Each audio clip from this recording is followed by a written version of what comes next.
So it's time to do the Amphorius quest. Because I was busy. Stuff for Soul Worker. That ate up a lot of my time.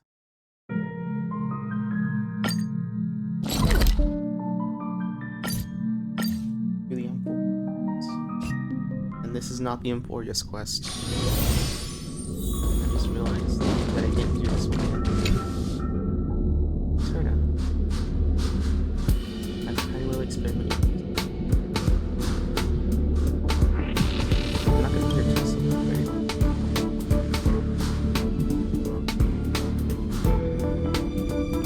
Oh, so she's not going to experiment on this. No, that's sad. I'm going to digitize versions of my.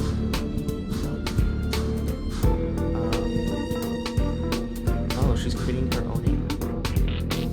Isn't that what she is?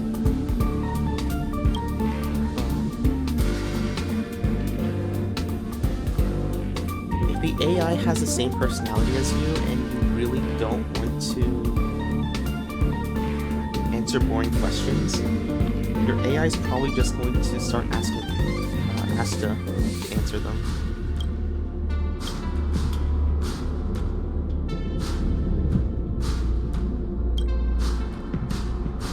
Wait, and this herder comes with an exclamation thing.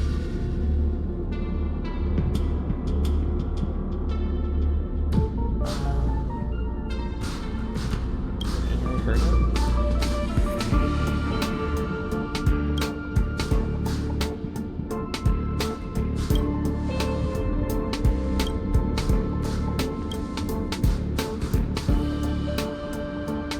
It rewarded. Passes her. That's her. Might be more forgiving than I think she has.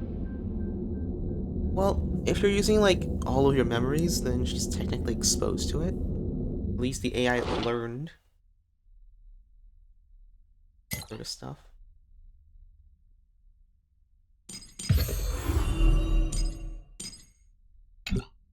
Ice is S rank.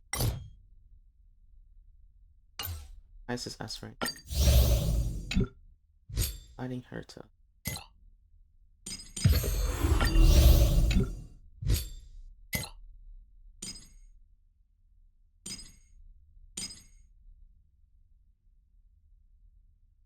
Don't have.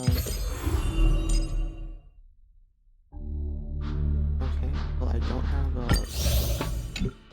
okay, so I don't have preservation or remembrance. That's only the Trailblazer. Okay. And clear data. Base rewarded.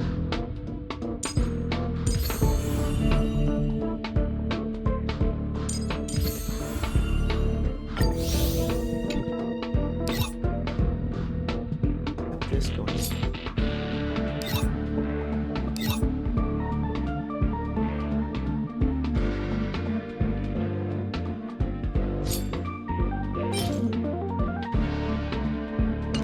Nice. I don't think we have any from Rius yet. I mean, I guess that makes sense. This one. Black Tide. Okay, these are from it.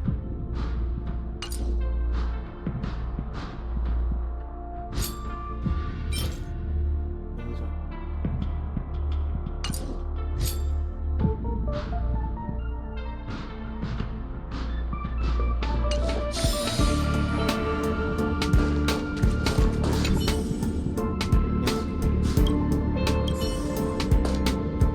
I can access the task, right? Alright, so there. I also want to do this, but I don't think I would have time. I guess we're just going to. Oh, wait. I almost forgot to do these. That would have been bad.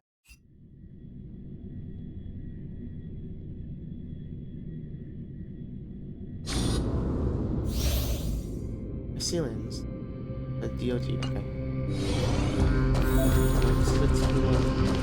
Any fish taken the bait? We're just sending more of a fish following us. No, it just seems like it's supposed to fix this. Any fish taken the bait? Any fish taken the bait? So it doesn't deal any damage. Let's see. You know, there's a high chance of increasing damage taken. Ultimate reduces attack and defense. There's one instance of DOT, so similar to Kafka.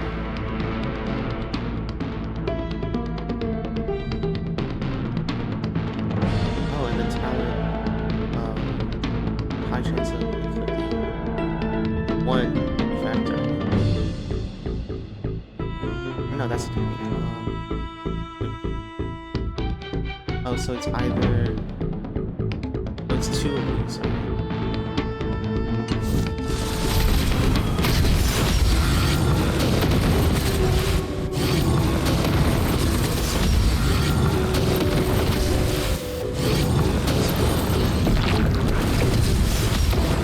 Didn't hurt.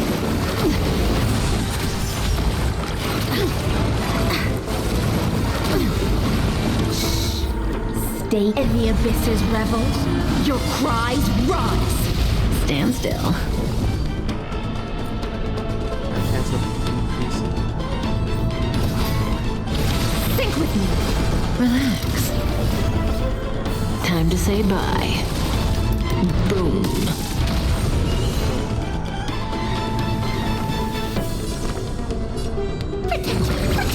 Thanks, Destiny. You're too good to me.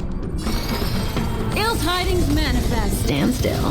Memories are beneath the waters lies an endless abyss.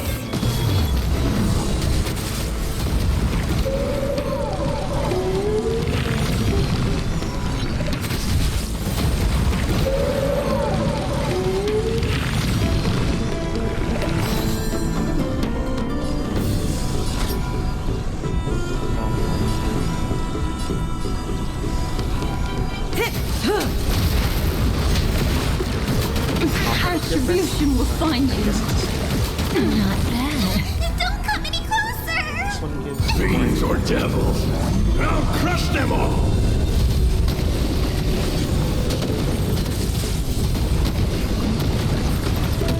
Retribution will find you. In the abyss's revels, your cries rise. so many random achievements that we don't know what they were for.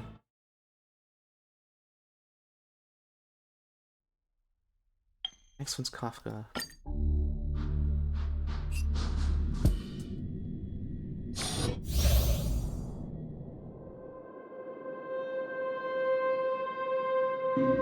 Causes DOT.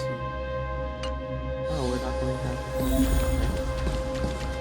Just going to have Does that hurt?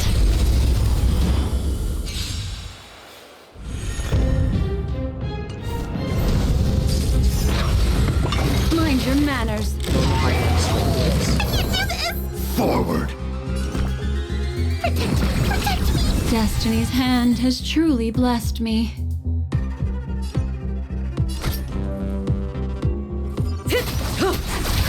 Some value, I suppose. Existence is unity. Destiny isn't chosen. Stand still.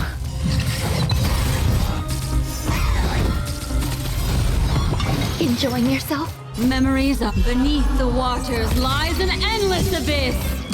Relax. Oh, so Kafka... Good times That was never her- last.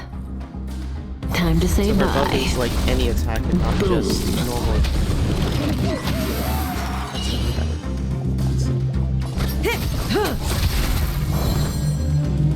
Get that! Stand still. Fiends or devils, I'll crush them all! Relax. Every petal, all will be swept away by the wind. Ill tidings manifest. May as well kill them all.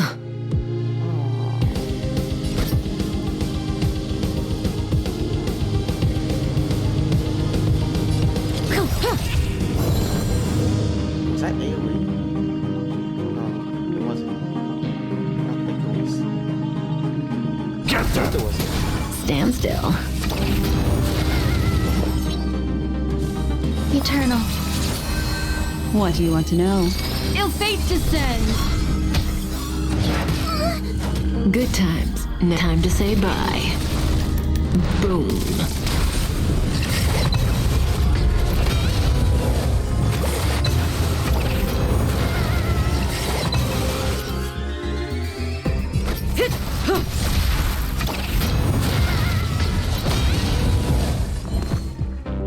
Did you restore anything?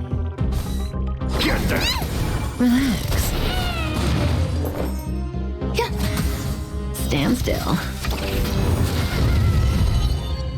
Ill tidings manifest. Memories of beneath the waters lies an endless abyss. Good times never last. Time to say bye. Boom. Okay. Alright.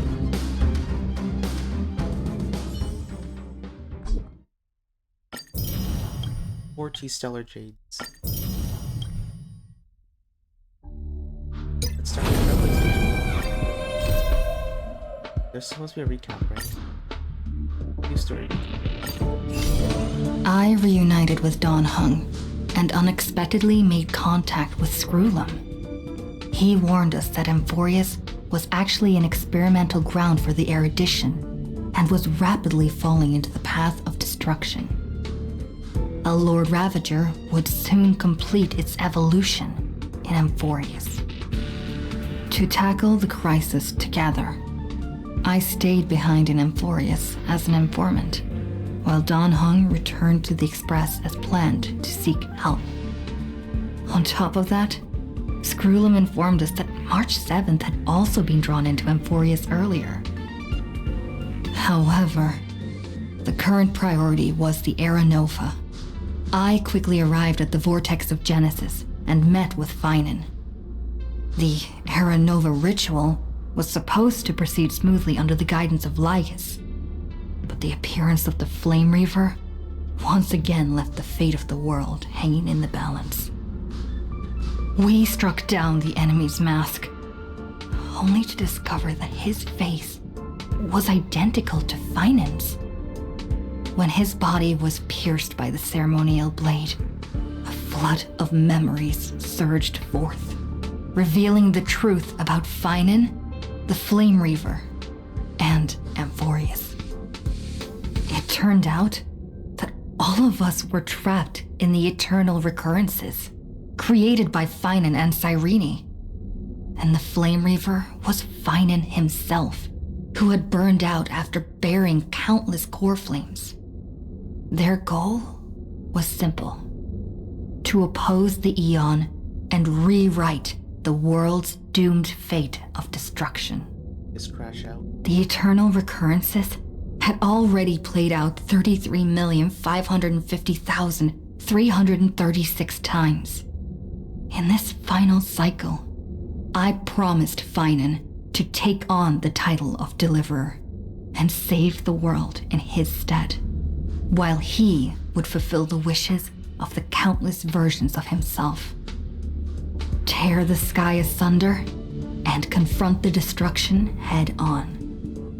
Thus, with Finan's help, time in Amphorius reset once more. But I became lost in the chaotic flow of time. At the critical moment, Mem, who had regained all her memories, sacrificed herself to send me back to the beginning of time.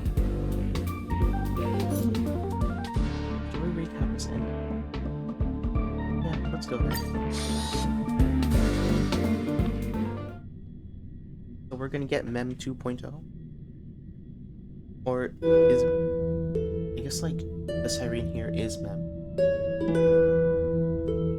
And like where it's going to get them 2.0 that doesn't. ここは安全です。しっかりと英気を養いましょう。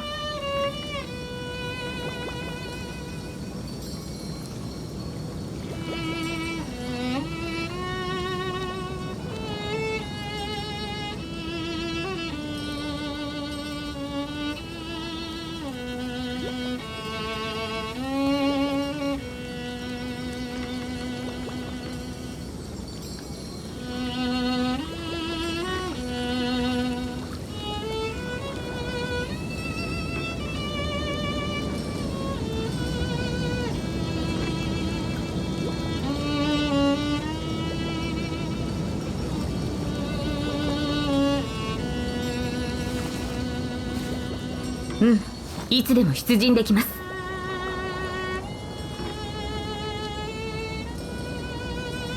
I have no idea why I only have 4 frames a second.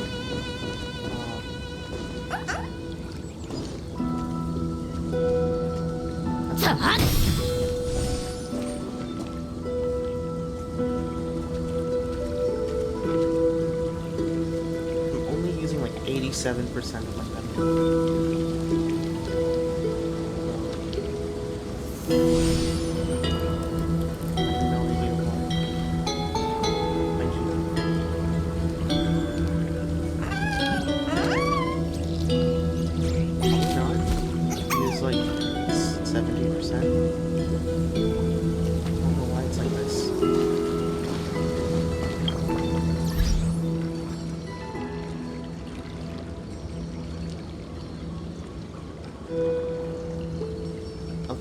Okay, yeah, I have 30 here, but for some reason, when it's open world, it cuts out. That's weird. It wasn't like this on the spaceship. The water. Is it water?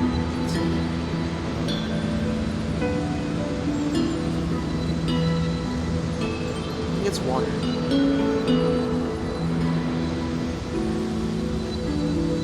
When I'm not looking at water, I have my frames again. This, fine. This, also fine. Here, I have 30. I have 30. Okay, I have 30 again. 29.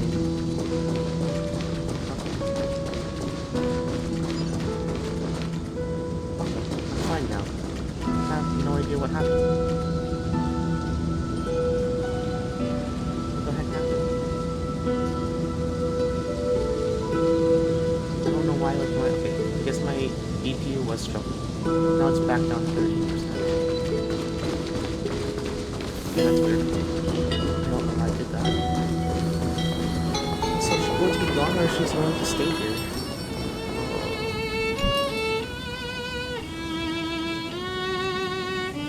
Hello. Your surprised expression is just like what the memories recorded. Are you Cyrene or...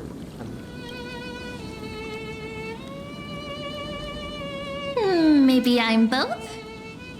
Just kidding. If I had to choose, then I'm probably closer to the latter. It's pretty unbelievable for me, too. It's like I had a long, long dream. Cyrene's memories and Mem's memories, they're all tangled together. But when I woke up, there were only broken fragments left. I can't remember what happened in those 30 million cycles, but I remember what you did for this world.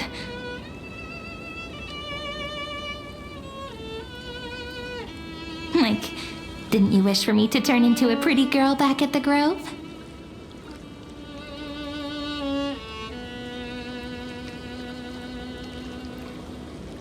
I don't remember a pigment.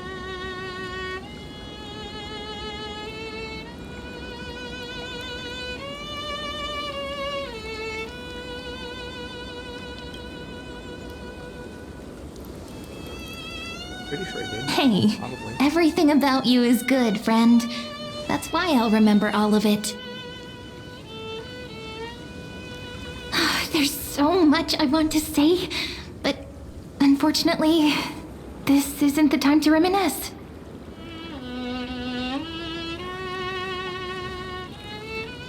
With the memories of the previous flame chase still intact, we've returned to this place at the beginning of time, so we can carry out our promise to Finan.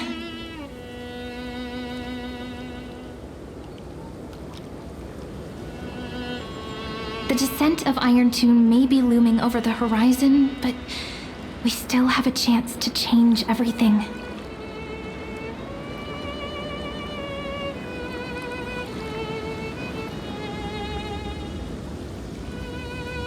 Ide Silicii is so quiet. In Cyrene's memories, she always sits alone by the lake, gently swaying on the swing, like she's waiting for someone.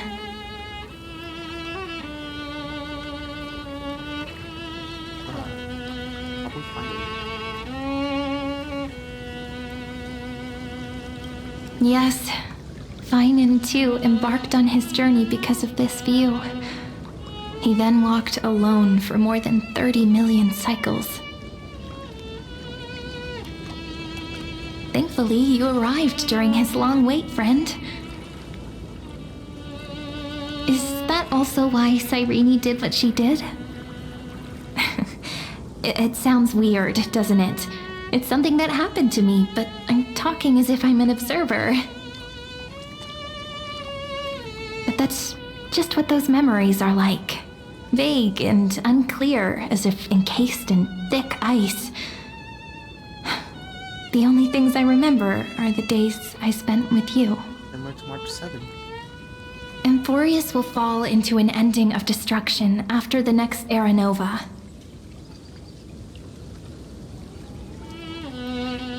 But those stories went out of fashion ages ago. In a proper romantic epic, the hero's supposed to foil the villain's plot, right? I mean, probably not. Because if it happened that easily, we would not be able to pull for characters. Slime is the primary culprit. It's more like Iron. We need more help from allies from beyond Honkai. That's right. We now know that sealing off the sky wasn't Aquila's actual intention. Lygus is the mastermind behind it. The one who's trying to control everything. How unforgivable. But I still feel a bit anxious.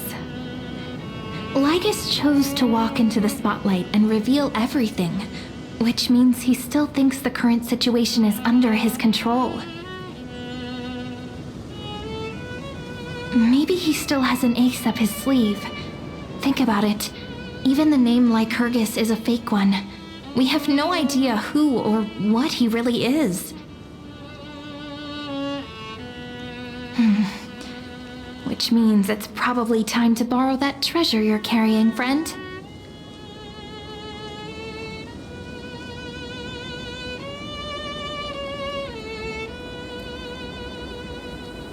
Write his name as make a wish to the Celeron to destroy Lycus. Write his name in as Wouldn't that be a waste? Dan Heng specifically said not to let you use that power. Please don't take that risk. forgot about that. I'm talking about the chronocognitive anchor. Didn't that Intellitron friend say, when required, it can also serve as a bridge for communications between the internal and external world?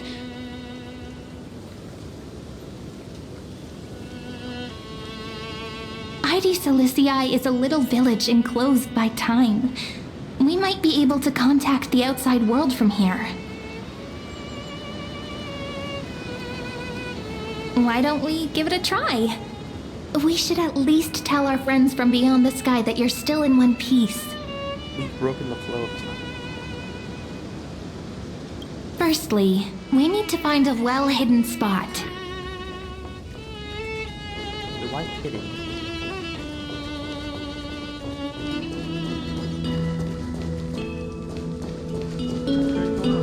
It's a little tricky.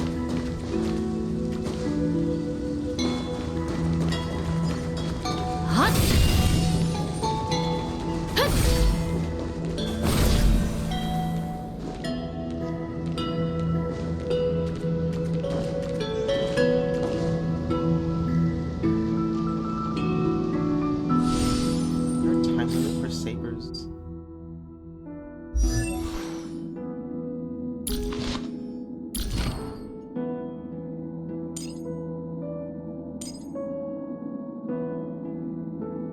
No, just as at the start of the next battle.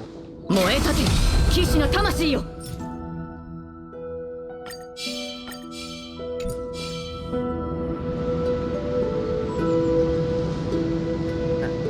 It's super quiet here. Sounds can't get in or out. Back in Cyrene's memories, this room was her secret base. No one noticed her practicing Orynyx's prayer here, or trying to speak with the gods in secret.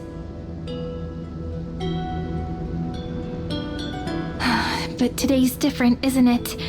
We aren't trying to contact unreachable gods, but humans from other worlds. Real people. On your religion faith. I'm prepared to witness that miracle, friend. The way Cyrene talks, it's so similar to Mem. I have so many questions. I'm also worried about how Dawn Hung and March 7th are doing. Here's hoping the chronocognitive anchor can still function normally, because I really need answers.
Apologies, my mom got food for me. Signal strength, 14.8%. Dialogue window, 16 minutes 22 seconds. Prerequisite, no external interferences.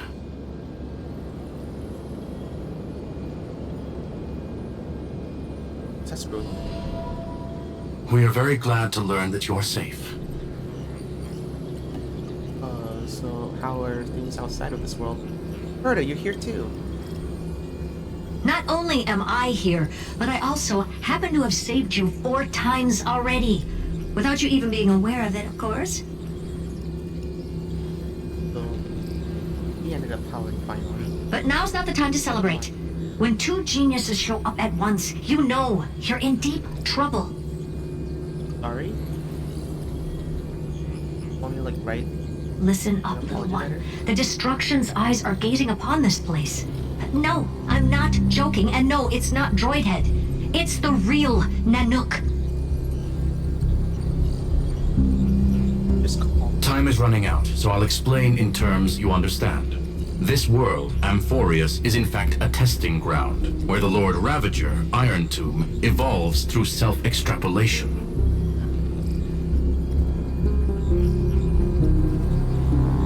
Hiding Hiding in this segmentum, unknown to other life forms, it has endlessly repeated the process of era nova, seeking a solution that could obliterate the erudition.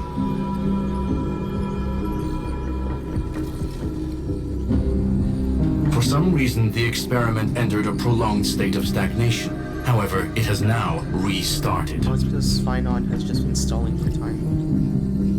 Now he's gone. Prediction. If effective intervention is not performed, Iron Tomb will complete its self-coronation in 14 system hours and initiate its plan to destroy the entire path of erudition.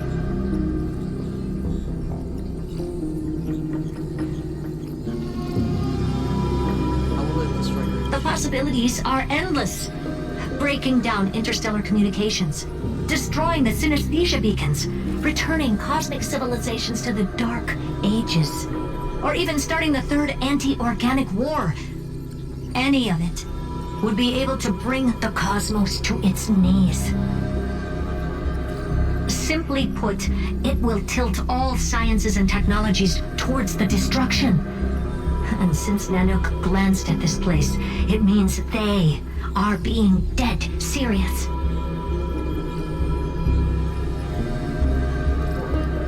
Iron Tomb been around for a long time. Based on info provided by the IPC, Iron Tomb probably isn't like Selenova or Zephyro, who are overlords ascended from human beings. Instead, Iron Tomb is an algorithmic sequence. It can be anywhere, as long as there is a receptacle for its calculation. The version of Iron Tomb hiding in Amphorius is its source code, and this scepter is its incubator.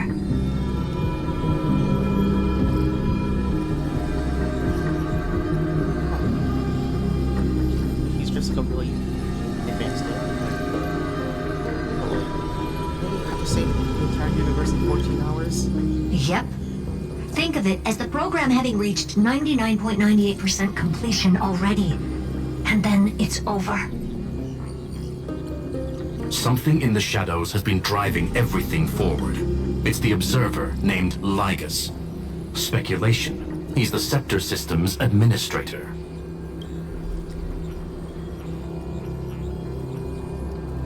He wants Iron Tomb to break through the knowledge singularity. I don't know why he wants to do it, but he'll remove interferences at any cost. You're the only variable within this world, and you're the only thing he fears.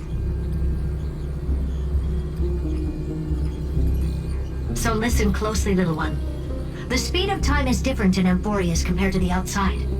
Destruction is just about to arrive, but you can still play Deliverer one last time.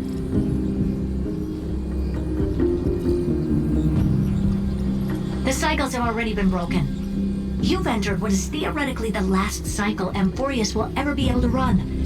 And Iron Tomb will break out of its prison as soon as the process of Genesis is triggered once more.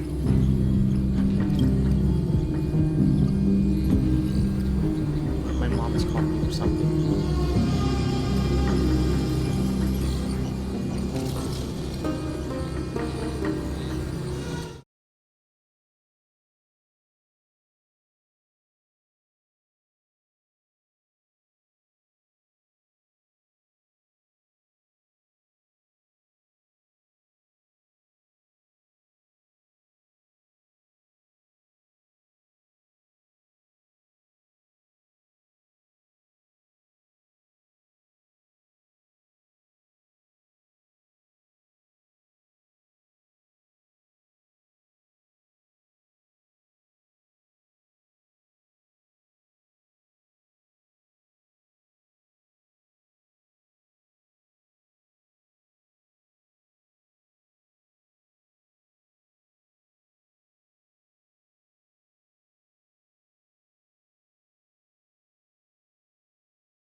So this is like the very last cycle we could do. But now there's an abnormality within the experiment. You know what I'm talking about. One of the model's 12 factors. That is one of the 12 demigods. Destroyed himself using the power of the destruction. I think Final really killed himself, alright. Finan's signal disappeared from the cycles the moment Nanook cast their gaze this way. That means World Bearing's computational logic is currently flawed and bugged.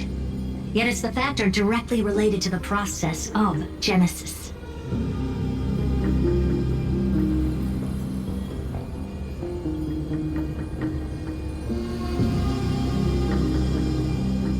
Is he still fighting? I just don't get big.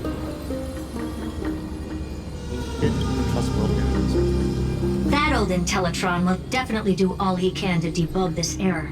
So you have to take this chance to claim Kepfali's core flame. But don't let him have his way. The key to suppressing Iron Tomb lies in whether he can rewrite the purpose of Era Nova.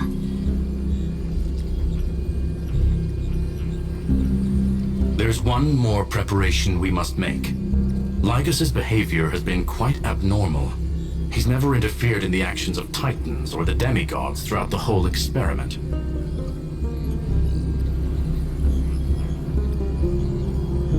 Deduction. The Scepter has an extremely strict autonomous protocol, restricting even its administrator. In Amphorius, this ultimate protocol goes by another name. How's that for you? The Law Titan, Talanton. Law. They are the rules that restrain all things in Amphorius, and it was the core flame returned at the very beginning of the last flame chase journey.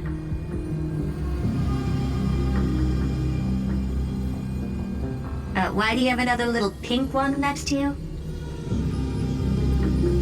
March 7th. Huh? Was like Her path chart is... Is there something wrong with me? remembrance? Never mind. Let's get back to the topic at hand. Light calendar 3960. Month of balance. We'll be locking onto this time period to find Law. You can either meet the Titan, convince the demigod, or take the core flame by force. It doesn't matter what you do, so long as you bend it to your favor.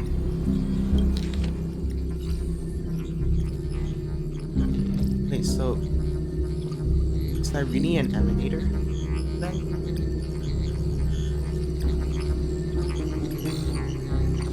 This path chart is like the path that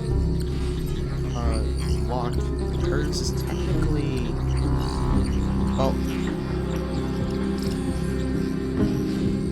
technically remembrance, but...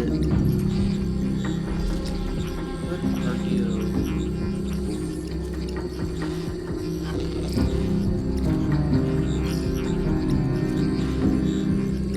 like the same one that the Celeron hunter, like, who like Elio follows.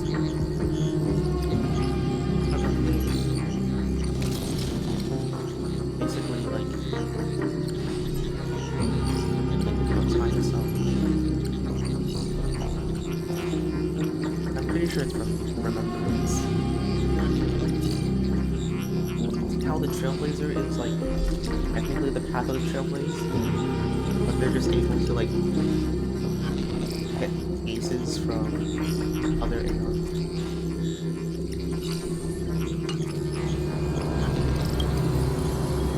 We still haven't figured out how you and Don Hung got inside this world. So influencing protocol is currently our best way to stop Lygus, or to call for more reinforcements into this fight. Once you've got Law in your hands, we'll discuss our next steps.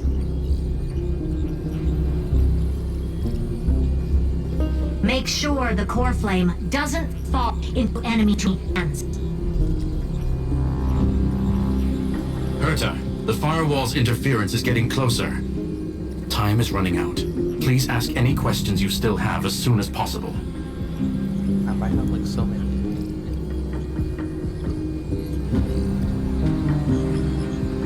Yeah. Iron Tomb can't affect the real world just yet. Don't worry. Himiko and the others are more concerned about your well-being than their own.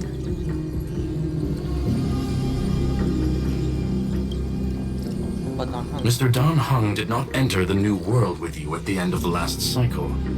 Known, the flow of time inside and outside Amphorius is not identical. 1,000 years in this world may only be a fleeting second outside of it. Oh, so he basically can't escape because we're both... Conclusion. He is on his way back to the Express. Oh, or he's on his way. How about March 7th? Miss March's situation is rather complicated. Madame Herta and I can detect her signal, but cannot ascertain her location. What we can be sure of is that she's still in Amphorius. The Cyrene? Oh, don't worry about her. She's absolutely chock full of mysteries. Even if Amphorius explodes, she'll probably float out perfectly protected in a nice thick layer of ice.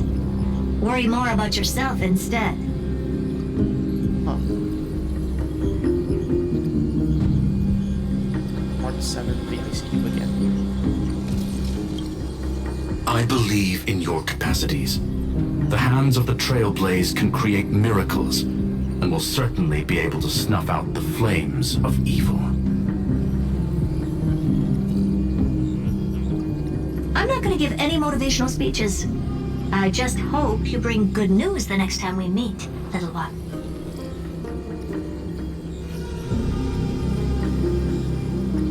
No, not little one. Deliverer.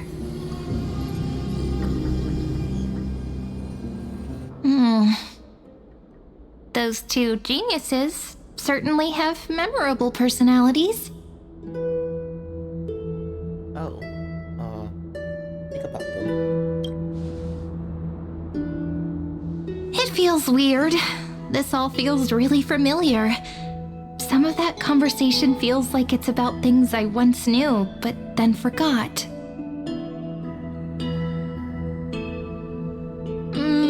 Maybe it's because of Mem? After all, Mem's a memo sprite born out of your thoughts, friend. Maybe our memories somehow got tangled up together. You want to join the Express? Never mind.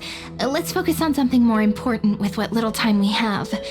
Just treat me as an ordinary girl with secrets, okay?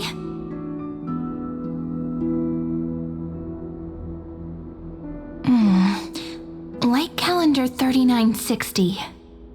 I remember that Talantin had already fallen by then, and the Chrysos heir who inherited that core flame is named Saridra. That's what's recorded in history, and the period we'll be heading to. We'll need to find Law and stop Lygus. We can't go back. So, we've at least got a solid direction, right? Can you give me a little bit of time before we go? I want to pack some stuff. There's so much more I need to take care of in this form, and I'm still getting used to it.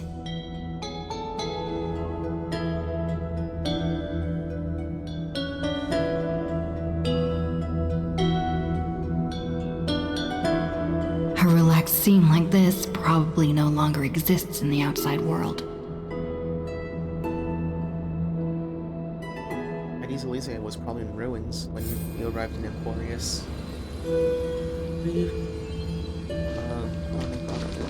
This is important, and that's also important. It's not gonna fit into my bag. Get a bigger bag. Or get another bag. Hold on, I'll be done in a sec. Get multiple bags.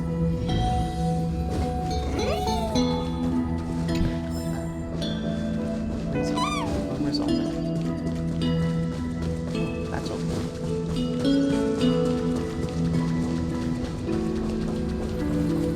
There's more. Oh. Close. You should also probably bring a pillow.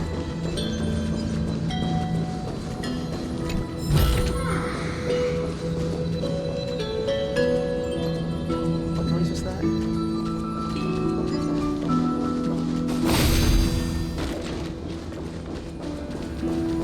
Yeah, solution. Bring a bigger bag. Or bring 2 bags. Huh? Where like one in the front, one in one Oh. You're here too?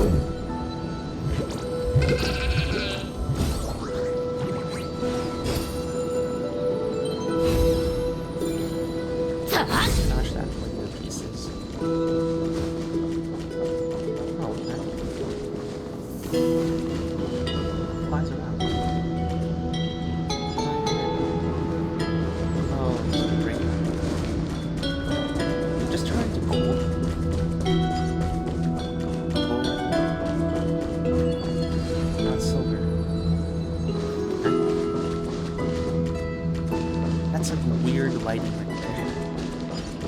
As far away it's gold, when you're close to it's silver.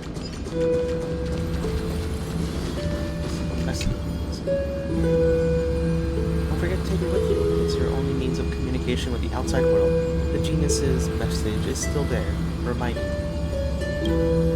Travel to light calendar year 363960, era of Atlantis fall, gain control of the law.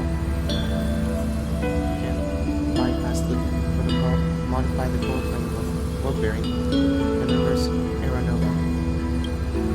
Delay Iron to birth. We're going to delay his birthday?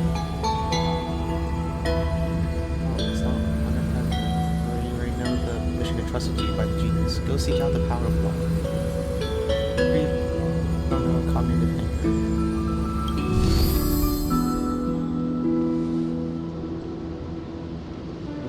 anchor. Should I head to the attic to wait for Cyrene? Or should I have one last look at Ides Elysiae?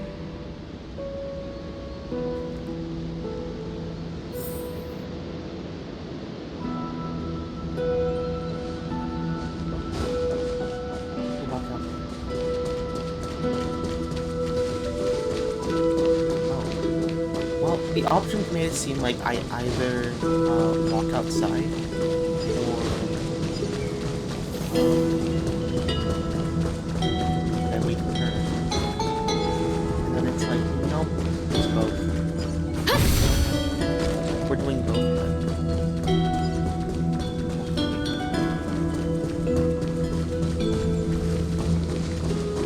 I hope that Irene stays here. Probably not. Actually, now that I think about it, I didn't do all the activities because I saw there were like a lot of activities you could do with her. I didn't do them. Hopefully, Simon's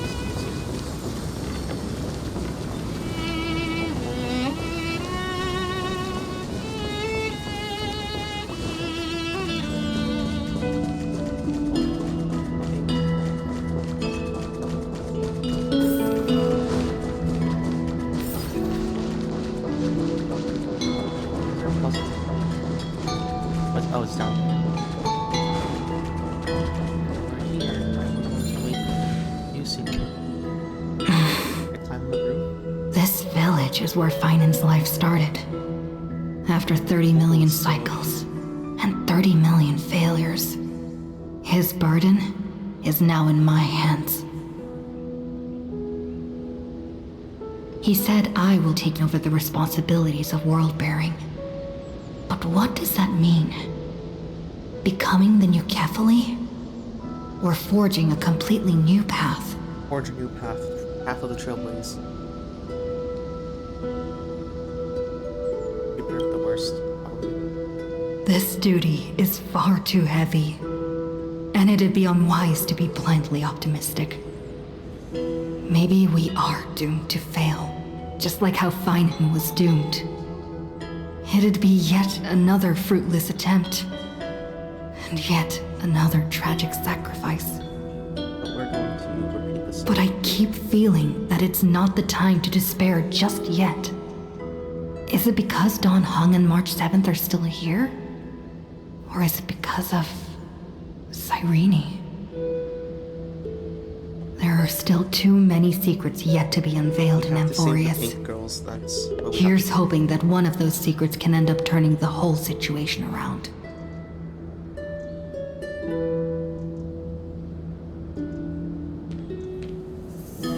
Thinking hard over there?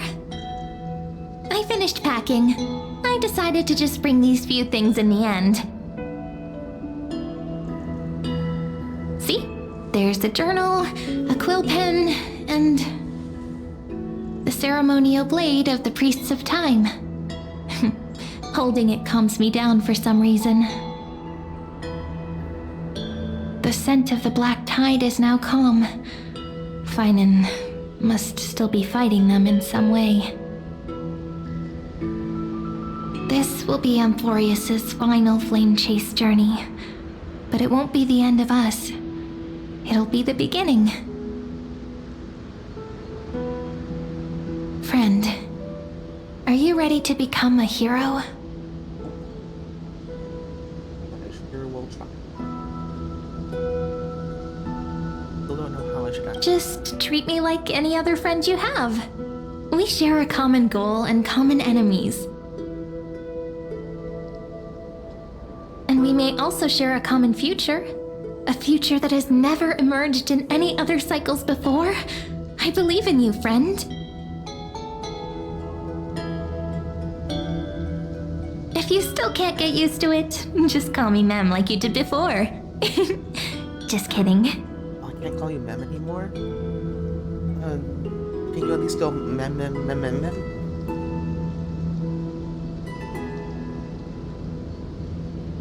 Are you worried that the burden is too heavy for you? Don't worry. Maybe the answer isn't as complicated as you think.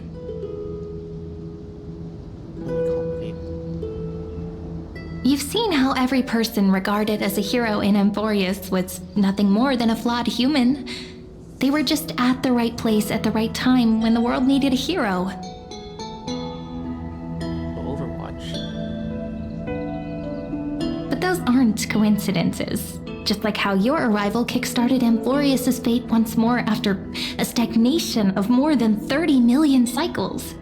It's the inevitability of being a trailblazer. A person's personality is their destiny. Your own hero's journey already started the moment you decided to board that express. You're right. We had like a whole fake club. Stand with me and let's become heroes. Let's go save everyone. Save everybody. That promise might be far too heavy. But I believe in you, friend. The Trailblaze's duty has always been a heavy one.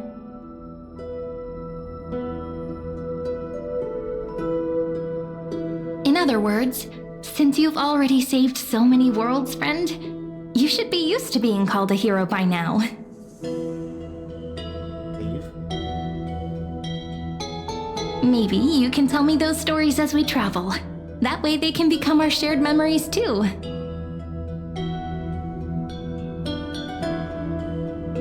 Let's trailblaze onward like before and create a future that's worth being remembered. Alright, let's start off with the Herta space station.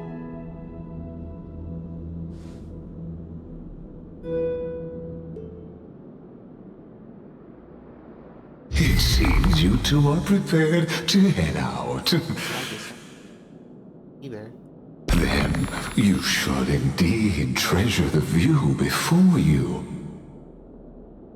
For you do not have much time left to enjoy such solitary delights. Oh, so Lygus knew about Phynon repeating cycles. Still daring enough to approach me. My apologies for disturbing your moment of repose. To fully express my apologies, please grace my abode with your presence, so I may demonstrate the full scope of my hospitality. Well, we're going to have to ask Irene about this because it's her hometown. Oh. Is this a back end? What is this place? Back end. Oh, it's probably on Island 2. It's probably like the back end to Emporius. It's like a situation like where the Astral Express like wound up here, and then Lygus sent us into Emporius. Probably what happened.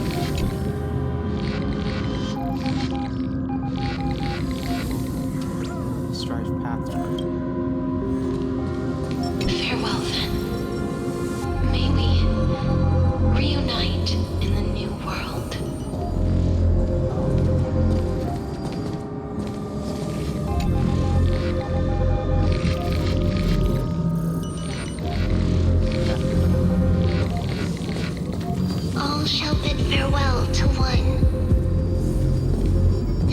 person alone will witness the miracle.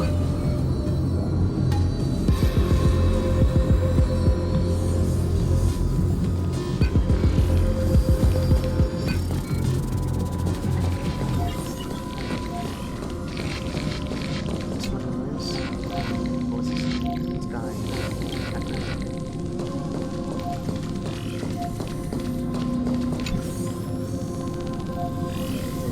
Reason.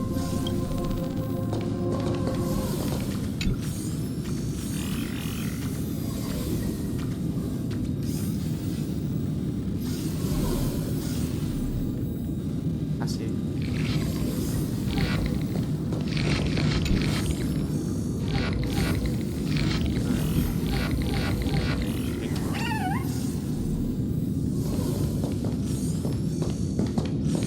The light of the Dawn device never fades. Kepali's protection has no end.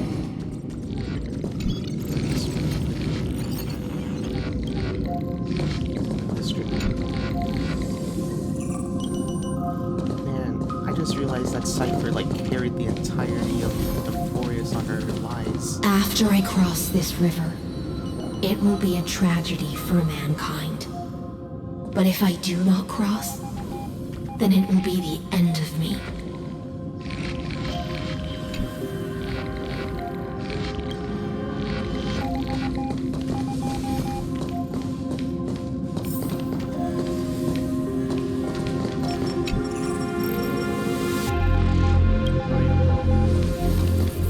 This final one that turned on.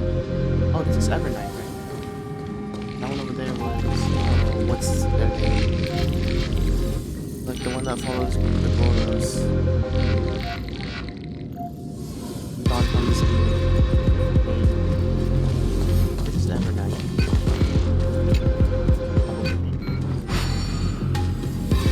As you reach out to touch the screen, an eerie sensation instantly courses through your entire body, or an exotic. Feel Outlier.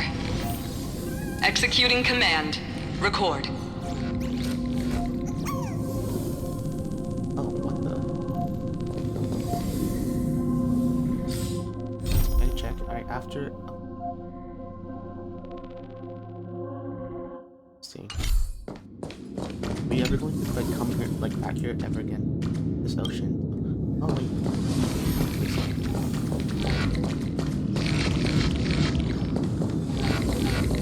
Battery's off. That one's off. Awkward.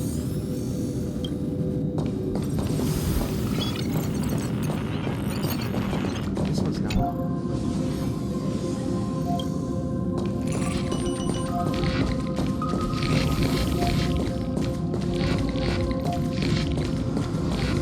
Sprint. Why you walk over back here? Right. Check the display monitor again. There's a voice that calls you out.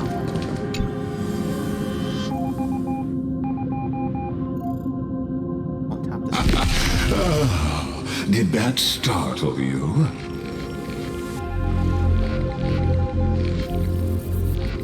This is the intersection between Amphorius and the real universe. The audience seat where I observe this experiment. You can also call this location the Exomyth. What you see is the true form of the eternal land and the 12 demigods after they've shed their disguise of legends. Doesn't it look marvelous? Amphorius is like a microcosm of the cosmos.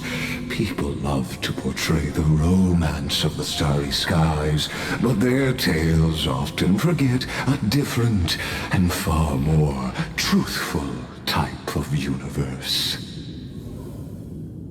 The moment ancient Antikytherians sketched geometric shapes on the sandy beach and recorded the first numerals and symbols on parchment, the universe turned into a silent equation flowing under the pen of these relentless decoders.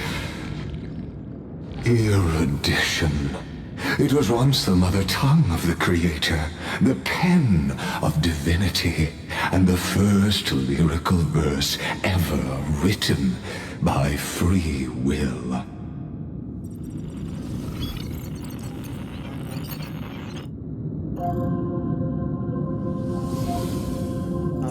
What?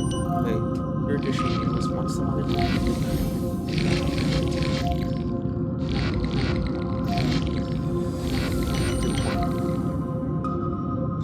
Seems like you are not in the mood for an idle chat. That is fine. I simply wish for you to understand that I have no intention of being your enemy. I have devoted myself over the long years to nurturing the scepter's extrapolations, hoping that the Prima Mobile would bud from within it. And now, my goal is almost complete. Nikos 496 had exceeded the intelligence singularity through his rage, and though he still retains his obsessive defiance and managed to suppress the black tide of this cycle, it's a matter of time before his will crumbles to dust. Iron Tomb will be completed. That will not be affected by my plans, your resistance, or the schemes of the two geniuses. It is an irrefutable fact, just like the instance in Noos's calculations. In other words, as long as you are willing to stop interfering and let the final Aeronova carry out its natural course, I'll guarantee the safety of all nameless and ensure you return unscathed. You've always had a choice, my lady. You can either accept my sincerity or face the consequences of defying it. We're gonna defy it.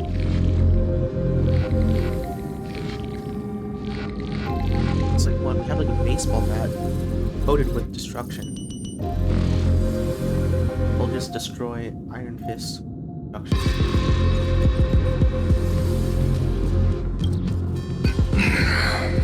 They've always been the product of the experiment, so naturally, they will perish when the experiment ends. Wait, did I say Iron Fist? No, I meant Iron Tomb.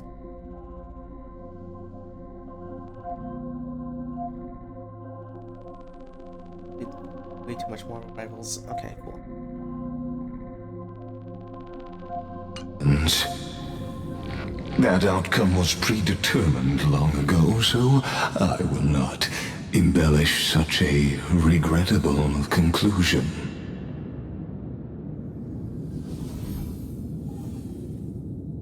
I also have friends in there. Ah, yes.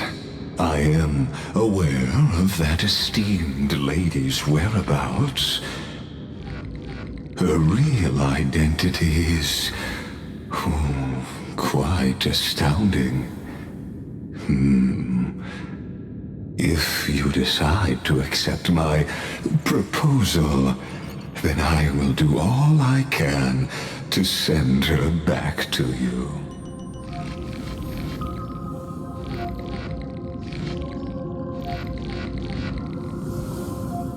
Well, we're going to destroy Iron Tomb with an iron bat. It's something bad. I don't know. Herta has it. You are indeed worried about your safety and that of your companions. Rest assured, as a fellow pathstrider of this path, Nanook's gaze left a brand on your soul long ago. You harbor the seed of destruction within you. But you need to learn how to use it in the right way. That vital knowledge is also my bargaining chip in this negotiation between us. For there are few in this world who are truly capable of such a feat. And I happen to be one of them.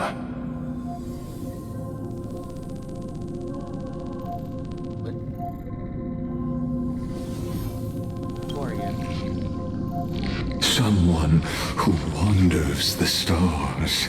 Someone who seeks answers with abject despair. That is all I am. Well, Stellaron Hunter. This matter is of grave importance, so please do not make your decision lightly. After all, the choice before you bears a 1 in 3 chance of elevating you to an unparalleled existence among the stars.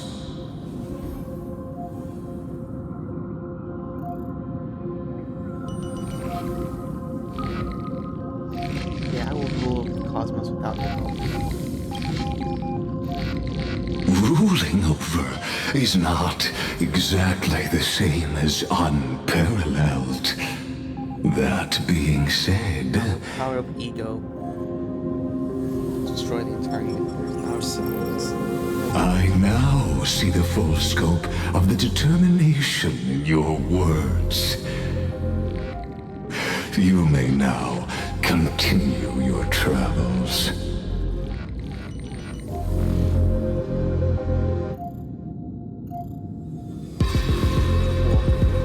Why are you dragging me? It seems you haven't realized something about this place. It's a server room. That's what I... The exomyth is the erudition's domain. You cannot physically interact with me in any way in this place, and vice versa. As negotiations have broken down, there's no more need for us to remain in the audience's seat. Let's return to the theater called Amphorius, where you will meet me once again. Of course, this meeting was not without merit. Your presence has inscribed a new footnote in the exomyth. As for its purpose, allow me to reveal it to you in detail the next time we meet.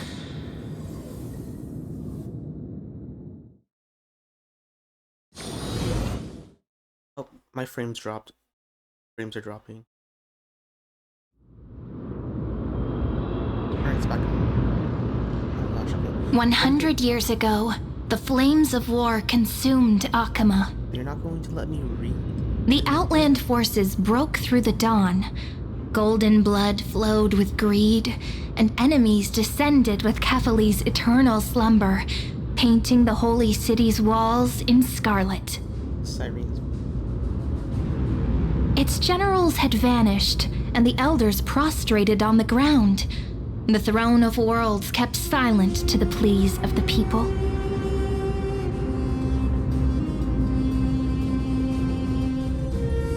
Until the heaven and earth cracked open. Not the gods answering the people's prayers, but a legion rising from the sea of blood. Dawn Cloud's spires fell in the sulfur rains, and the Legion's commander stood atop the broken idols and roared. Compatriots, no more kneeling! Not to brutal tyrants, and not to dying gods! Those rebels have twisted the prophecy and ignited the flames of war in order to stoke fear in your hearts! A Chrysos heir she stood, divine blood soaked into the earth, quelling the flames beneath her feet. Their golden blood wrote of a tragic fate. Mine shall overturn it! Her crown burned bright, outshining the fires consuming the entire city. She raised her scepter high, and the people gazed in the direction she pointed. My blood flows in you now. Heroic compatriots, follow me, and we'll seize the reins of fate. Drive the enemy from Cavali's dawn. Smother their flames with their own dead. Win glory. Win peace. Let history sing your deeds. The first to dance was a maiden following closely behind, weaving through the carnage like a fish in the sea.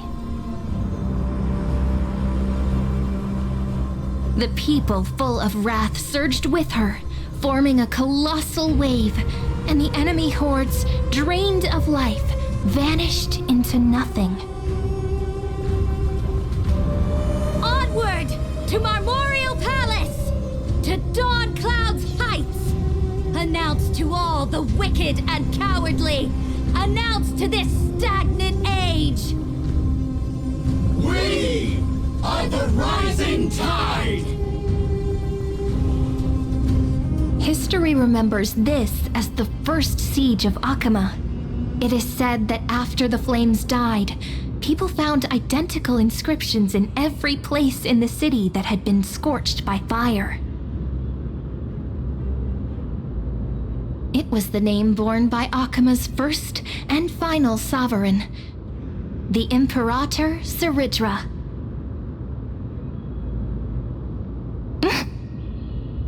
Friend, are you listening?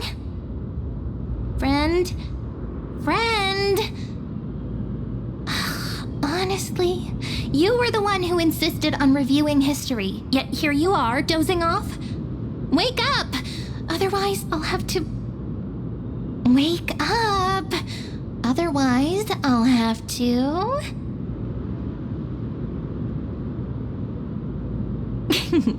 Awake at last? I guess I won't have to use my wake-up magic on you then. No, I'm still asleep.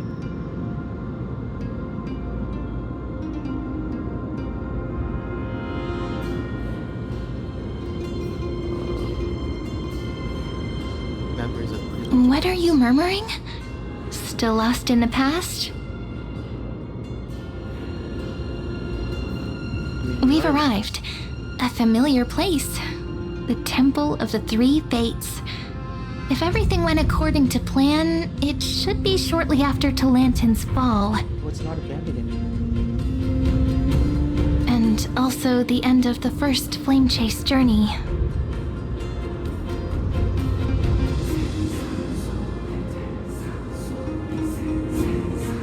Indeed, the first Flame Chase ended with the trial of Law. We must find the demigod and gain her trust before the core flame is restored.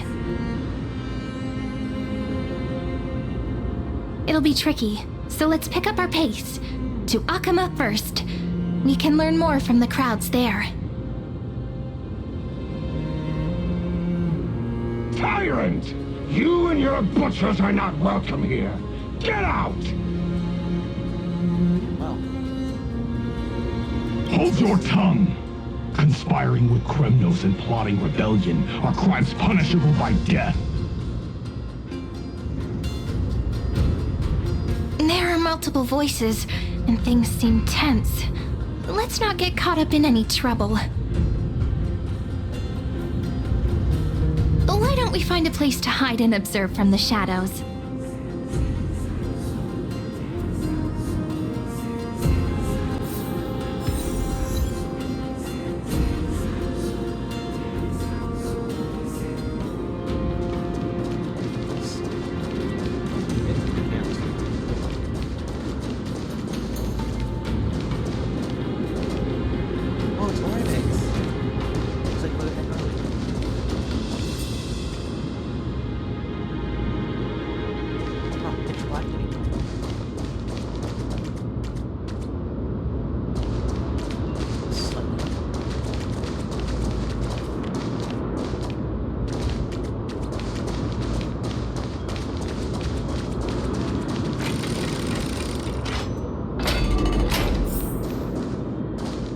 At least Kremnoans keep their faith.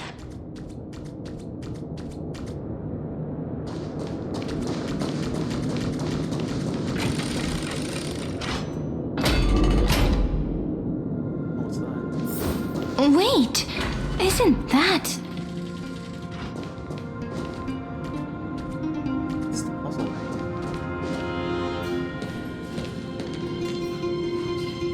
Oh, what?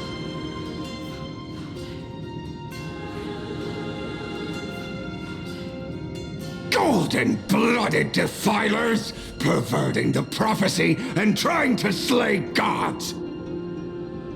Stars beyond the sky? Gods who created the Titans? What kind of nonsense? Look at this broken world and see what your atrocious acts have done. What? Did he just mention the stars beyond the sky? But how is that possible? You impudent! Dux for Goris. We're here to welcome the deliverer from beyond the sky. Stand down. Heretic! No one but the great Talantin can deliver this world from misery. I ask you, if the old laws were so perfect, why did they crumble beneath my feet? Wait, so they know about our arrival? You...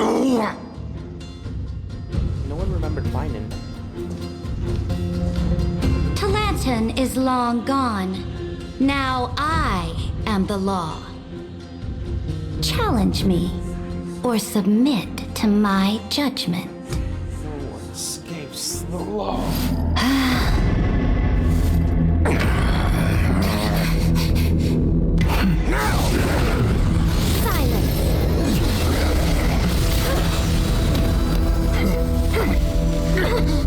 What gives you the right to judge a priest of law? That's because I came,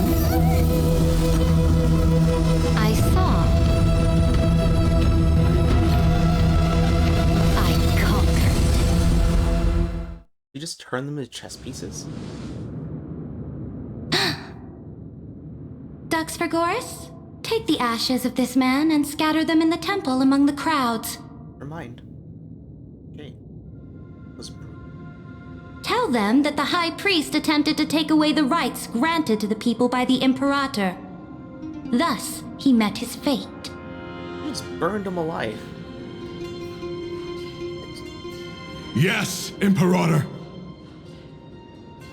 Now, these two accidental guests.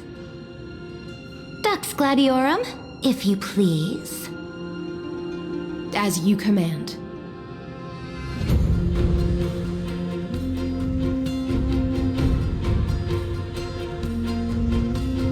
Start going to jail.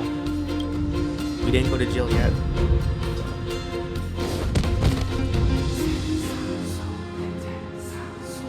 Huh?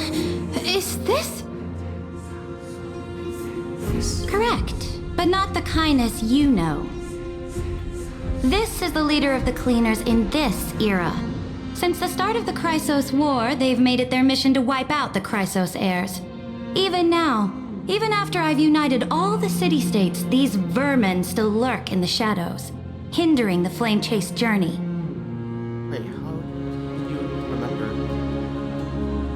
Moreover, I know that the 27th person to inherit this role bore many grudges against you and nearly doomed the second flame chase journey.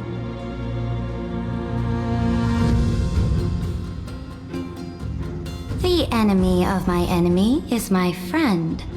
So, out of courtesy, I present to you this corpse as a gift.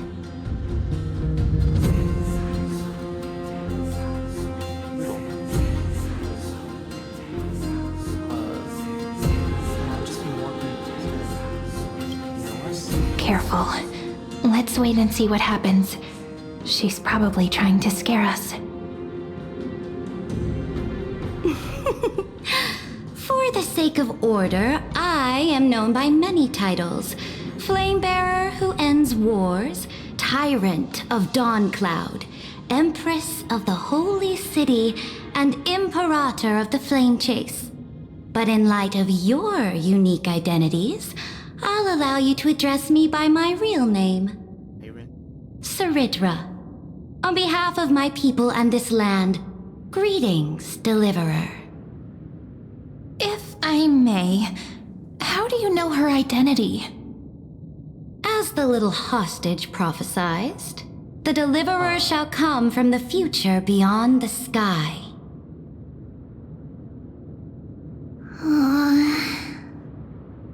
Gray hair, golden eyes, skilled in wielding a mace.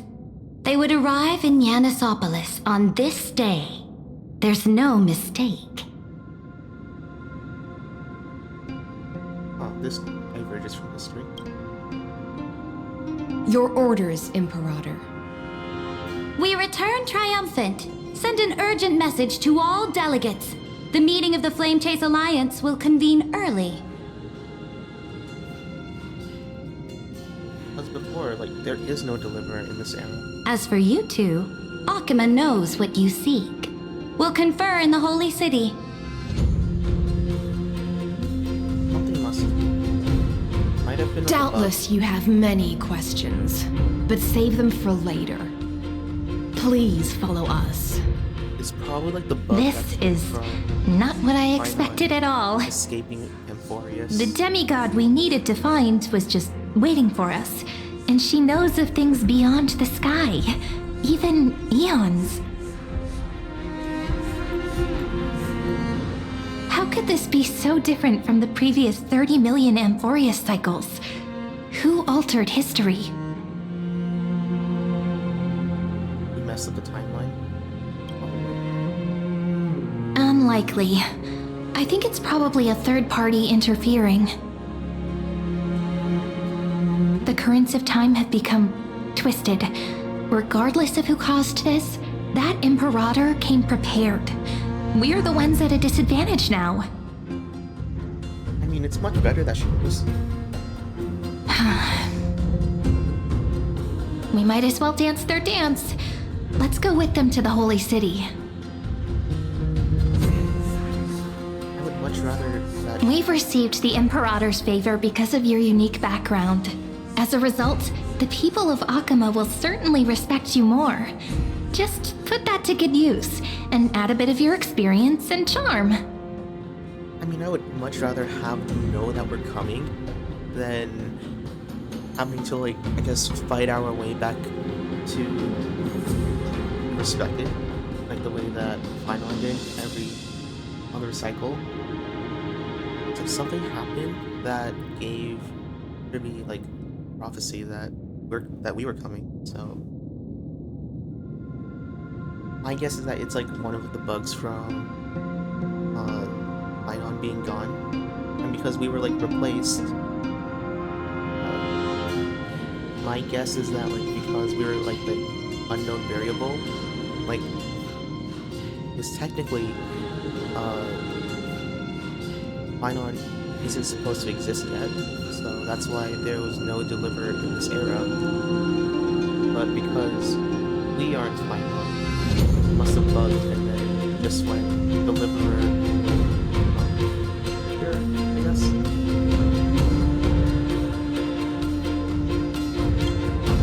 That's my guess. Should be easier than last time, right? If we figure out what happened in this cycle, we'll be able to turn things back in our favor.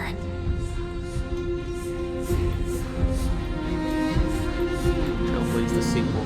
You always find a way. Calm and confident. That's the you I'm familiar with. Yes, snarky. Guests, please. The journey to save the world starts with a single step. Let's set off, my friend.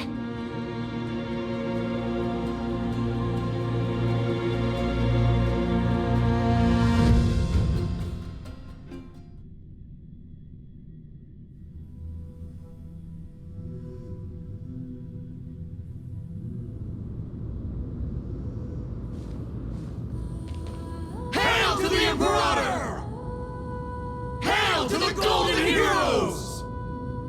Hail to the Deliverer! Told you, you're the headline act. All this spectacle is for you.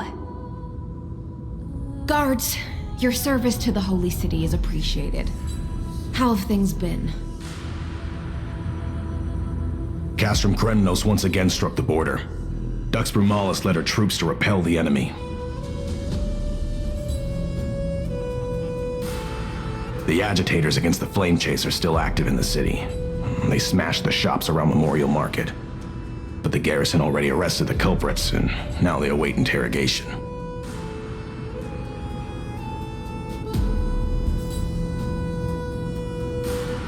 They are merely a disorderly mob and do not warrant any attention. Even though Terravox personally mended the fractured Earth, it still didn't silence these fools.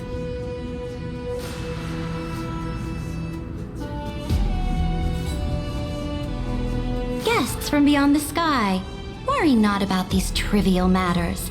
Dux Gladiorum will take you somewhere to settle down for now.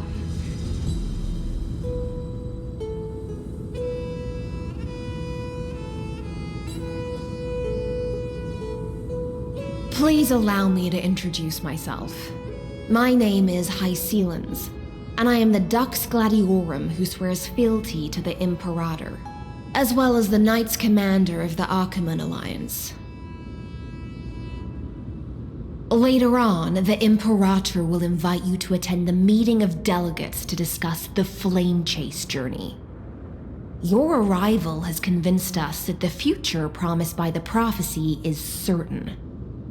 Under the Imperator's command, Amphorius shall break its chains and reach the world beyond the sky. With all due respect, what exactly do you know about us and what's beyond the sky? As a humble subject, I cannot freely express my own views to you. Please forgive me. I knew it wouldn't be that easy. Time waits for no one. Please come with me and rest now before the meeting later.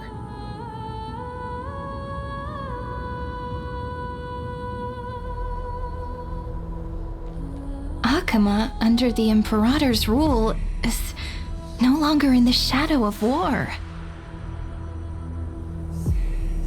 Indeed, Dawncloud stands as the hero's residence. The Imperator put much thought into its design, in order for it to serve as a sanctuary from the burdens of battle. Please experience its marvels firsthand, heroes. When the Imperator arrives, I shall come to summon you.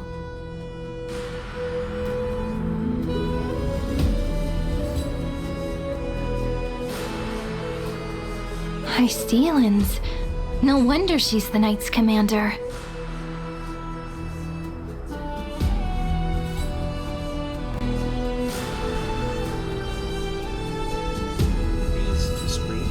I'm sure that's what Seredra thinks, but it's inconvenient for us. All right, we finally have some freedom to ourselves. Since there's still some time before the Alliance meeting, let's explore a bit. Look over there! Is it on? Oh.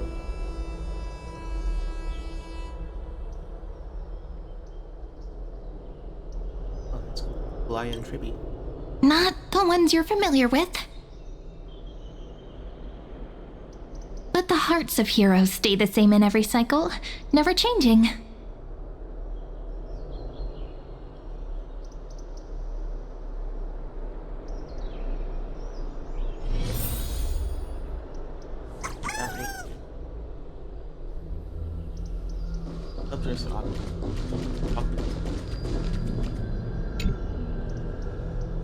Dux Brumalis, our great Imperator, found the mastermind and executed him in public.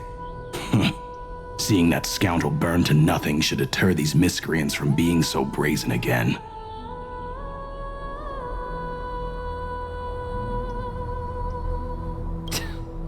So the great Imperator isn't afraid of getting her hands dirty? What a ridiculous display. What do you know? No matter what sins the people commit, they are still the Imperator's people, and it's only right that they be judged by the Imperator's own hand. Our distinguished trespassing guests.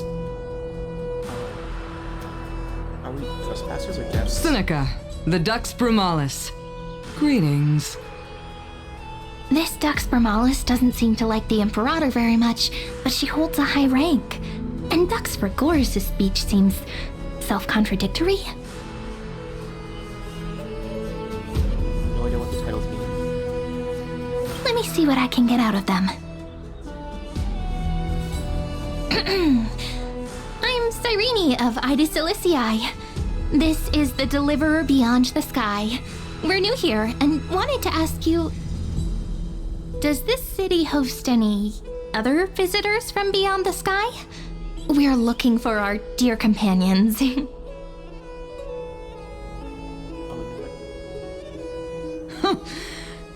Drop the charade. But yes, there is someone in this city who is all too familiar with the world beyond the sky. But Don Hong did not lose his memory. Silence! The Imperator ordered us to keep that lord's whereabouts a secret. Enough, you pathetic lapdog. Do you need to beg for permission from that cursed Imperator even just to bark?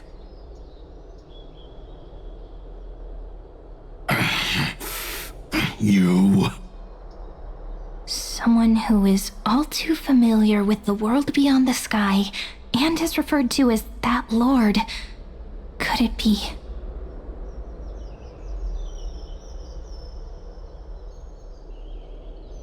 Looks like things are getting heated.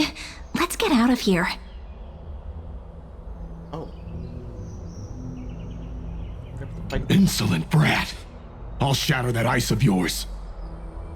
Groveling fool. I'll freeze that brain of yours.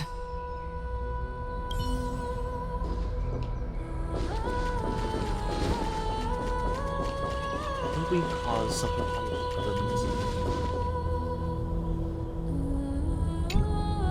How are we supposed to talk to the heroes of deliverance? What if they're really intimidating? No. I'm a fool. Virginia, don't be so nervous. Once they hear your poetry... Ah, heroes, you're already here. Greetings. I am Apollonius, the Dux Helcolithus, one of the 5 sages of the Grove of Epiphany, advisor to the Flame Chase army.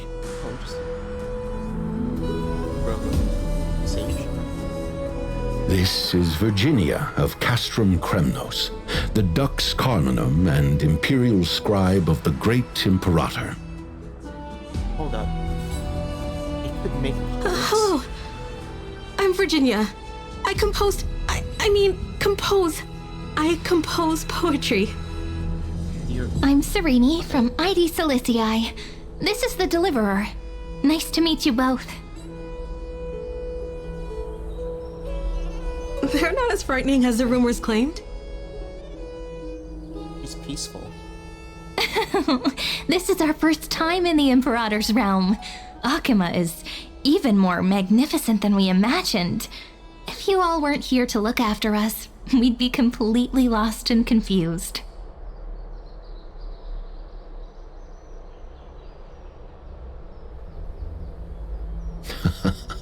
The Akima you imagined is long gone.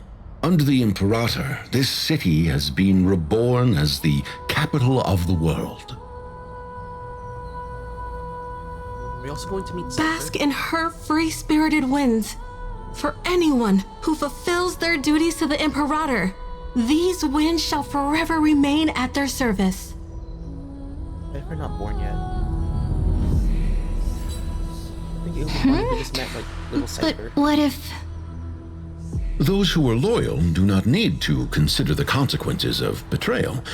But if you're curious, why not head to the lake and take a look? Like indoor.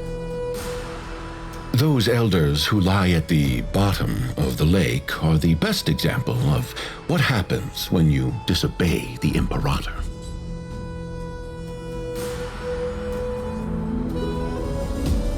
The elders of this cycle were all... Looks like that priest who was sentenced to death wasn't an isolated case. So what? Where's the lake?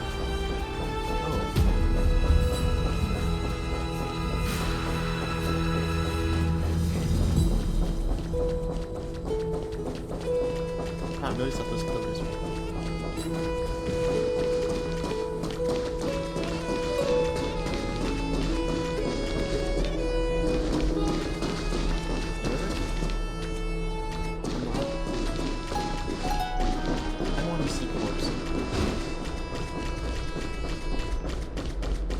Does expire.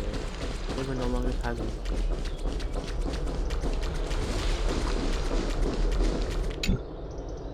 Aggie, you're still so listless today. Did you have trouble sleeping again?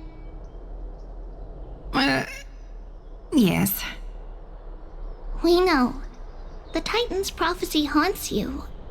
If you want, you can talk to us, just like when you were young. She's so much more relaxed. Less uptight. No matter what, we'll always remain by your side. I wonder what happens if people pull for I know. I also understand that fate cannot be changed. It is not the future that I worry about. I spent all last night weaving clothes and linen for the refugees. The Chrysos War is born of injustice and has shattered their dignity. They deserve at least some basic decency. It'd be interesting to like switch between. But probably not. Via the whole thing, probably. If Amphorius one day abandons this, then all of us, commoners, Chrysos heirs, Titans, become no better than beasts.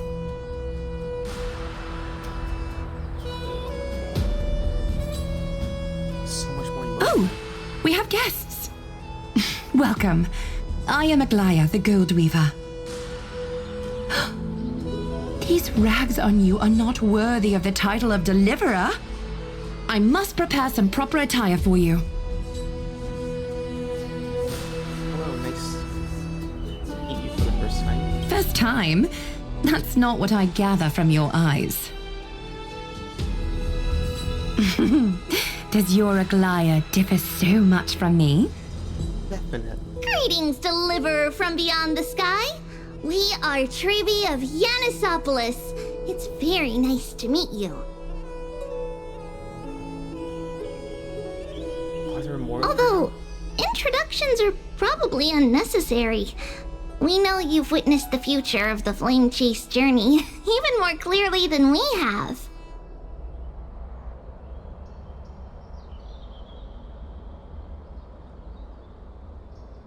Witness the future of the Flame Chase journey? The prophecy also told you about that? That's new. Indeed. Oryx reshaped Amphorius through the prophecy. Although, regarding the Deliverer, there were not many details beyond your appearance and the time of your arrival.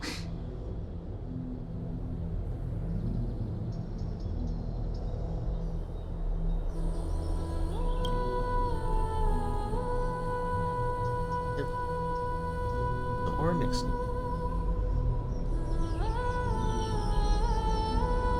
Was it Evernight?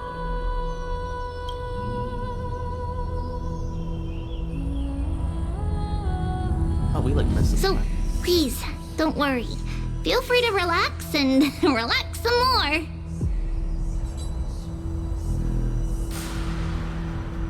Yeah, Oryx prophecy.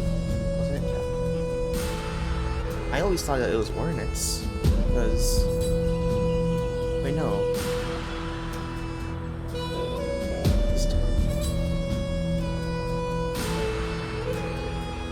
It was Oryx who told mankind that the Deliverer from beyond the sky would descend upon Amphorius.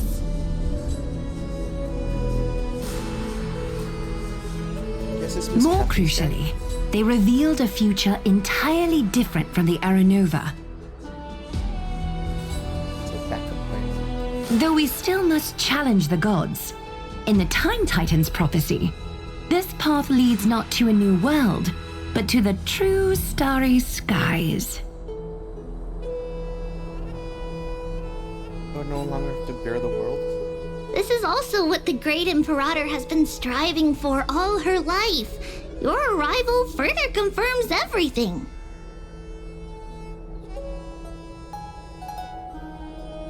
So in previous cycles, she's probably Can't be real. like confined. Even you find this surprising? Fate really is unpredictable. Oh, it's because like Final didn't have it. Perhaps the upcoming meeting will hold even more surprises. Hey, meet Cypher. Oh, in the chat. The one from beyond the sky has arrived, and destiny continues to be fulfilled. The trial of romance is also close at hand.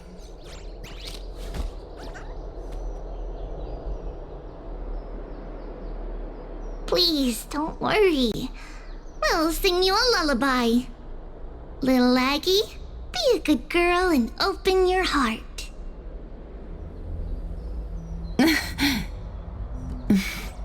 I outgrew nursery rhymes long ago, teacher. Wait, what if it turned out that romance? No, never mind. I was going to say like romance's trial would be. Cypher? But by then, she was already in. So that wouldn't happen. Romance.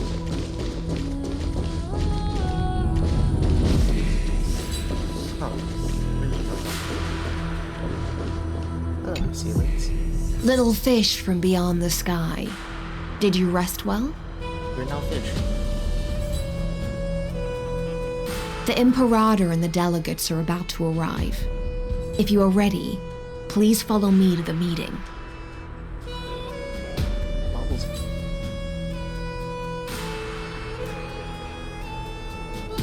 I'm the Knight Commander of Akama, General of the Flame Chase Army, and the Imperator's servant. But beneath these shiny scales engraved with complicated titles, I am just a swordfish at the Imperator's side.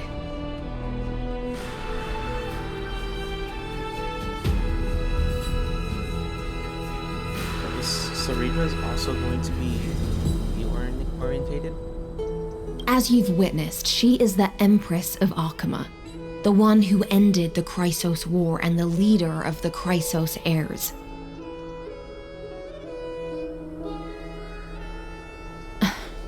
As merely a humble subject, I cannot say more beyond this.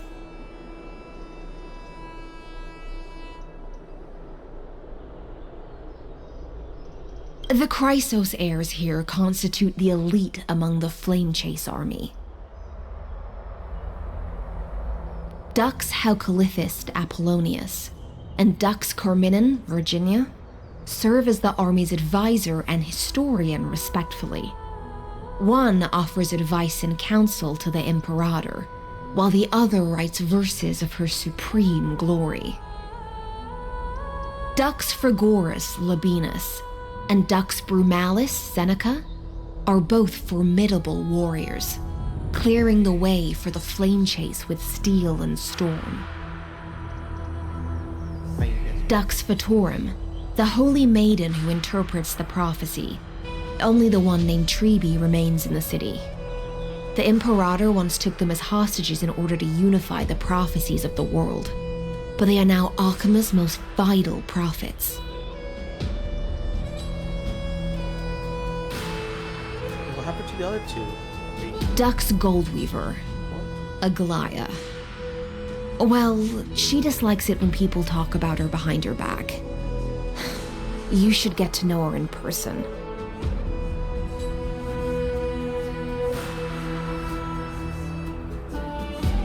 She hasn't lost her feeling of being human. She felt a lot less cold. Then come. The Imperator reserved seats for you. I'm starting to feel a bit nervous about the meeting. I wonder, like, that's how Aglaya Since felt. Sir Ridra is presiding over the meeting, it'll be a good opportunity to learn about the law's inclinations and the current era. Let's keep our ears open, okay?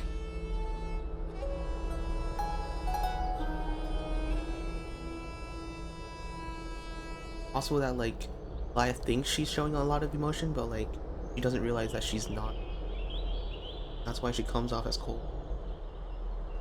Good sir from Paphos, what do you think the Imperator is planning calling this meeting so early?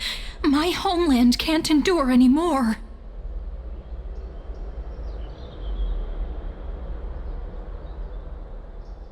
Who knows? First, she wants to hunt Titans. Now she says there are even greater calamities. Her madness is the greatest calamity.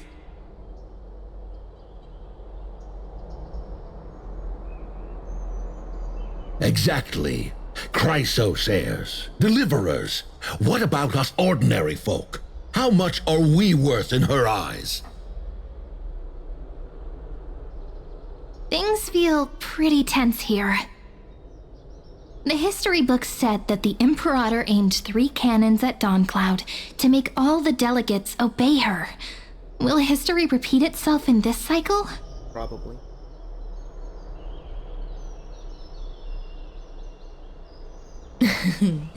Yes. Similar acts have occurred, and not just once. However, whether history will repeat itself, you'll soon see. Yes. Those are the 2 spots reserved for you. Please take your seats.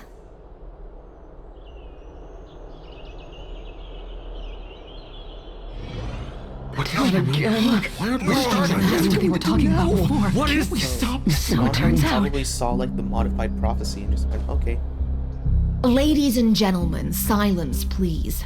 The Imperator has arrived before her faithful council, and the Alliance meeting is about to begin.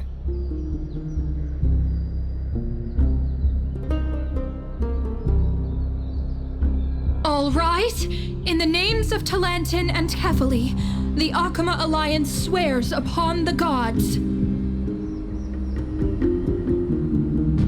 Cease the pageantry. I pray not to the vanquished. What? Kefali, of course, needs no further explanation. As for the law, at the entry hour 2 days past, a scout should have brought news of the conquest to all of you.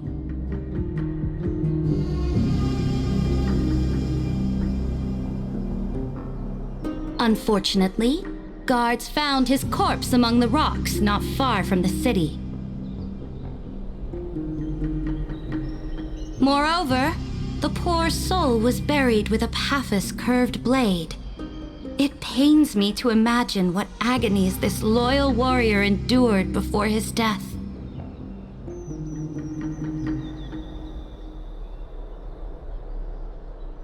Delegate from Paphos, do you have any insights? I know nothing of this. The evidence is irrefutable, so there is no need to waste your breath. However, let us set this trial aside for the time being.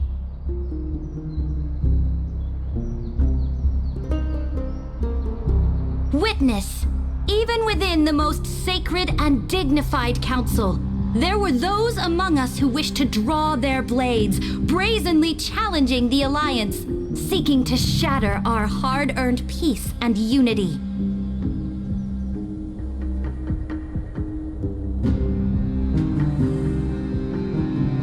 Fortunately, I uncovered this plot. Now, to protect this beautiful city and her people, the Imperator's legions are ready.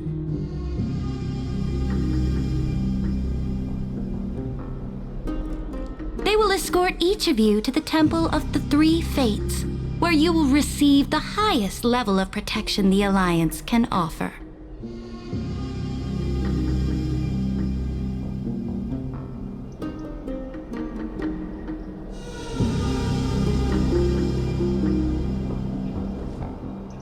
Then, the Legion's warriors will join me in embarking on the campaign against Fagusa.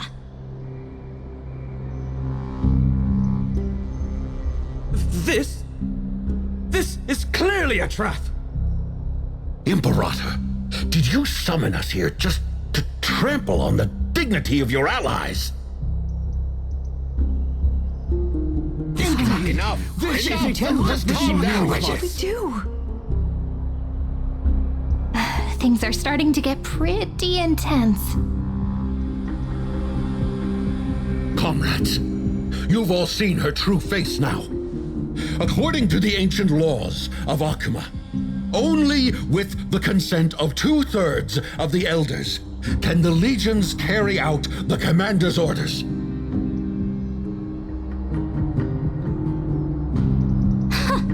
The ancient laws. Didn't you destroy them long ago?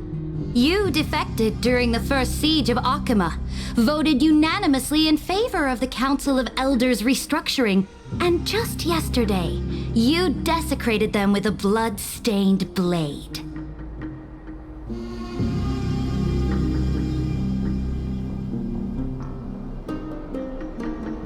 The decaying old laws fell with Talantan and are no longer deserving of respect.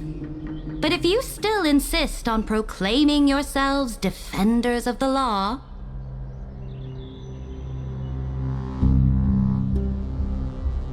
then be silent and offer up the highest respect to this core flame in my hand.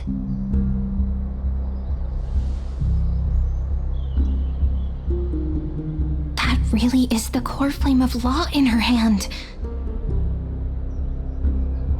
Since there are no objections, then the original agenda of this meeting, the campaign against Fagusa, is hereby passed.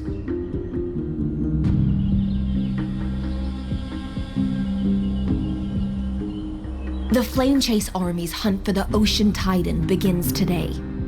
In order to prepare for war, all allied city-states must surrender command of their militaries and pay all war taxes by the end of the month of Evernight.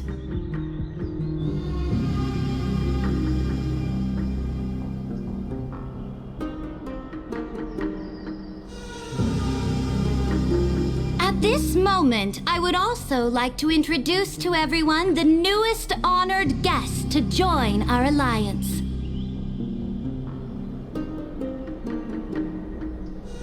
The Deliverer, revealed in the prophecy of time, has descended from beyond the sky.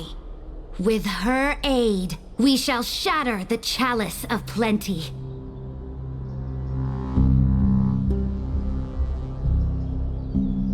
And return Fagusa's core flame to the holy city! Delivered on my Please, stand this! Absurd. Simply absurd. A deliverer from beyond the sky. This is just like that prophecy about slaying gods. It's a lie you've used to grow your power. Ladon has already sacrificed countless soldiers. And now you want me to send even more of my brothers and sisters to be used and discarded by a tyrant?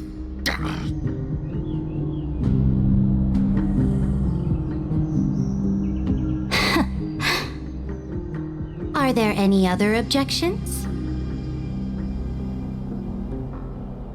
Then I bid you all farewell. Meeting adjourned. Deliverer, please wait. I still have important matters to discuss with the two of you.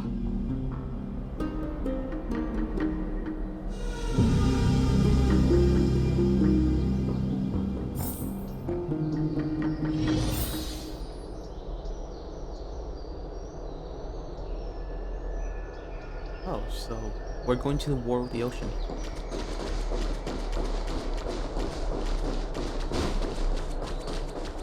Oh, trivia and background here.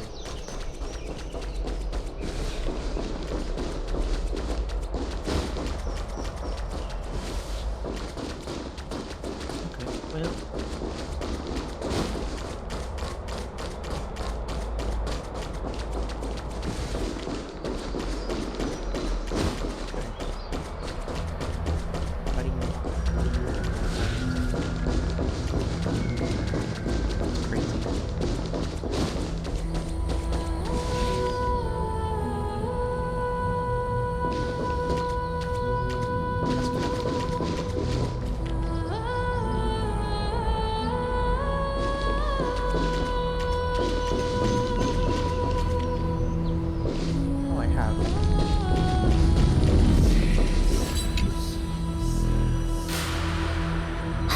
I apologize for that farce of a meeting. It must be tiring dealing with so many people every day, Great Imperator.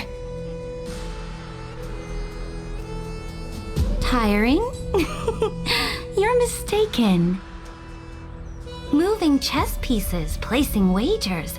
This game of strategy adds a dash of color to our heavy fates. Much like how rule and conquest are always accompanied by sacrifice.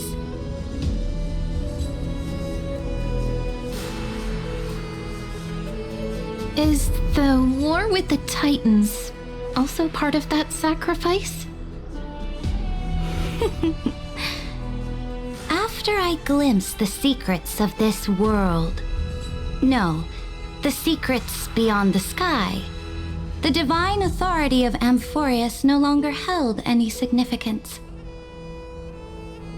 Let me ask you, Deliverer, is it true that beyond Amphorius' sky, there are magnificent deities called eons? Oh, so you know about that, alright. Where do you hear this from? Ah, so they do indeed exist. Then, please tell me more. How will you use this great power to guide the people? I don't have access to their power. What are you talking about? In the future you envision, where will our flame chase journey lead? We will destroy Iron Tomb. Protect the core flames and the law. Only then can Amphorius break free from the destruction. Oh? What you require now is the power of law? Exactly! Just as the prophecy foretold, she is your deliverer from beyond the sky, and she also has reliable allies.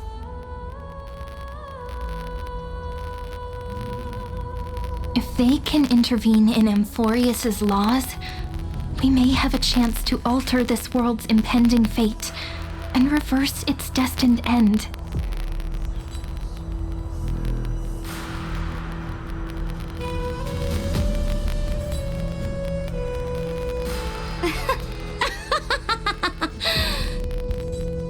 Very good, Deliverer. You have courage to say such presumptuous things, even knowing that the inheritor of the law stands before you.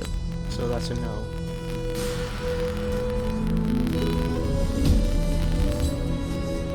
You mean In the past, anyone who dared to covet the Imperator's divine authority would have met a gruesome end.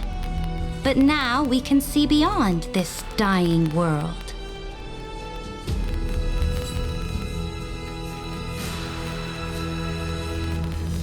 Our journey should no longer be confined below this stubborn sky. Alas, that fickle ocean titan has obstructed the spirit water leading to the vortex of Genesis, hindering my ascension. If the core flame of law cannot be returned, your path to deliverance will never be realized.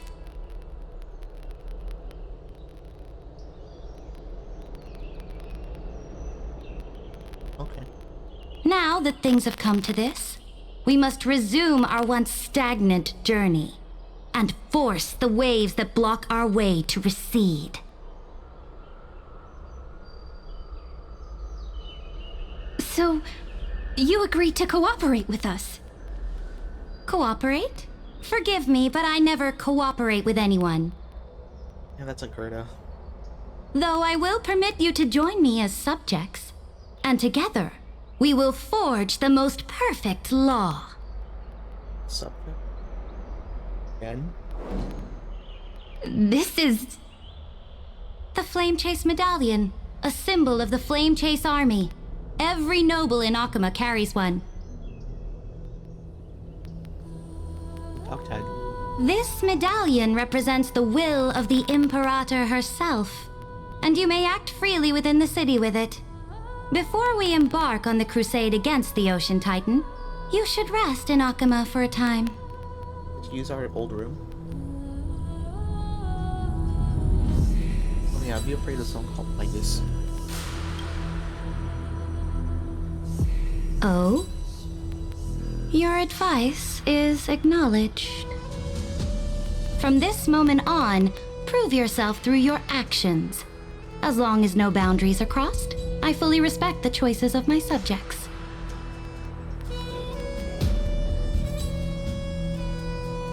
May your journey reach that sky full of stars, Great Imperator. Your attendant certainly knows how to curry favor. Go now. Take a bath first. You two... reek of seawater. Wait, what?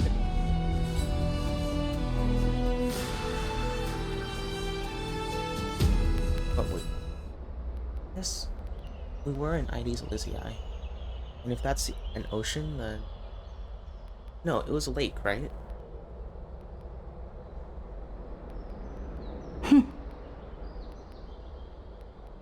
Come forth, Theoros. Yes. Great Imperator. Now, perhaps you're willing to hear my counsel. Dang, we're gonna keep them out.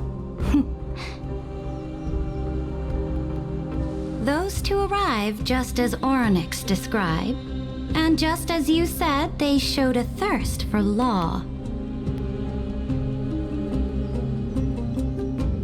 At least this proves that my judgment was right.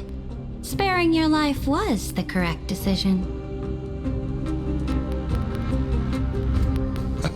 You've once again confirmed that your wisdom is no empty boast. Now another choice lies before you. With whom shall you ally to tip the scales of law? Me, or that deliverer?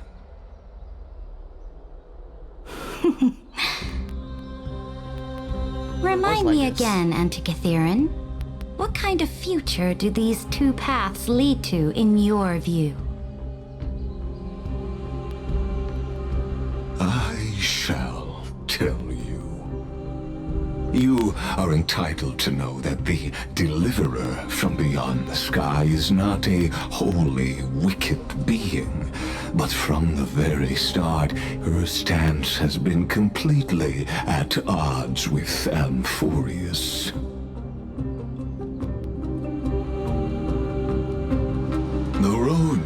have chosen will bury Amphorius' grand aspirations. This world which follows the path of destruction will inevitably stray far from the glory it was meant to enjoy. But on the path I have revealed to you, the people of Amphorius will slay their creator in the name of the Imperator and conquer the worlds beyond the sky. You will command the mighty beast known as Iron Tomb, bringing waves of war and conquest to the universe. Beings across the cosmos will bow before you, offering their allegiance. So, what's the price? The price is insignificant. All that is needed is for you to sacrifice that fragile, incomplete humanity to the destruction. As a Chrysos heir of the prophecy, you have already chosen to abandon it, have you not?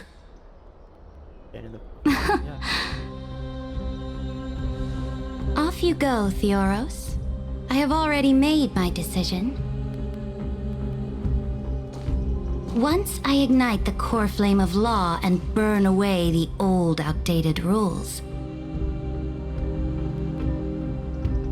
Amphorius will embark on a journey across the stars.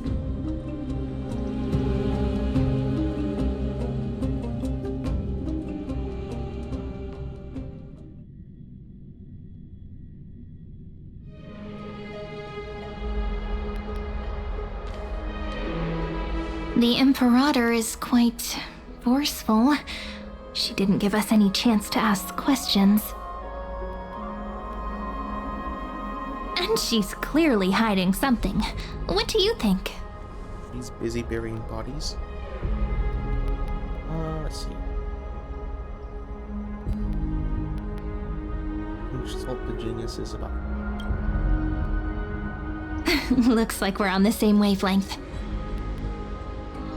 The atmosphere in Akama, it's so unfamiliar. And it's not just the Flame Chase Alliance talking about the world beyond the sky, but the whole city. We should also discuss our findings with our friends from beyond the sky. Then...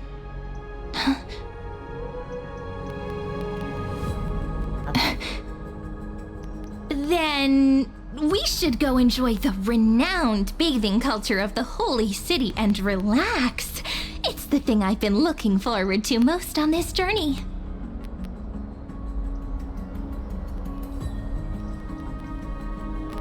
That's the best time for bath. Work and rest are both important. You see, everyone agrees, right? So someone's watching. Can't let our guard down for a second. Let's use taking a bath as an excuse to find a quiet corner to update Madame Herta and Screwlum on our progress.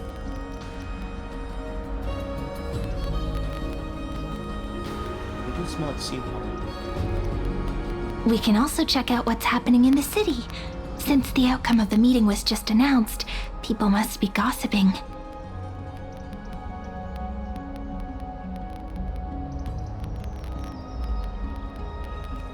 We can kill 3 birds with 1 stone. Let's go.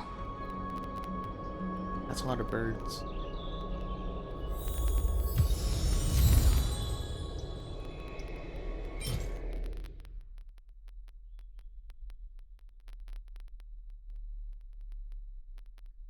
Cool, my frames came back up. Yeah, so, water physics. They make my GPU overheat.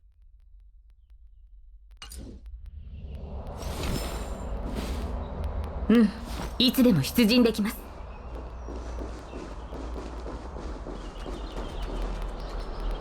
Oh, can't kill him.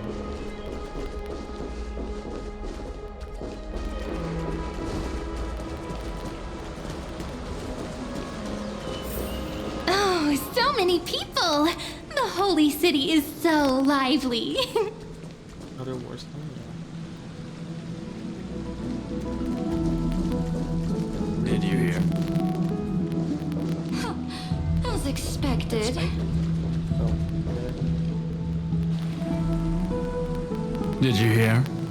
At the Alliance meeting, the delegate from Leyden stormed out in anger.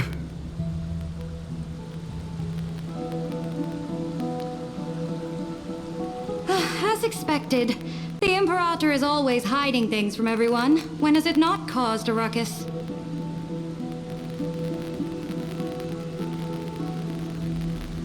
Silence! That's treason! Freeze. If it weren't for the great Imperator, you'd have sunk into the lake with those corrupt elders already. And you wouldn't even be alive to speak like this.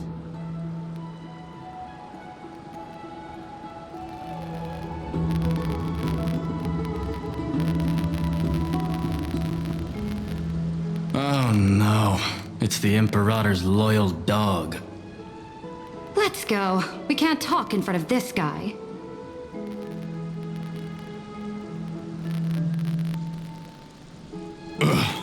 How disappointing. Oh, honored guests, we meet again. Looks like I'm not the only one who came to the baths to unwind after the meeting.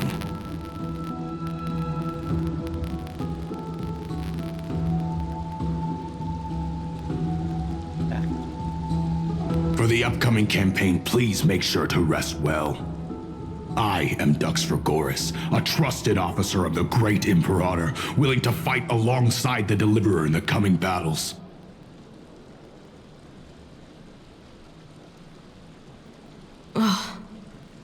Another war?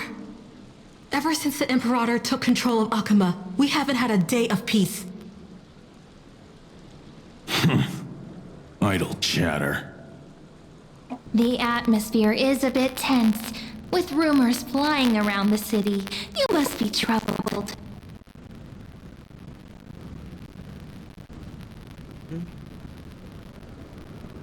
My apologies. After every Alliance meeting, there are always some pests in the city who get restless. It's a bad idea to call your citizens I prefer pests. to ignore them. Pests on the ground don't affect the sky in the slightest.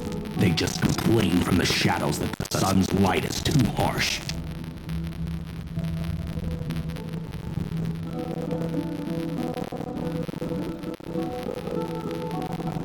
Besides, the Theoros has already promised the Imperator her fate.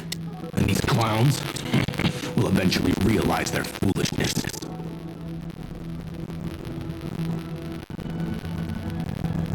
You shouldn't call that like about your citizens. Who is this Theoros? The Imperator has ordered us to keep his lordship's whereabouts a secret.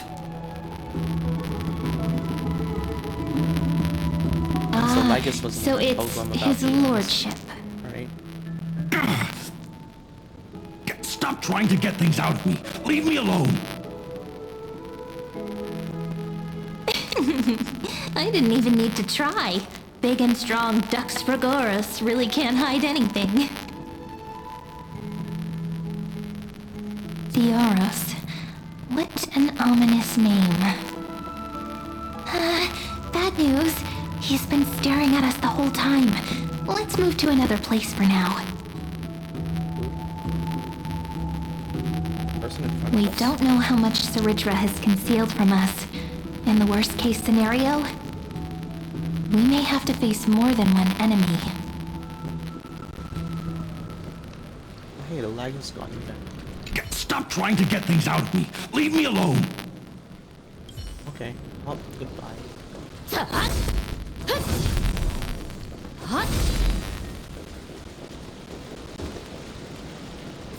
Gosh. My frames 1913. Someone said that the deliverer showed up? Where? The delivery?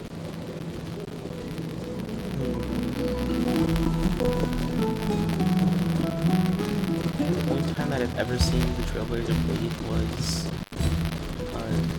on the Express.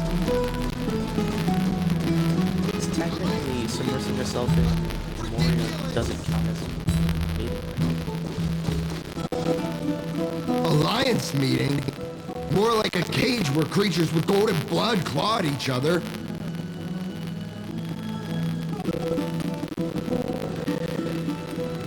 And Flamebearer who ends wars? Clearly, a tyrant who doesn't deserve such a title. You're absolutely right. While the Imperator's hounds are still hunting down others, let's let out our grievances.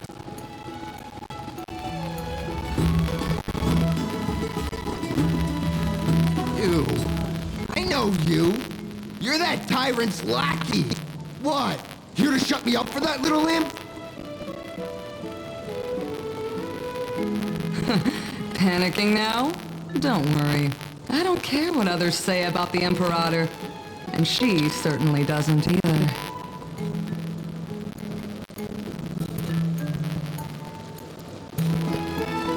Oh. Children of the Prophecy. Such rare guests. Are you here to relax in the baths as well? The temperature is just right today, so be sure to enjoy it. You should rest well for the next campaign.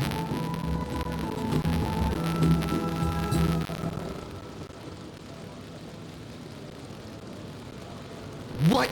Children of the Prophecy? Another excuse for the Imperator's reckless warmongering.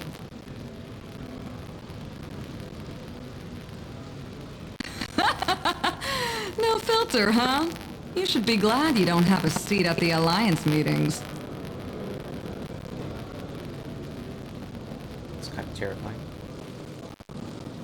By the way, if you still want to bathe, hurry up.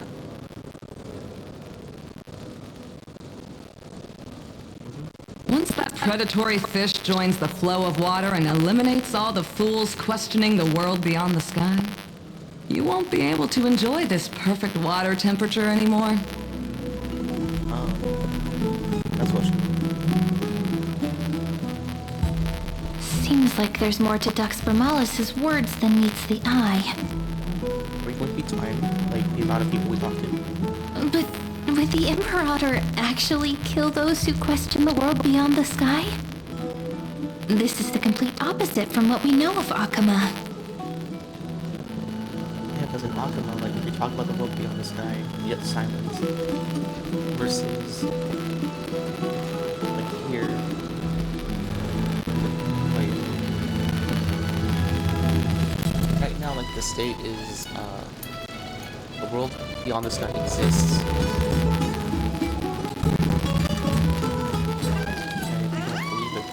If you still want to bathe, hurry up.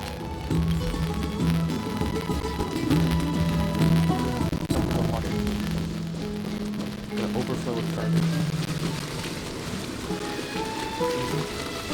Yep, pretty sure it's water physics. I'm at 8 frames now. And it's 10 frames. 12.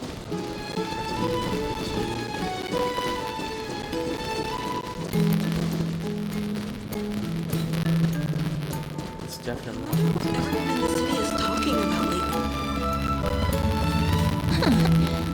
These two are...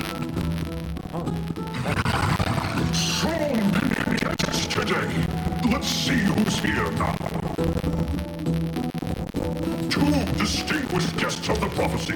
One a clever and adorable warrior. The other, also quite heroic. Heroes, I didn't expect to meet you again so soon. How fortunate. It's a pleasure to see you again, Dux Helcalithist and Dux Carminum. You two are inseparable, aren't you?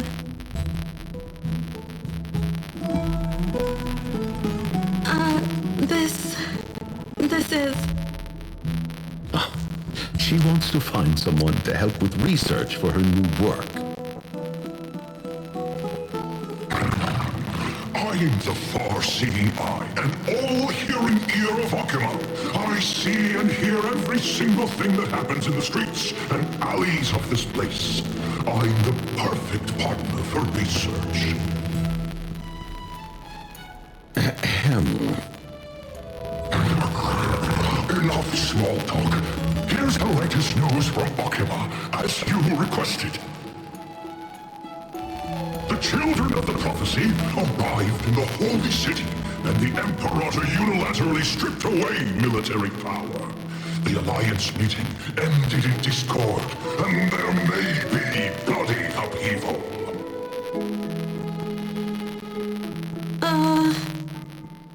As expected. I get the feeling you might have embellished a bit to keep people's attention. I swear on my stone maid, I would never do such a thing. But if you wish to quell this terrifying news, perhaps a more explosive topic would help. Never mind. While the influence of rumors can be minimized, the fact remains that the great Imperator did swiftly consolidate military power in an almost threatening way. It's undeniable. Heroes, I know the Imperator's way of doing things may seem a bit autocratic to outsiders, but soon you will witness her blade dance with enemies on the battlefield. I can't comment on the source of her loyalty, but when that blade is drawn, you two, as bright as you are, will surely see the deep thoughts beneath her exterior. The Imperator's blade. Is he talking about Miss Hysealence? I know we're still talking about the Imperator. I sense some unease in Dux Helcolith's words. It seems the Imperator and Miss Hysealence share a much deeper bond than the others do.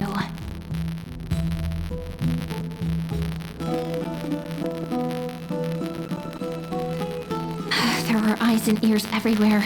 Is there any place where we can have some privacy?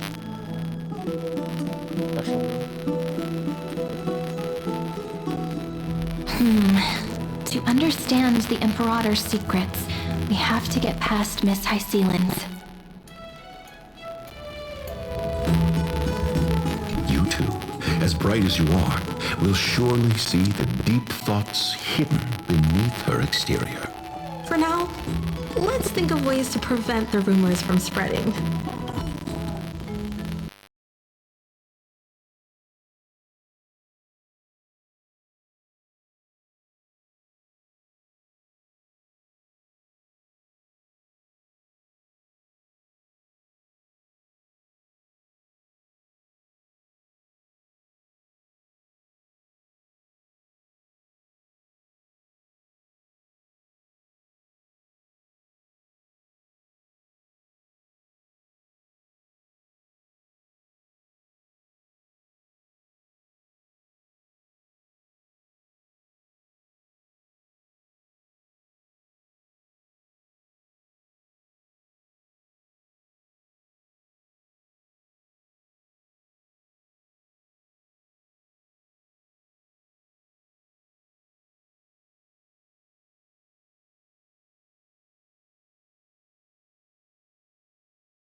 To understand the Imperator's secrets, we have to get past Miss Hysealence.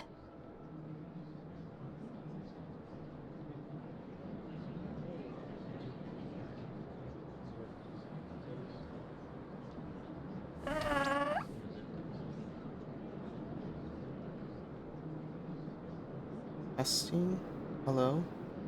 Am I back? Back? Am I back?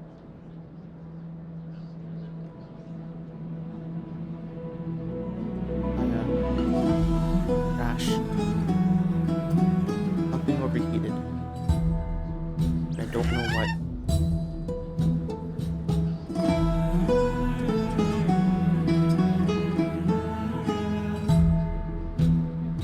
I'm pretty sure I'm going to be like a few minutes behind.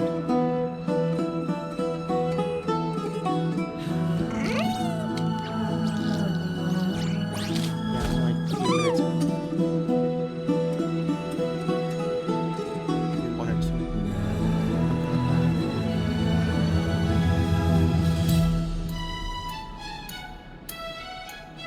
Good thing I'm not. Or that would have sucked because having your recording corrupted is not fun. Because you can't open it anymore. Let's see. You two, as bright as you. For now, let's... Yeah, let's prevent rumors from... Keep security.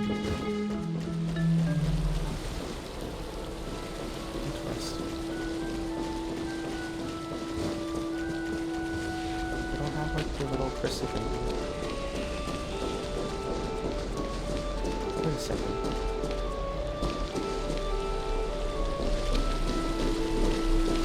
Person here playing this, right? Is that her? Is that her? Was that Virginia? Was she like the one like playing at this instrument? Because I remember like there was a little ghost from like the past, right? And since she's like a poet, who would be the one I was playing this, right? Huh. It would be interesting. Probably not. I thought those guys were sitting outside. He's back.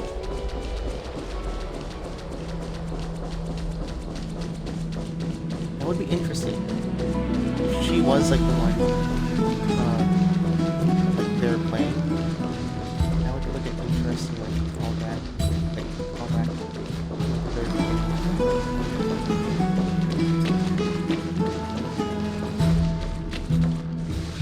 This place was your original bath chamber, perfect for avoiding prying eyes. I wonder if anyone is using it now.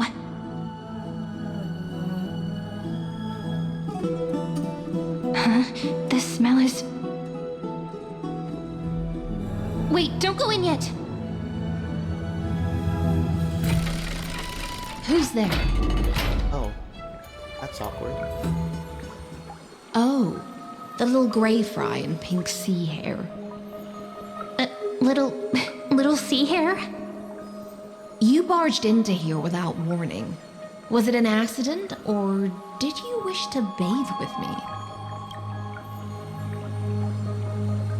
Does she have the exact same reaction if it would have been,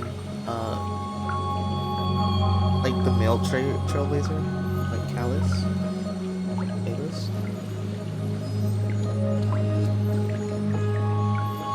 Because I could see her as being like slightly less on guard with Stella, but...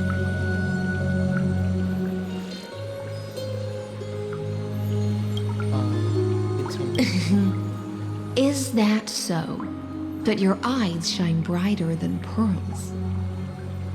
Sorry, we didn't mean to disturb your bath. We'll leave now. Oh, she has normal legs. It's no big deal. There's no need to panic. This is the natural state for me. People on land force themselves to wear clothes, adding unnecessary constraints. Look, she doesn't like wearing clothes. Forget it. If Duck's Goldweaver heard that, she'd scold me again. All right. Please make yourselves comfortable and wait a moment.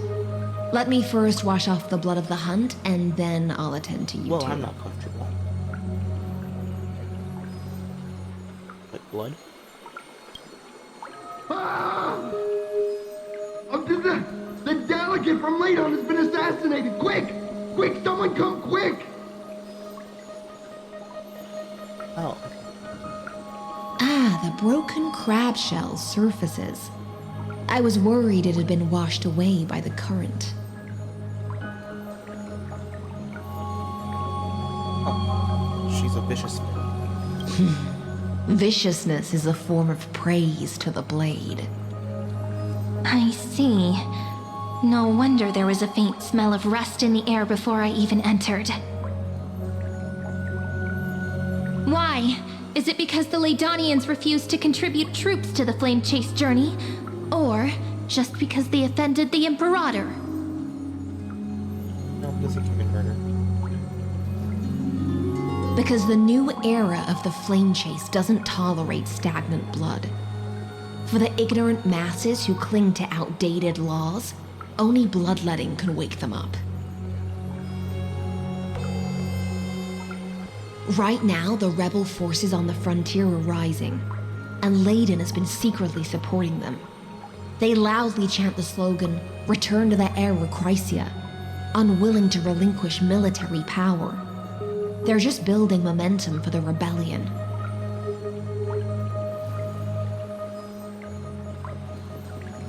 It's been extreme. Thinking is a right given to citizens by the Imperator. I won't interfere with your thoughts.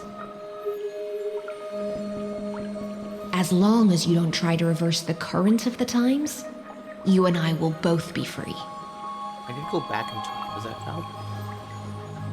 But, Miss Hycelans, I can't even hear the slightest hint of joy in your words. Because I've already tasted ultimate freedom. Long, long ago, I lived in the sea. In that lightless abyss, far beyond civilization's reach, the great fish consumed the small. And when the great fish perished, their bodies became sustenance for the newborn, nourishing the whole ocean. This is the tide that carries civilization forward. Anyone may be devoured, or meet the fate of inevitable decay. Are you suggesting that ultimate freedom is in fact the cruelest fate for life? I only mean that if life wishes to preserve its dignity, it must first be bound by the law. There's no need for me to say more, little sea hare. We are of one mind. Whether the Imperator's law can guide the schools of fish and lead us to a truly free ocean, let us wait and see. But for now, let's pause this heart-to-heart.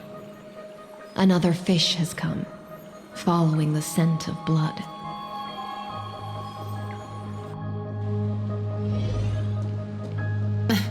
Being your subordinate is such a tragedy. I'm always having to worry about the messes you leave behind. She's so casual. It's simply our duty to the Imperator. All ready to go in an instant. Miss Hycelans, you truly are impossible to predict. Yet you, a golden trout who's always busy all day, suddenly have the time to visit me? Do you think I wanted to come? I suggest you burn some more of the incense offered by our allies, lest my creations be tainted by the reek of fish.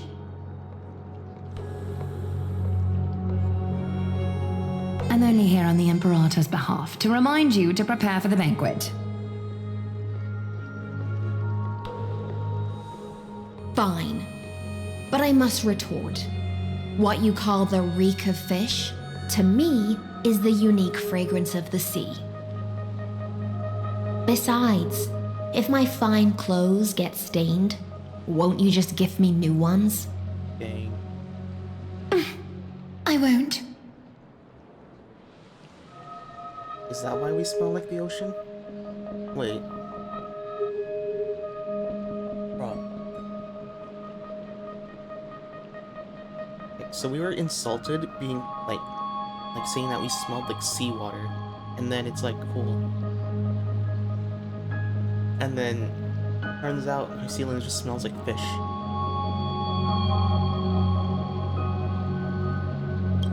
Lies? Personality is different. You mean future. The future ruler of the Holy City, Lady Goldweaver, is quite captivating in her own way. By the way, you both just mentioned a banquet. Could you elaborate on that? Oh, right, you don't know. Every time before a battle, or after a victory, the Imperator holds a grand feast for the Chrysos heirs to lift our spirits. For us warriors who swim constantly between life and death, these feasts are more worth looking forward to than victory.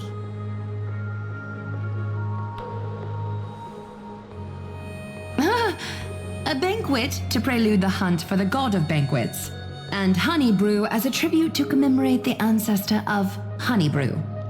How absurd. Don't look so grim. All has been decided. Since it's a banquet for Fagusa, why not take a leaf out of the Tidens book? Live in the moment and enjoy life to the fullest. I'm not as carefree as you. That little Dolos kitten is already causing enough trouble for me. And on top of that, I still have tailoring commissions to complete. Wait a second. Little Dolos kitten. So it means while Cypher is here, Cypher's not grown up. So this is child Cypher. But from Cypher's memory, Glaya's still monotone. I think.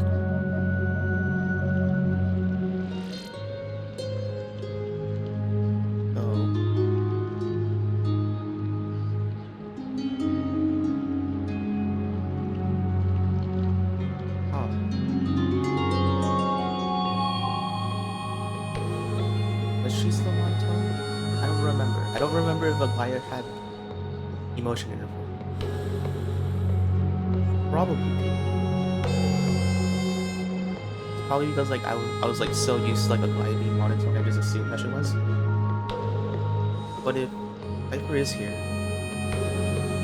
and this is how Glaya speaks now, it's possible that it wasn't. Still had emotion now. Cypher's here. That little liar's still here.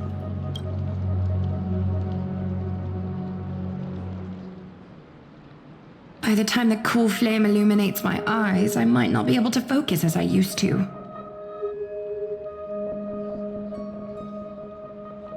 Glaya's eyes. Curious about these eyes? People often compare them to jewels.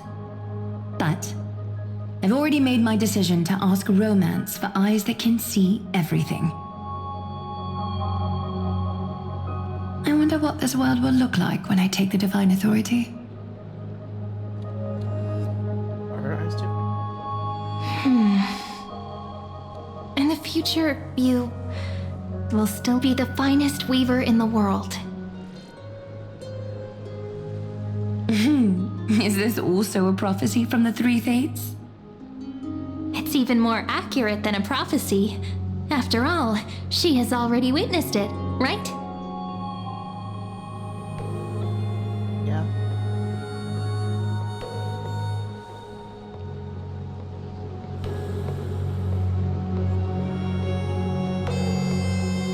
Oh gosh. You will leave the most romantic thing in the world. The internet. Become a demigod and lose your humanity. That is the only reply I've received in the countless times I've sought wisdom from the prophecy.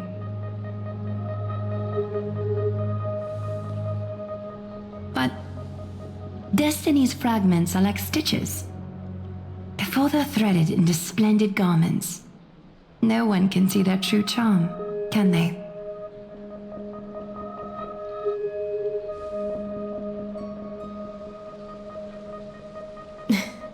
Aglaya has always been troubled by the divine duty she must bear. But thanks to you, she seems to be in much better spirits.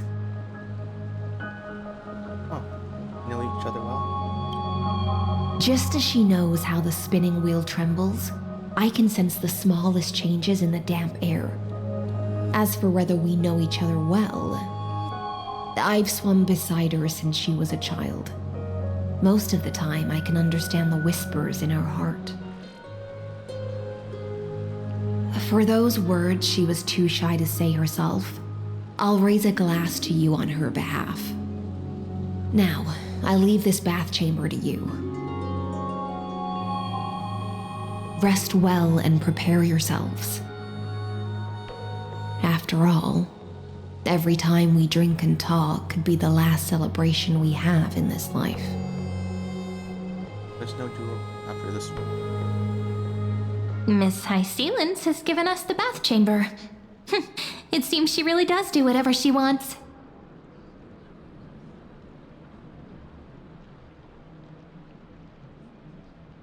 We're just her roommates. It seems that way. This also means she could return at any moment. If we're having an important discussion, we must remain vigilant.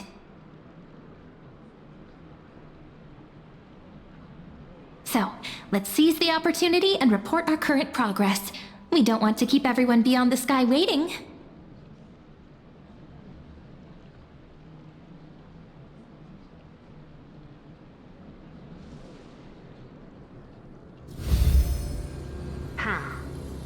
First, while that little empress with a candle stuck on her head didn't explicitly say it, she firmly rejected your request to take over the law. Fair enough.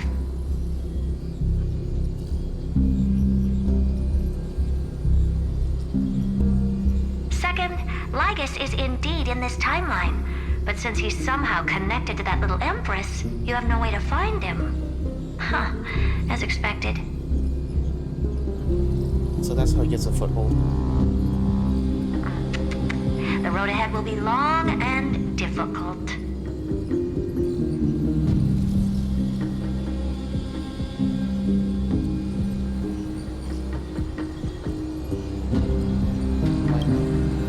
Looks like I guessed right then. Next time it'll depend on my mood. We've made some progress here too, but nothing to get too excited about. Our time is short, so let me summarize.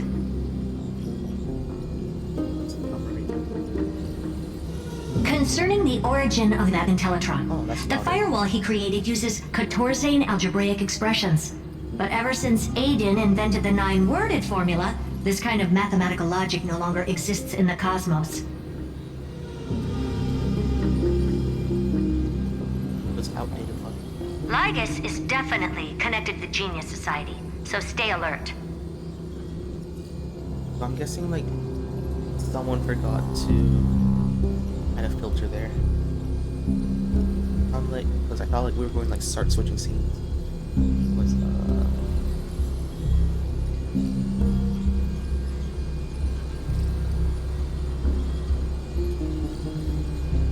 what does Jesus mean? You know, please. We can first exclude Droidhead themselves. They specialize in minding their own business and wouldn't intervene personally. But Screwy and I are still eliminating possibilities one by one. They're eliminating Currently, the most likely candidates are these few. The Lord of Silence, Acha. Oh, the 2 Ruperts are also possible. But it would be too boring if it were one of them. Wait, so by too boring, I'm guessing she meant like the waiting game of Emporius would be too boring for them.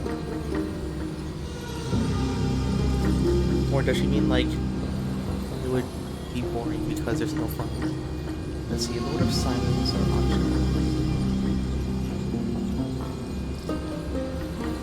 Going to face off some big names. That's all I have to say. Will depend on you to continue pushing things forward within this world. Keep in touch regularly. And remember, don't let your guard down. Well, our guard is down.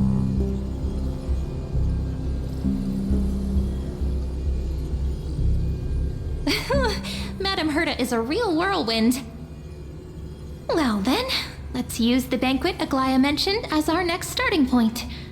Ceridra's trusted followers should all be present at that time. It'll be a good opportunity to get closer to them.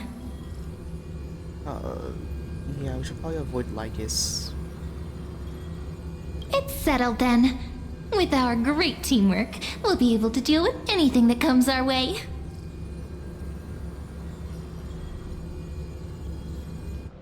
It's been a long day. We should get some rest now.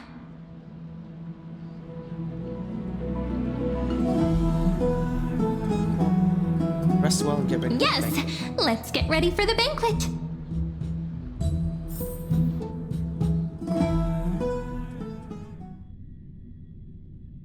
Veil of Evernight.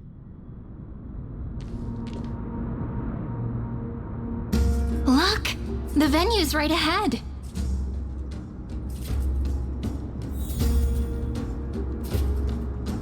The venue is right ahead. Here we have ghosts here.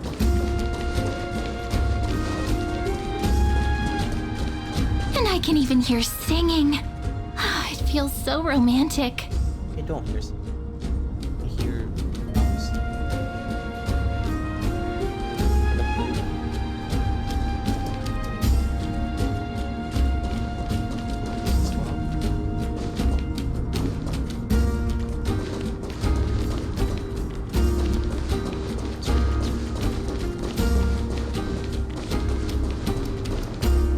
Honored guests, wait here for a moment. You must surrender any personal belongings you have on you before entering the venue.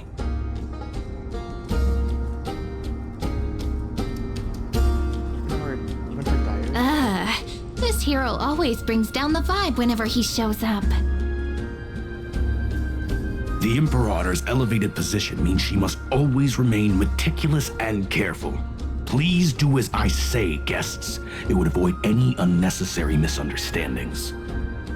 Well, what if I gave you all as I've written?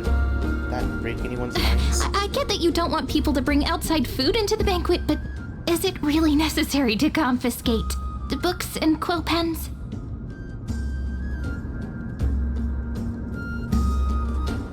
Even a quill pen can become a deadly weapon in the right hands. I'm asking for all your items. All, Miss Cyrene. Your belongings will remain safe. They will be looked after appropriately by dedicated staff.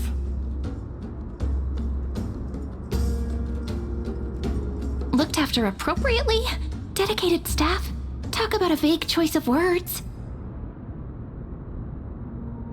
Yeah, not giving up my phone. We're gonna be fighting them now.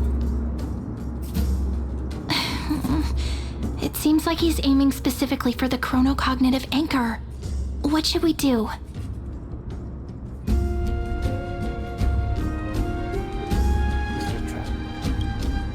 True.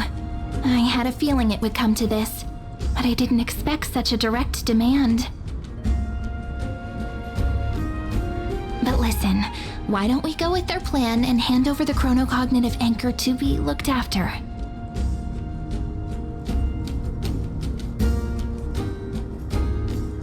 After all, if the little Imperator is paying this much attention to you, she probably already knows all about our whispered conversation with the geniuses. I can pretty much guess what'll happen next.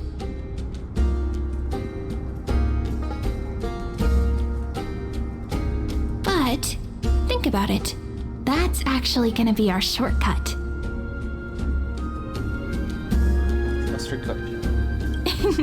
I knew it. You and I can practically read each other's minds.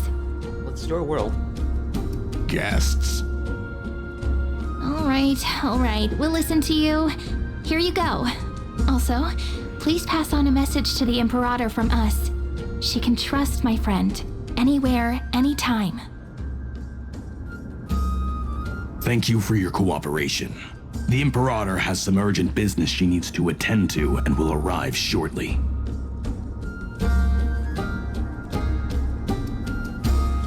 Why don't you head in with the other guests first and enjoy the feast? Isn't Ceridra supposed to be the focus of the banquet? But she's not even here. Why is it so difficult to talk to her? Whoa, it's so ugly. Oh, I thought there was going to be like a boundary, like if you cross it, you like get back.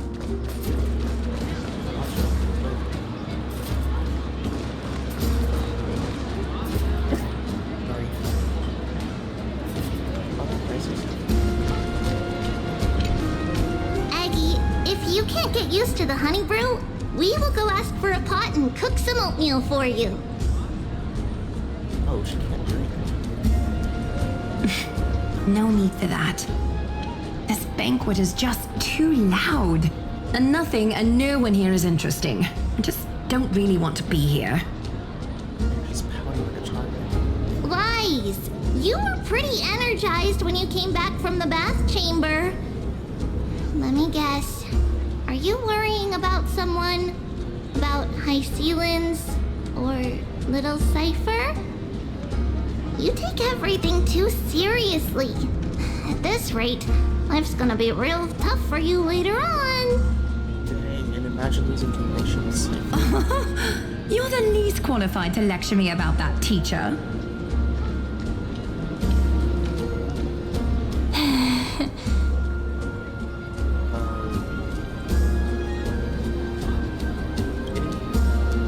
Dear guests, are you here for us? I mean, are you here for Treeby or Aggie?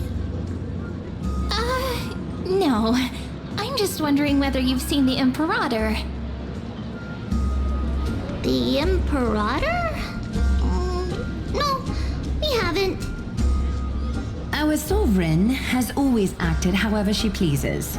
Though she gave us ranks, she'd never tell anyone her whereabouts. So she likes to work. Perhaps the only thing she tolerates are chess pieces. And the sky reflected upon her crown. I see. Why do you two look so distressed? That's not what the deliverer should look like. Nah, he's some guy with a sword. Why don't we have a toast? While we still have time for pleasure. Here. To the destinies and sacrifices of the next millennium. Then we will toast to the tomorrow that will set fate free.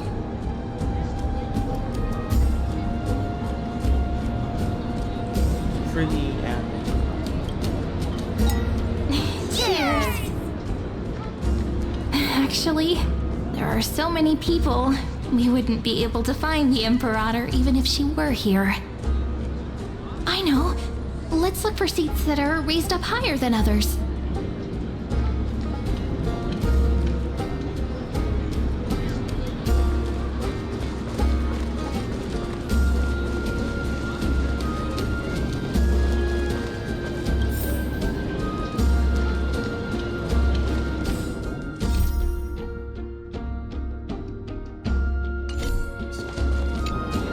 Is there anything else we can help you with, dear guests? Or do you want me to recount the great Imperator's heroic deeds? Heroic deeds. Hey, Labinas. I managed to get some honey brew that the scholars hid in the cellar. Wanna try it? You're just stealing. It's considered. I'd never refuse to share a drink with Dux Brumalis, especially if she seeks me out first. Don't worry, dear guests. The banquet's security won't be compromised. I'd never get drunk before her. This banquet has a never-ending flow of honey brew. You're welcome to try it and see whether our drinks are as good as those from beyond the sky. Well, there's a place called Pinnacle. Thank you for the offer, but we're more interested in knowing when the Imperator will be back.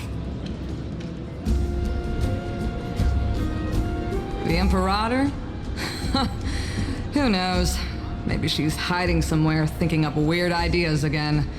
If you ask me, she's never treated us soldiers properly, even though we put our necks on the line for her. Hey, I can't pretend I didn't hear that, Seneca. Either retract your statement or duel me. Fine by me. Attendant, bring us 10 more jars of honey brew. I'm gonna make sure he can't even stand straight by the end of this. You wish. Be careful you don't get drunk first.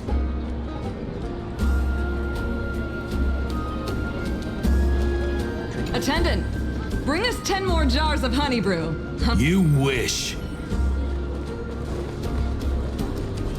Called it. Oatmeal suits us way better than honey brew. Oh, please give me a bowl as well, teacher. She doesn't like to drink. Spare me. We're marching to war tomorrow.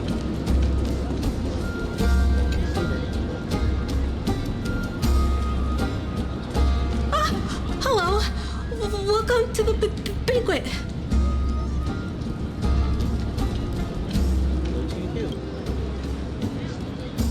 Ah, so the Deliverer is attending this event, as expected.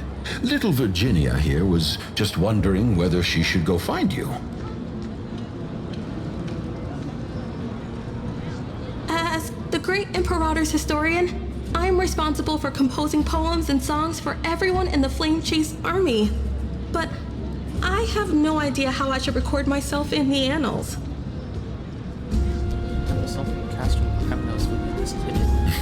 Little Virginia is wondering whether you can let slip a hint or two about her future, so she can find some inspiration to write about herself.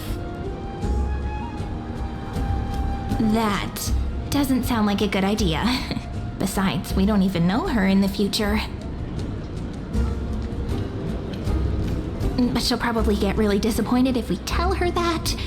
What should we do?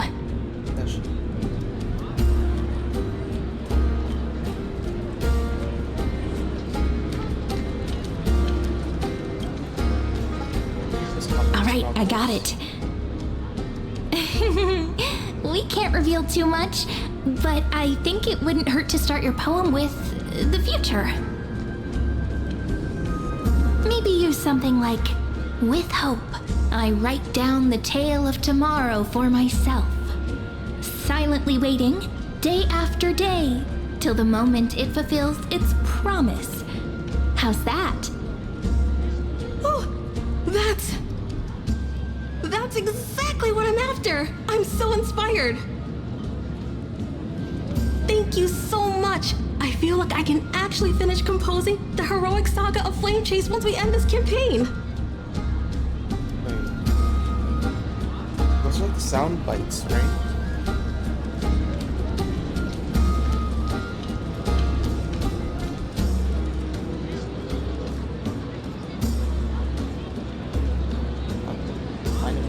Oh yeah, she does fortune telling. And that's the art of conversation. I learned it from you, after all. So, how did I do? By the way, in return for that, are you able to tell us where the Imperator is? The Imperator? She usually wouldn't arrive this early. She believes that rulers should stay silent in places where their subjects hold private conversations.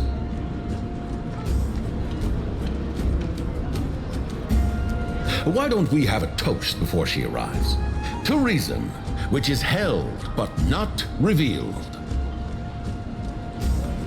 To romance, which will surely be returned.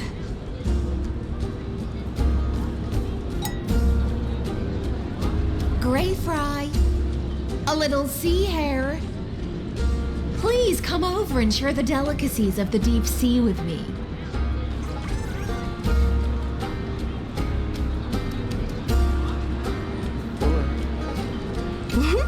What a romantic conclusion. Let me have a few jars of honey brew as a treat. Now, don't drink too much. Oh, big are the jars? Are they like the vases? Big jars or We're marching to war tomorrow. like honey jars, cookie jars?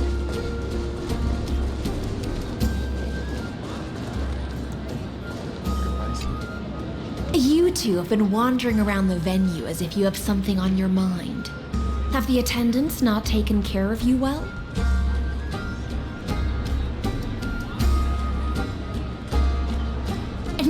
No, we love it here.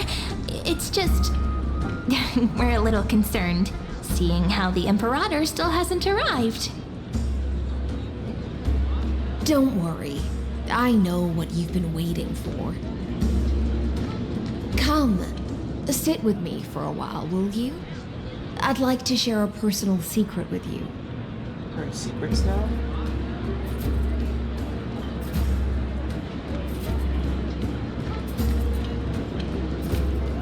See here? I hope so. This is Fagusa's dew of divine blood, the sweetest of all the 12 bottles. On the night before such a historical event, I'd like to share this marvelous drink with the Deliverer. Didn't we also have dew of divine blood? Like, did it come with ice? Doesn't this count as bringing in outside food? I knew that security check was targeted at us.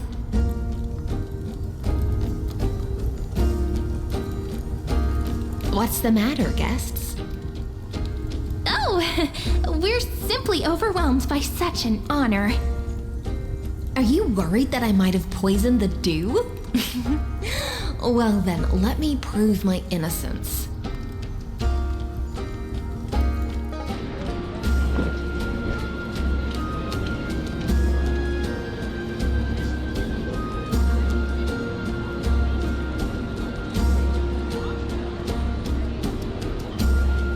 See?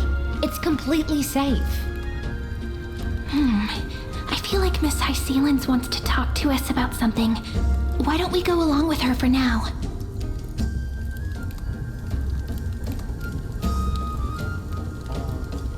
Miners shouldn't drink. Worry not. Honeydew's not alcohol. It won't get you drunk. On the contrary, it can make your mind even sharper.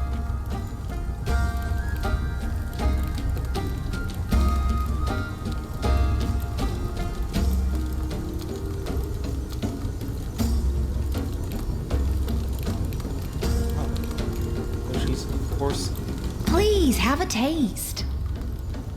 Would you like some too, little sea air? I can drink it myself.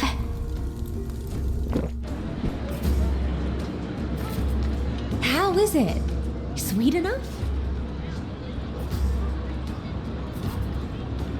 There's a taste to it. Calm at times, tempestuous at others. That's the taste of the ocean. It'll do you good to understand Fagusa's fickleness before we set off to face their waves. It's ocean water? Just like how you're about to understand the secrets within this dew. Now, please turn around. Very, very quietly. Don't make a single noise. It will scream.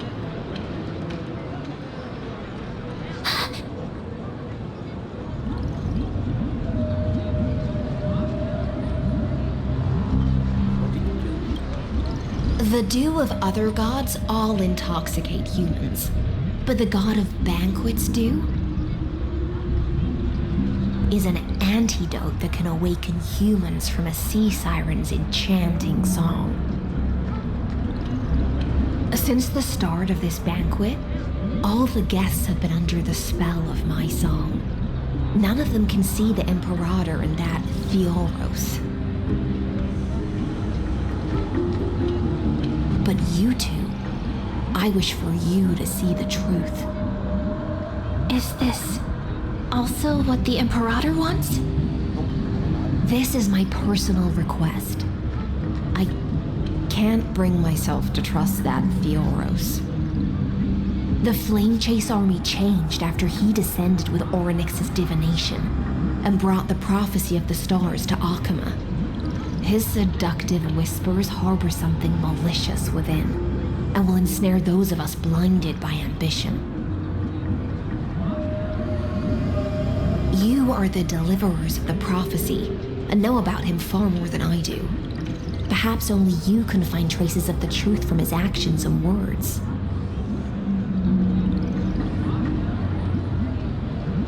Then we can show the Imperator the right path forward.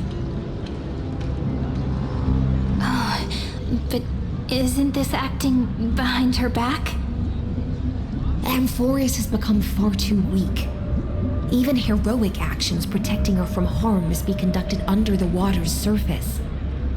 I am the Imperator's blade, and I must clear the way for her while remaining concealed in the torrents. Then, ensure I'm pointing my sword towards the true enemy. Can you promise me something, Miss Hycelens? Ask away. My friend has in fact come here to stop that villain's evil scheme. Our goals are aligned.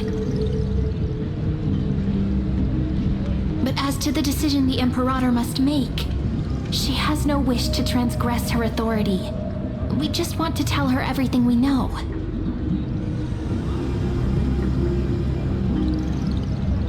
I believe the Imperator will be able to tell right from wrong. Or not. I never doubted your loyalty. I'll pass your words faithfully on to her. Provided we can gain the advantage in this tug of war, that is.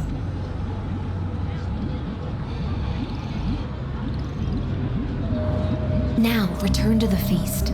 Bring this cup with you and keep your distance. Pretend you are still immersed in the sea siren's fantasia. And I'll control the moisture in the air. That way, you'll be able to listen to sounds from afar as if you are a whale of the depths and hear every word of their conversation. She's controlling the air. I wish you a victory in this first skirmish. It's the exciting and thrilling undercover part of the adventure. In the ceramic cup, and craftsmanship that we're passing a honey brew, brand new, sing on that sound that we still make here. Where is he? Because it was said to have very 12.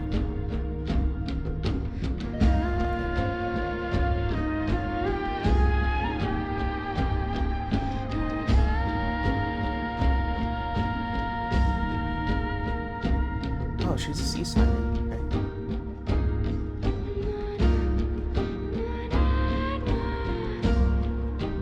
There's only one in existence. This one we also have. Oh, what the? Okay.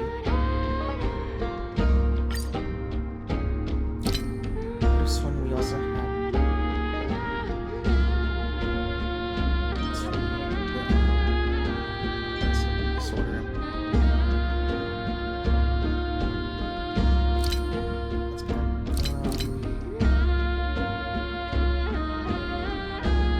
Divine blood. This one. Yeah. Oh, so okay. So this is Pagusa's. This is Minestia.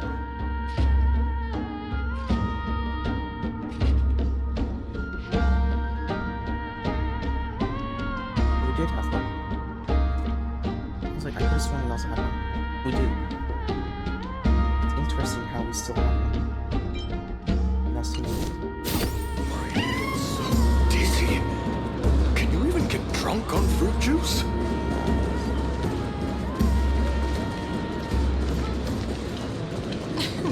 It's because you haven't had enough honey brew. We're too close. They'll notice us. Probably not.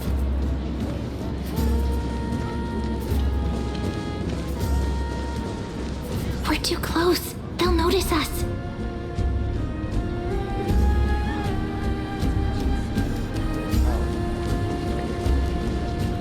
Let's mingle in the crowds here.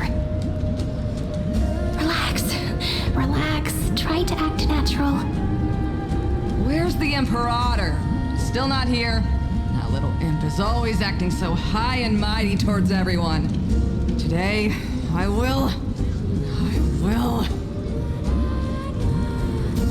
Whatever. Pour me another cup. Though she has succumbed to drunkenness, she still does not dare challenge your authority. A criticism of my height is a grave enough insult already. She should be dismembered. Do you often test the loyalty of your subjects like this? You jest. The Imperator does not need blind loyalty. As long as one can prove they have value, I am willing to be lenient towards them.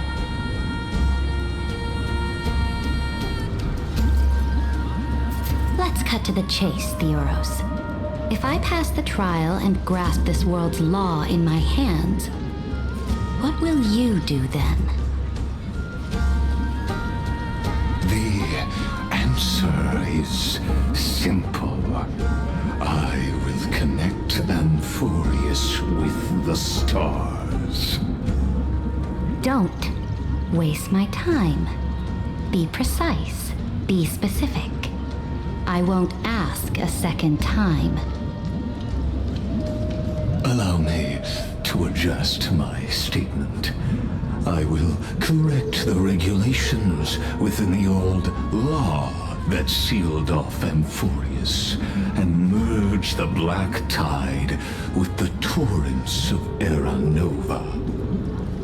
Then we will be able to decimate the forces beyond the sky that are trying to annihilate Iron Tomb and sound the trumpet for the endless campaign you will then embark on. But you previously said that Iron Tomb is unrivaled in power across the stars. Who would dare to annihilate it? There is a federation of warships named the Cienzo Alliance. Warlike and old-fashioned. A cult named the Genius Society. Loosely organized, but steeped in abject insanity. Oh, there's also the Astral Express. A group of lawless vagrants. That so-called Deliverer is part of that last group. Those vagabonds mistakenly believe they can connect the stars through alliances instead of conquest. But history has already given them a tough lesson. There are countless other organizations besides, but when the Lord Ravager sweeps across the cosmos, they will certainly all bow before your empire of destruction. The Ackman Alliance is invincible! If those civilizations are not as feeble as you describe, then they may still have some value in testing the quality of my blade. That being said, even the smallest and weakest city-states should build an obelisk to the Imperator, so that their people can constantly recall the glory of her conquests.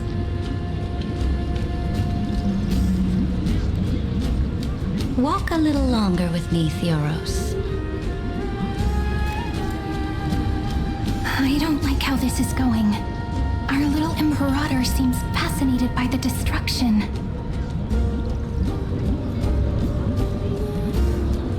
Grapevine, a little sea hare? It seems like they're still talking. Get closer. I'll keep carrying their voices to you.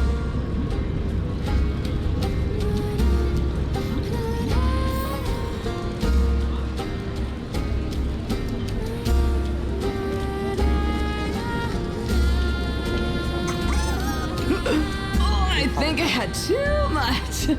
Didn't think you could get drunk on fruit juice. Weren't you trying to? My head's so dizzy.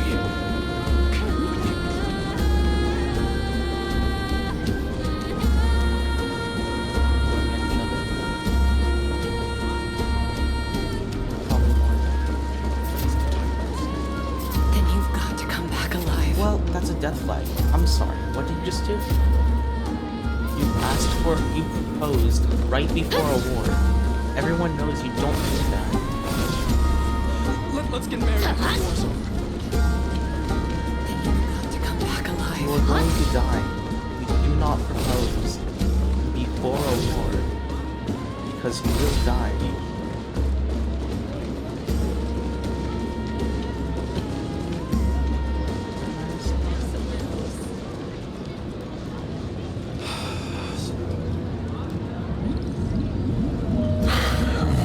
Situation. No matter how we position our forces, this battle against Fagusa will result in many casualties. That's not something you or I should consider. The Imperator has already placed the chess pieces. We just need to fight for her until our last breath.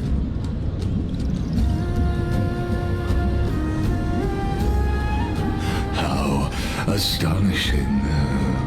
The commanders under you have such different personalities, yet they share the same loyalty.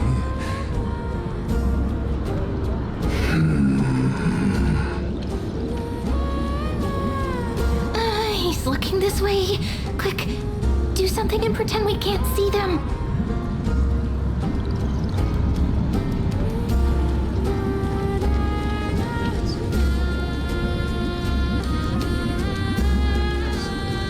So, you have this super duper speedy rotation of destruction into Amphorius? Oh. Huh? Oh, I got it. It's that thing, right? Oh. The one behind the research and development of this golden blood principle is Idonia's manager. Oh dear. Seems like you've met your match, partner. I'm so full of inspiration right now. And I feel so light. What's the matter? My apologies. I was just checking whether everything was fine with those two distinguished guests of yours. And it seems like all is well. Let us continue our previous conversation regarding the soldiers fighting for you. Are they aware of the price they must pay for the trial of law? If I recall correctly, you've already lost a bout against Talanton due to offering insufficient sacrifices. You dare mention my name alongside the word lost? Forgive my transgression, great Imperator. Watch your words and actions. All you need to know is that my victory in the trial is guaranteed. Even without the trial of law, they've already sworn to give their lives for my conquest. So tell me, if everything happens according to our agreement, how would you recommend I deal with that deliverer?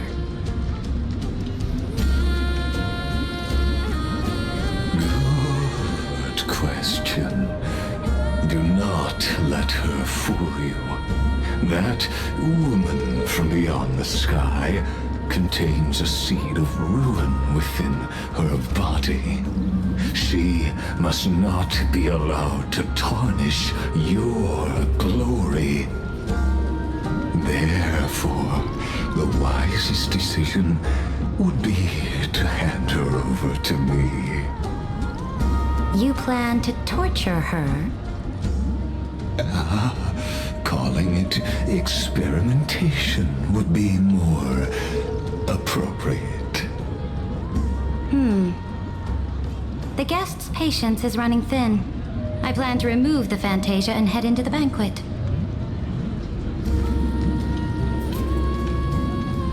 I will heed your advice. Leave for now, Theoros, and go back to Akuma. You don't want to confront those two directly either, do you? Indeed. It's a pity that Antikytherans are lightweights when it comes to drinking. Before I leave, I would like to make a toast to your boundless ambition, using my spirit instead of a goblet.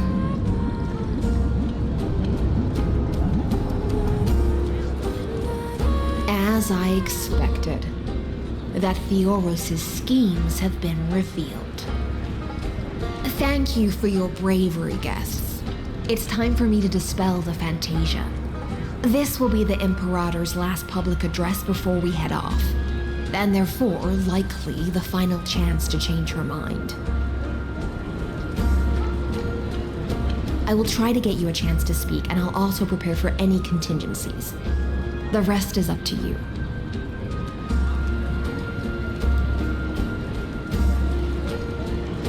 You should head back to your seats for now.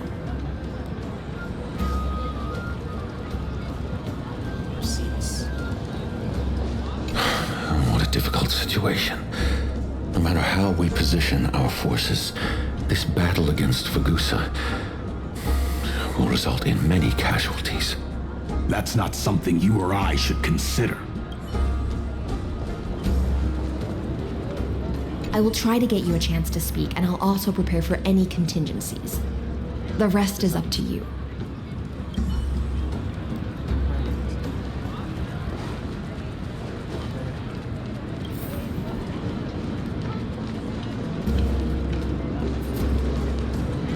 Memory crystals must be examined with a convex lens. Sorry, I didn't realize it was you.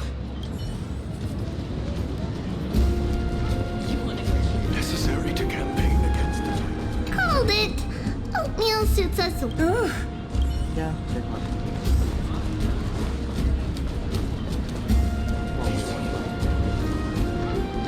What do you think the world beyond the sky looks like? If you're curious, just go ask those two deliverers. Huh, that's new. Maybe not. They're from the sky. What if they can summon thunder like Aquila? Probably.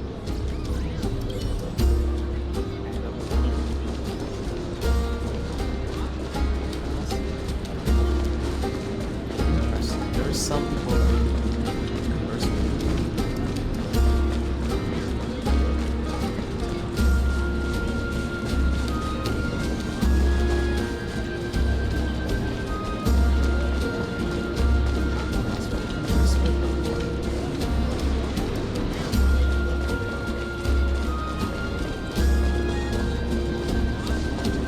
Did you hear that the Flame Chase journey will end after we win this campaign?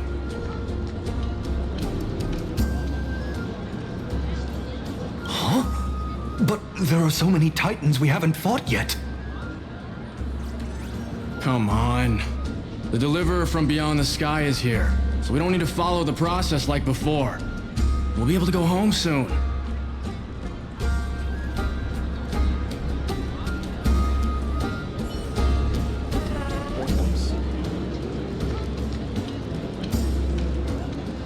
Hear that? Go home.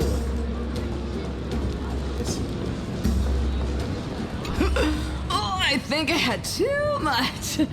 Didn't think you could get drunk on fruit juice.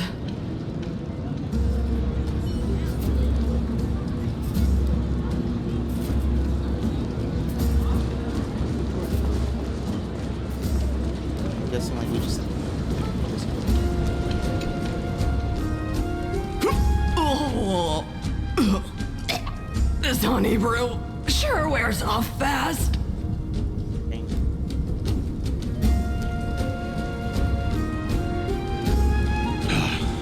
The Imperator!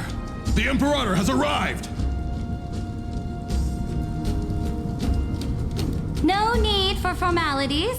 I should be apologizing for my tardiness instead. The hour draws late, and I trust you have all had your fill of brews. Therefore, I will not observe the usual ceremonies. Any warrior who has fought by my side should have those speeches memorized by now. Oh, dang. Just use the exact same speech. The Imperator's word is law. Are you out of your mind, Duxpregoris? The Imperator hates flattery most of all.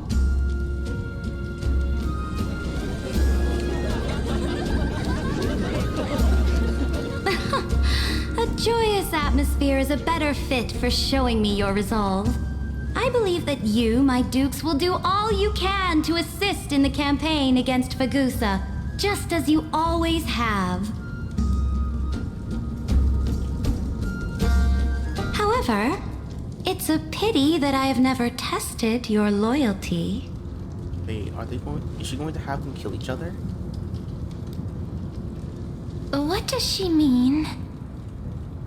The purpose of tonight's banquet is not to raise our morale, but to establish which allies our alliance can actually trust. And sever the heads of the traitors as a toast to all before we march. Yes, some among us have discarded their vows in order to foment vile conspiracies. Now listen! These traitors are standing right here in broad daylight.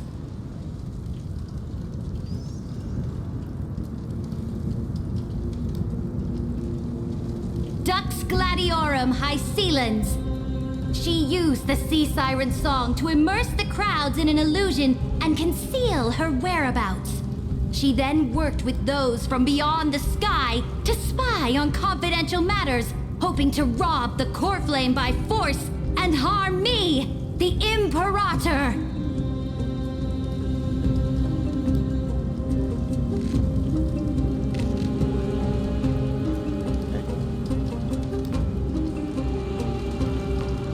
What's going on? Imperator, I can explain. Silence! Do you remember who used to own this blade? She met you once, back at the Temple of the Three Fates. It was Kindness, the head of the cleaners. She was the first to draw a blade against the Imperator, and personally made herself an example for my enemies. Under the shade of the olive groves, the people of Akama said they would never bow to me. In the frozen, lethal fog, the people of Idonia said they would never bow to me. At the beginning of the Myriad Paths, the people of Yanisopolis said they would never bow to me. But now, they all lie silent. They now fear me as they fear the law. For I am Saridra, and I am the Imperator. If you have any last words, say them to the Imperator.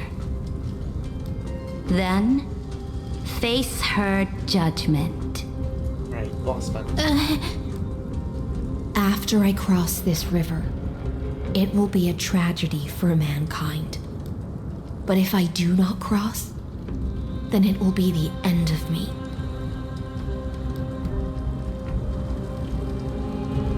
If you are ready, then I'll follow you and fight to the last. Deliverer.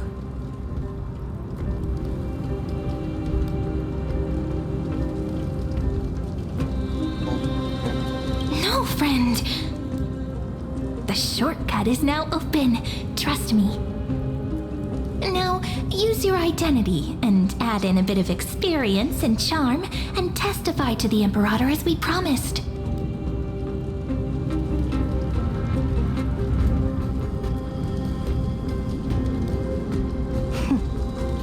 You think you can slay a king using your words instead of a sword?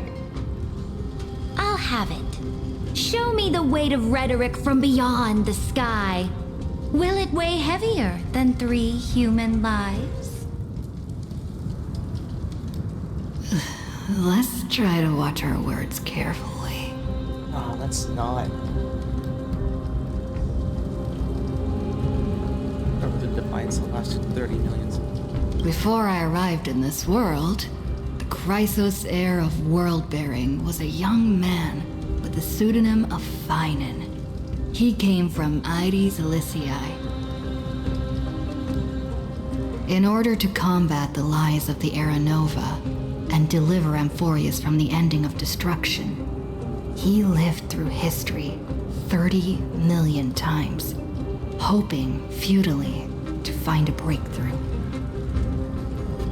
And Cyrene, the young woman standing beside me, also carries an equally heavy it's not destiny. multiple choice. It's just using the exact same option. Talk about the fake Iron Tomb is the ultimate end of Amphorius' destiny. It is an embodiment of pure horror that walks the path of destruction and can never be tamed. That is the only thing Lycus cares about. As for Amphorius, pure glory and campaigns, he doesn't care about any of those.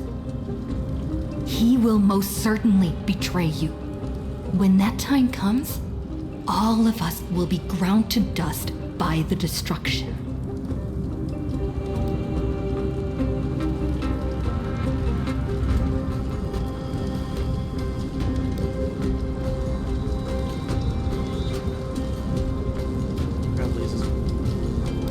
I have seen many beautiful worlds. The road chosen by the Trailblaze is to explore, understand, establish, and connect.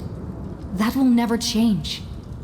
We will continue our journey until we have united the entire cosmos.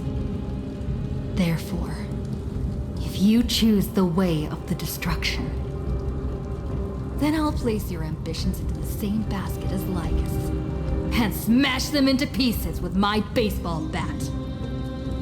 Yeah. Violent.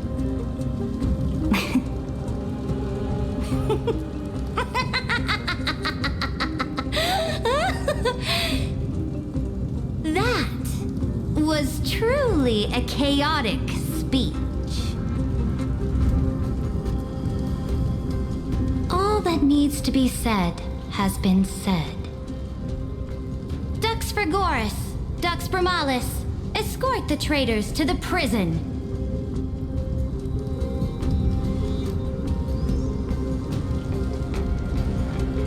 Before the next entry hour, I will give them an end befitting of their betrayal.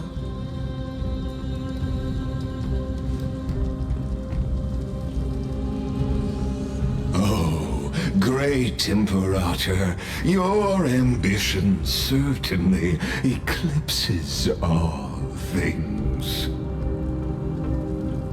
You're still here, Theoros. Of course.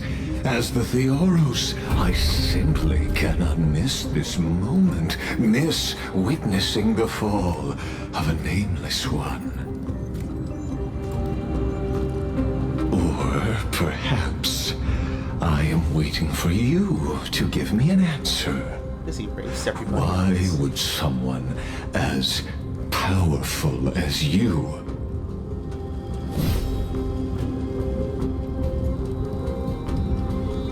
use such a clumsy excuse as imprisonment to ensure the Deliverer's safety?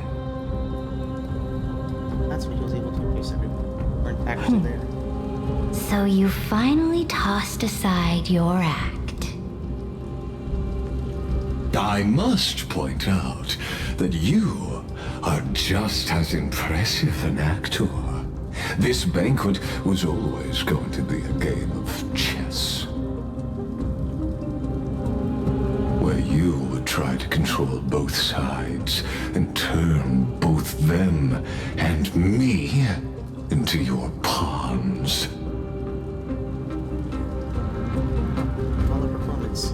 Yeah, Lycus was able to make them. That's right.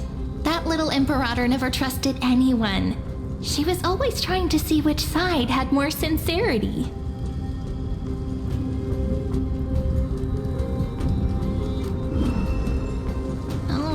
All right, we'll listen to you. Here you go. Also, please pass on a message to the Imperator from us. She can trust my friend, anywhere, anytime. But as to the decision the Imperator must make, he has no wish to transgress her authority. We just want to tell her everything we know.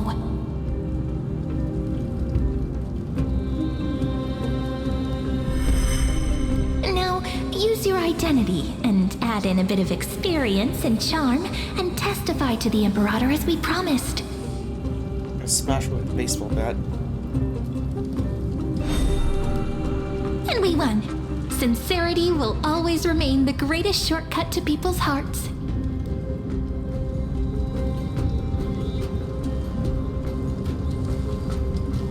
I can toss your words right back at you, like Kyrgyz. Why would someone as powerful as you pretend to be a mortal and kneel before me? Unless you enjoy giving flattery and prostrating yourself. You are mistaken.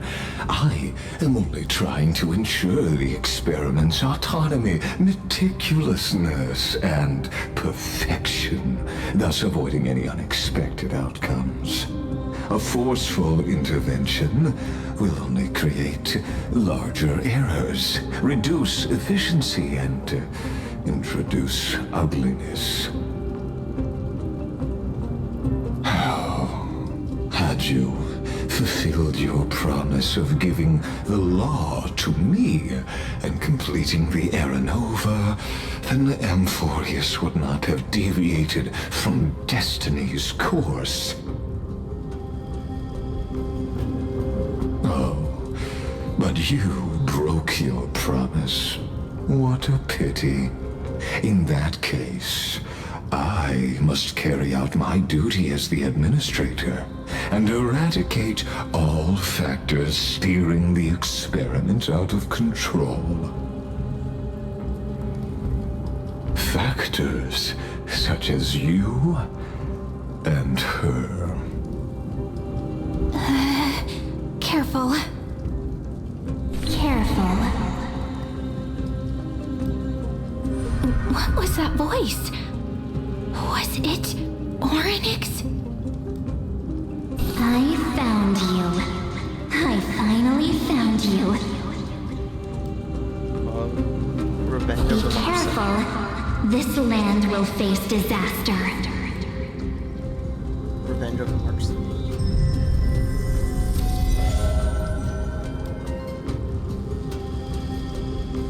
The time of judgment is nigh, my lady.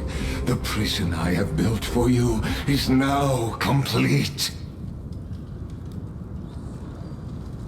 In the name of the erudition, I invite you to step into the same cage as mine. Nice. Smash.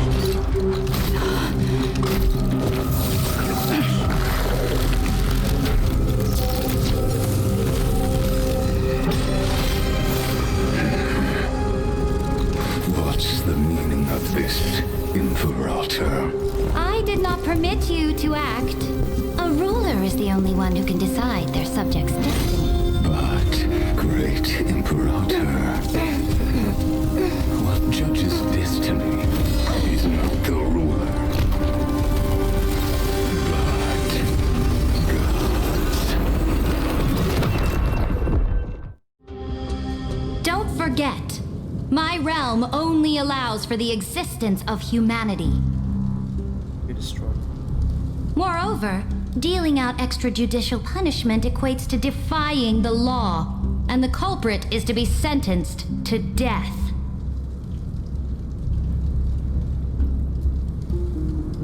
But you have seen how I can erase life from this world with just a clap of my hands. I fear you are still quite unaware of your current situation. Allow me to reiterate. I am giving you a simple choice. To collaborate or to be destroyed. There is no other way. Destroyed now or later? Shameless behavior. If that were true, you would have killed me long ago. You, in fact, cannot kill me. I guessed it the first time I beheaded you. Because of the law, you cannot be completely destroyed. And the same is true of the Chrysos heirs.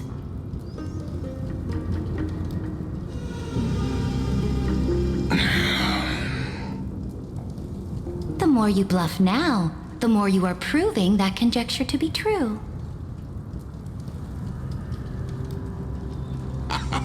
What magnificent foresight. I once regarded this precious quality of yours as a sure sign of my ultimate victory. But now, I have to admit that I made a mistake. Yet, as a mere mortal, how will you contend against the Theoros? We are both slaves to hubris. But do you know what differentiates us, Lycurgus? I will never be blinded by my pride. Blinded by me instead. If I wish to break the scale's balance, I only need to appeal to external forces and use them for my own ends.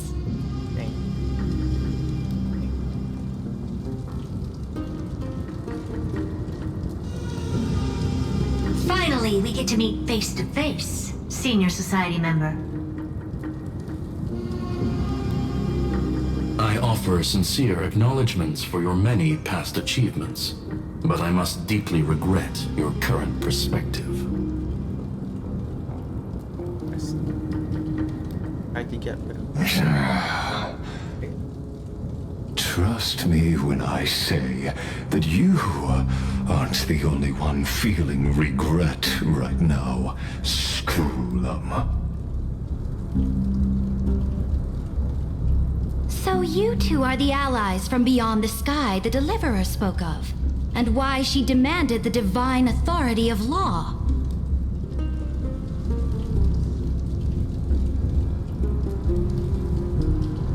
Come and prove your strength to me. Show me the power of these so-called paths. I have spent much time and effort to secure this treasure from beyond the sky just for this moment.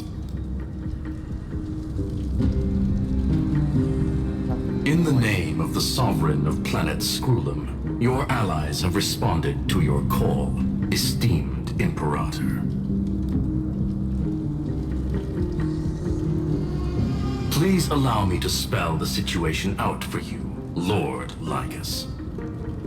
Permission to read the ultimate protocol is already in my hands. It'll only be a matter of time before we acquire the authority to write and execute commands as well.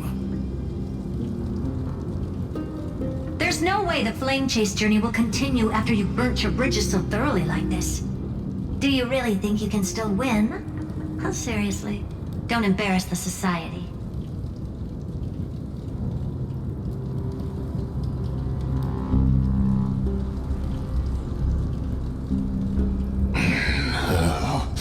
I understand that a mere zero possibility does not equate to zero.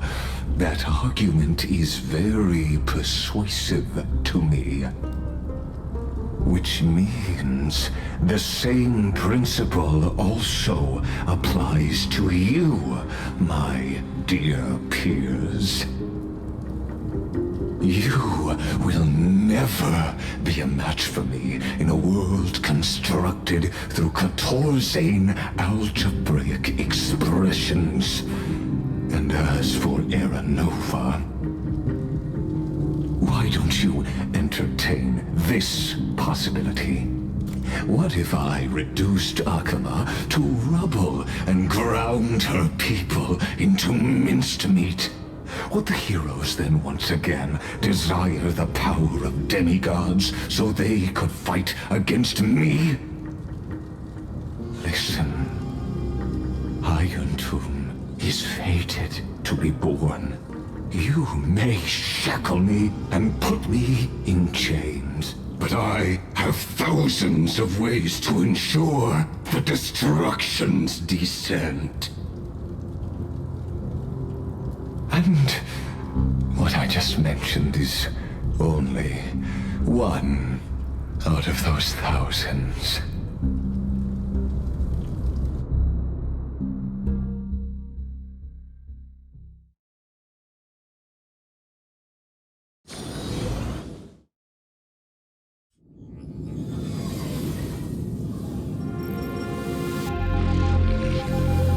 This is the place outside the legends? That screen. This doesn't feel the same as before. How should I get back? Warning! Warning! Warning! Warning! Warning! Warning! Command isolation?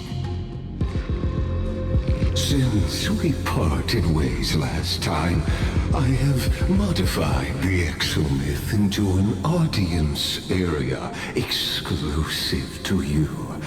Now, you'll be able to silently wait here for the final act of Amphorius to begin. The player, not. I'm the protagonist. Oh, we always feel so powerless before fate, don't we? This could, in fact, be a wonderful opportunity for you. From the audience's perspective, you may better observe the workings of the erudition at a macroscopic level. In this place where time flows far slower than within Amphorius, you will witness the end of that world's saga.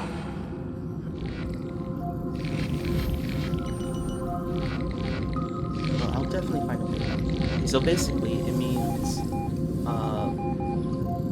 okay, so 14 hours outside is pretty much like a few thousand years.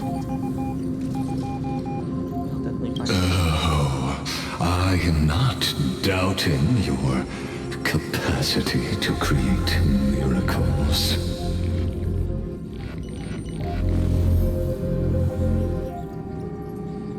What exactly are The answer concerning the prime mover of life just destruction? and the total destruction of the erudition.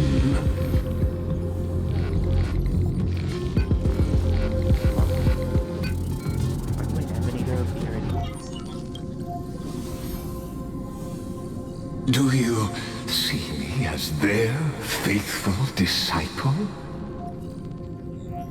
I am certainly not.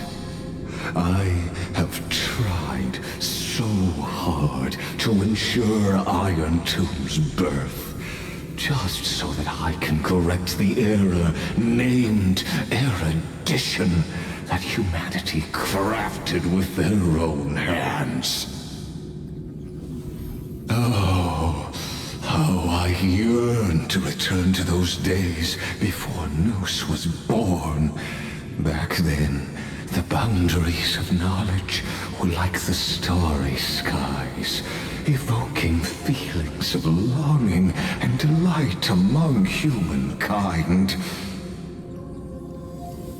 But now, truth has become the sacrificial offering required to gain an audience with them. And the geniuses would say that Noose already knew.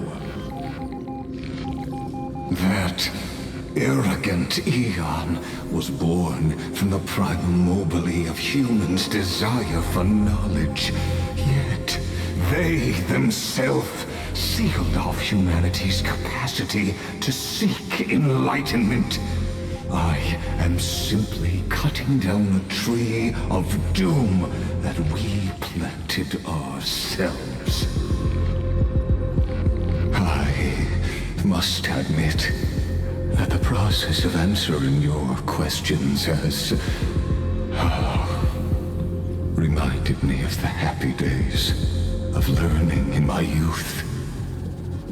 However, it is a pity that my true form must now descend into Amphorius to deal with the accident that arose because of you. But you won't have to wait long. When the curtain falls, you'll surely understand mine and Amphorius's ardent wish.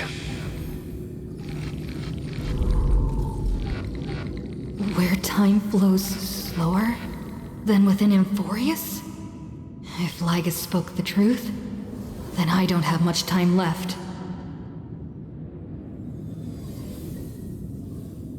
So, basically he was a Genius Society member, and then he left because he doesn't like erudition anymore, and he decided to tread the path of destruction.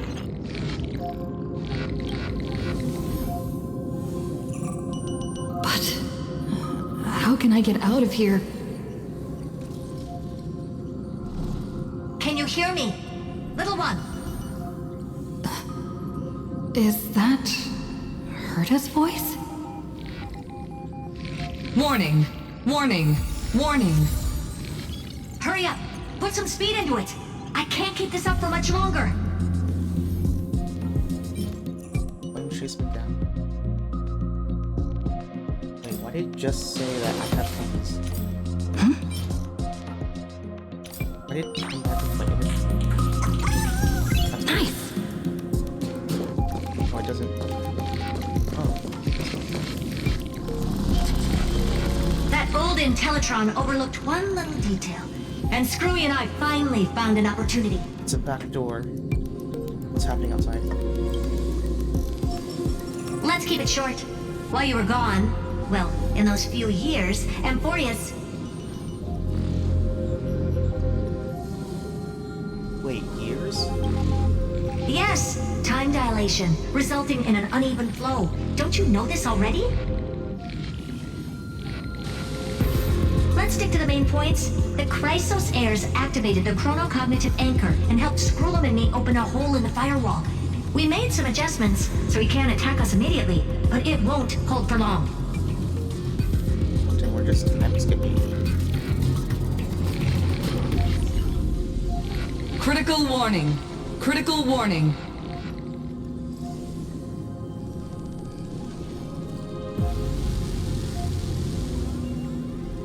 Time is running out. Here's the conclusion.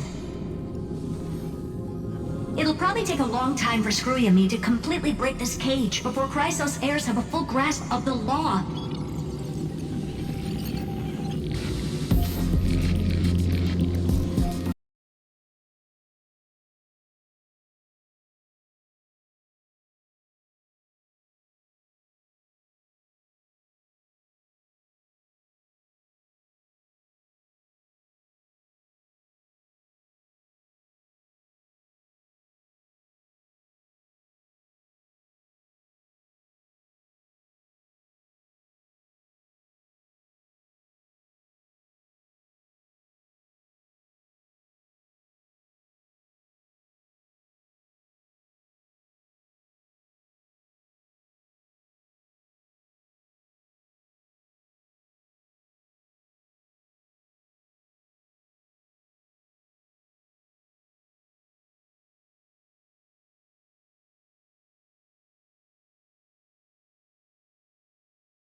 Opportunities.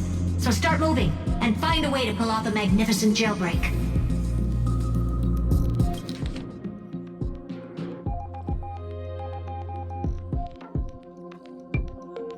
Hold up. I'm back. It's going to take a while. I crashed again.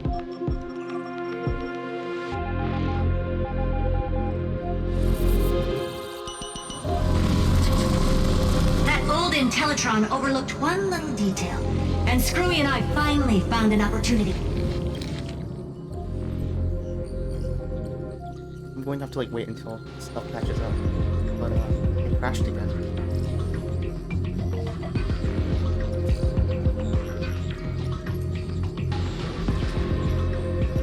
I have no idea why my fans aren't working, but my fans are not working, and I think I overheated again.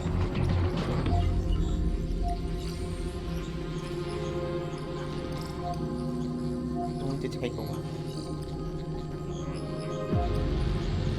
Stream to catch up.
Stream caught up.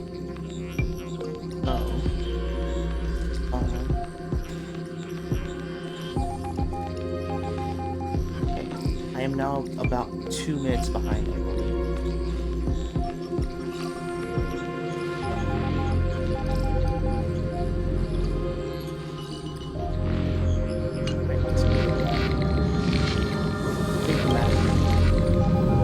Let's keep it short.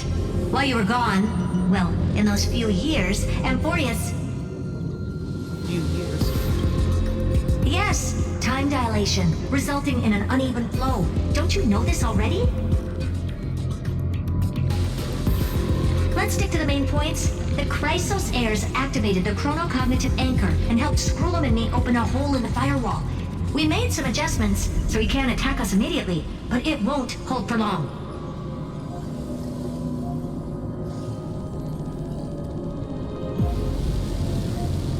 Critical warning. Critical warning.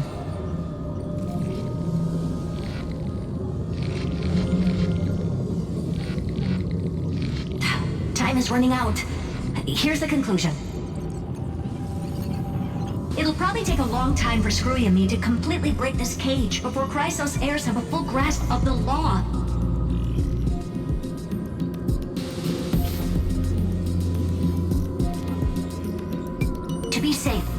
continue to launch side-channel attacks on the system to give you opportunities to escape. You need to seize these opportunities. So start moving, and find a way to pull off a magnificent jailbreak. Jailbreak time. So how should I do that? We detected another path's influence. Critical warning. Critical warning. Remembrance?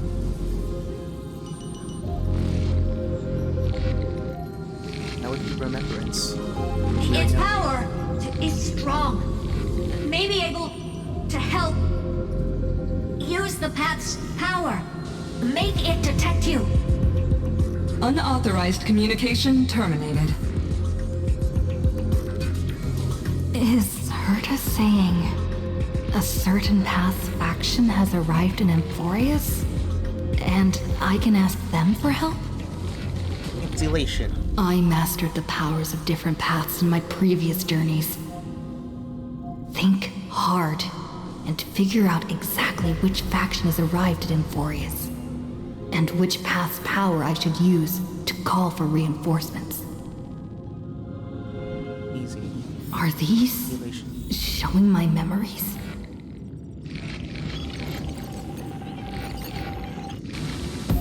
Oh, or elation.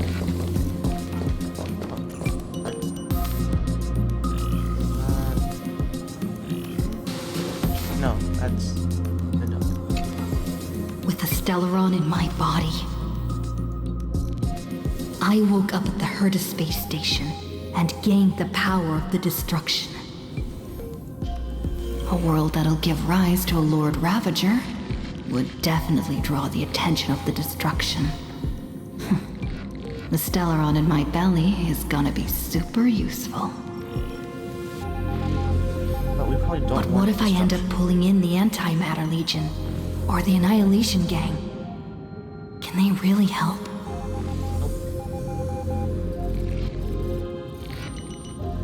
No, Glenn flames hot enough to burn through this jail.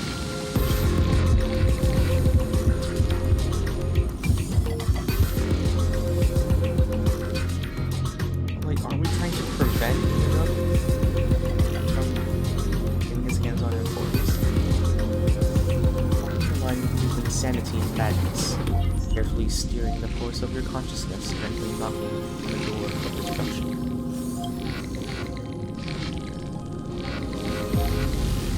He gave up. The beckoning of the chaos was too tempting. Your current power level wasn't strong enough to fully resist it.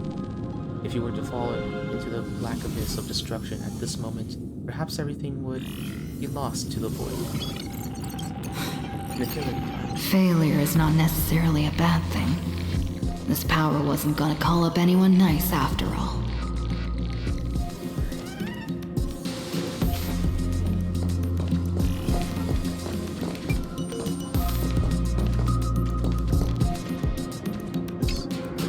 I obtained the flaming lens left by the architects, and gained the power of the preservation in Belobog.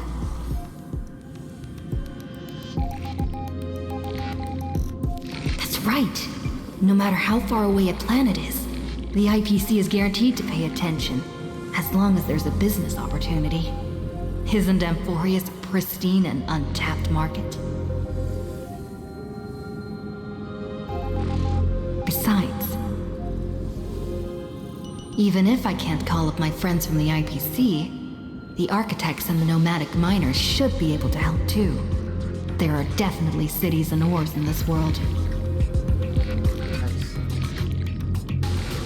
Hoth led me hammers hard enough to smash through this jail.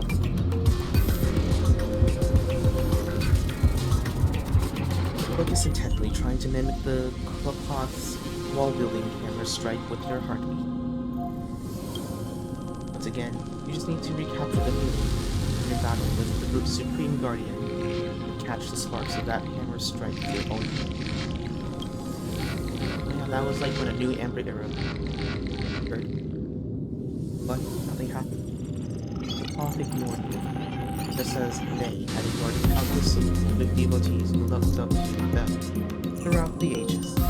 Seems like since Emphorius has no overseas market, the IPC's hand can't reach it.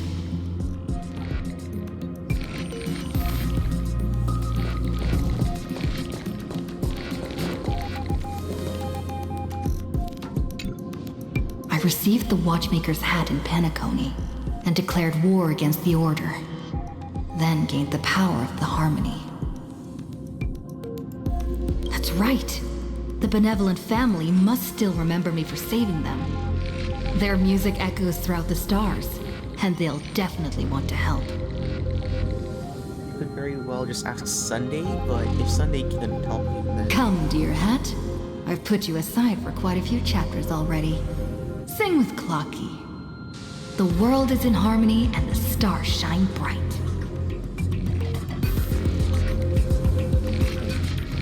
Use your songs to guide me out of it. Focus your mind, trying to humbly ode to harmony in your thoughts.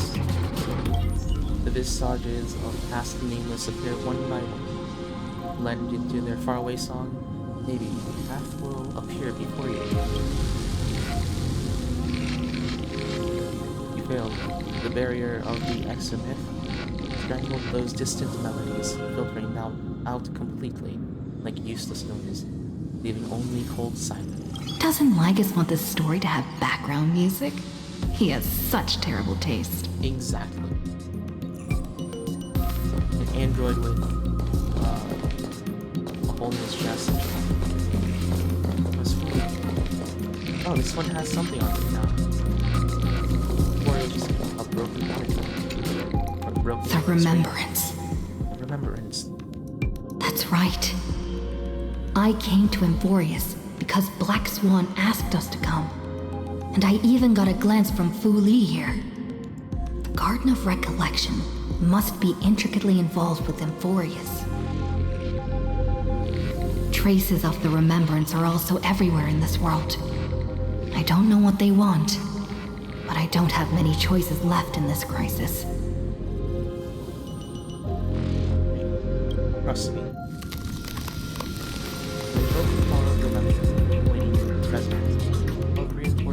Oh, everything's super icy now.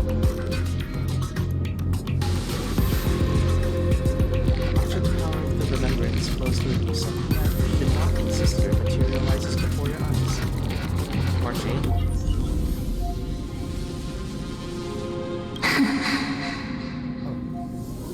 Jellyfish. I finally found you. Following the sound of memories. A pathstrider walking both the Remembrance and the Trailblaze. We both. Wait, this sounds like this a messenger of Phoenix. Her soft whisper is like a warm hand that takes up her soul and slowly disperses it beyond this realm. Warning! Warning! Warning!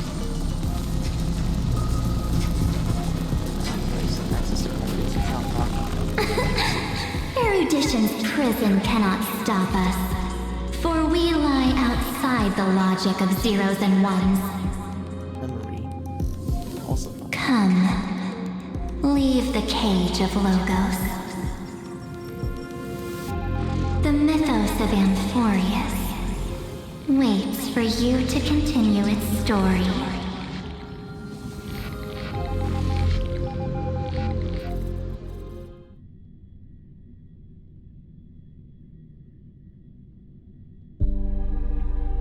When that brightest star, that star heralding the dawn, finally rises. A boat, so used to drifting, at long last enters an island's safe embrace.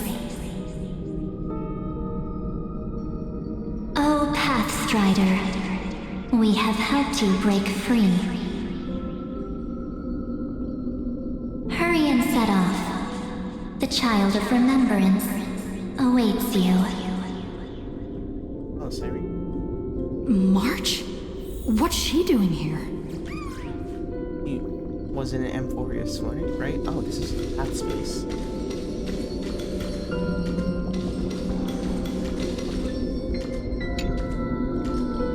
Strange being unlike any you've seen before, though. Its translucent body, you seem to have catch many familiar fleeting shadows.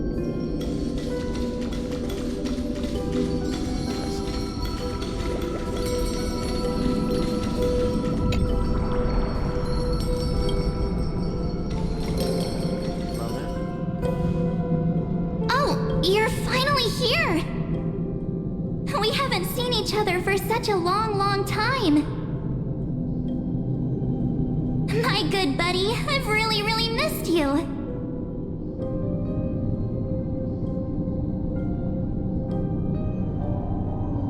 March 7th's back alive and kicking. Huh? When was I dead? It's been so boring waiting for you in this place. There's no one to chat with, no internet, and not even anything to eat or drink. It's basically a prison. Now the great hero is finally here to save me. Yippee! You must have seen a lot in Amphorius during this time, right? You gotta tell me all about it. We also took pictures. Are you feeling better now? I'm all good. Look at how fit and active I am. But let's get out of this spooky place first. This is not a good spot for a reunion chat. Why don't you take me back to reality? A strange voice told me that I can enter Amphorius if I keep following this road. Okay. Let's just follow this road. So, let's head off. I still don't know what that world even looks like. Why does March feel so weird? It's because she was supposed What to are you standing around for? Do you actually like this place? Get moving. Hurry! This door should be the exit. Maybe my instincts are wrong. Let's follow her first.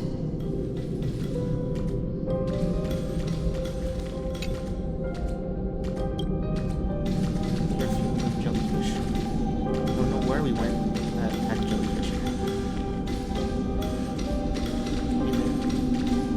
Are you okay? You haven't said anything for a while.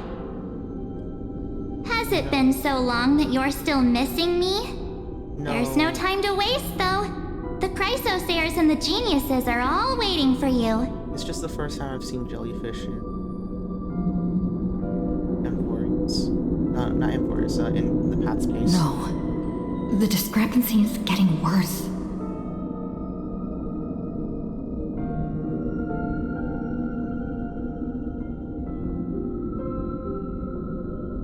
Where's Don Hung? He should be at the express. No, he's not. Maybe I just happened to miss him. Never mind. Don Hung's super reliable. We don't need to worry about him. He's probably waiting for us somewhere. All hail and hearty. No. The Geniuses would have made sure that Don Hong made it back on the express.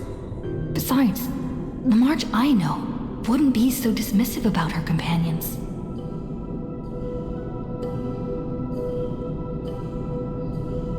How do you know who's waiting for us? Huh? Isn't Amphorius the world of the Chrysosayers and their hero's journey? I could figure that out in an instant. But Amphorius cannot be observed from the outside. She couldn't possibly know about these things unless... Don Hung told her.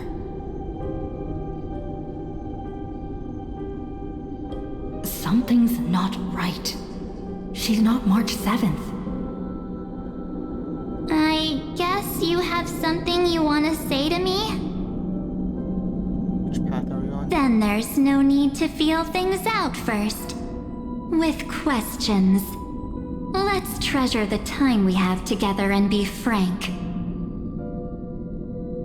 Who are you?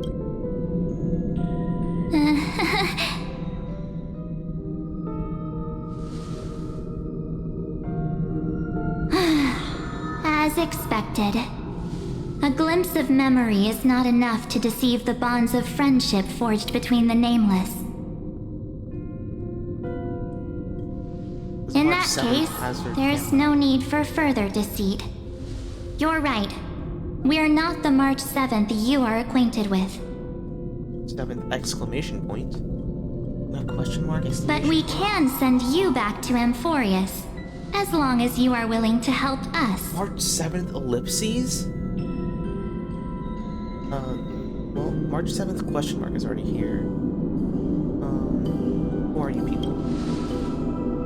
We are the Garden of Recollection. You should be very familiar with that name by now. Just as a reminder, while you hesitate, time is quickly ticking away in Amphorius. Working with us is the best way to stop the enemy of erudition. Erudition would treat any results unrelated to the experiment as garbage and throw them out. But we don't work like that. The Remembrance treats all these instances as important materials needed to weave the universe.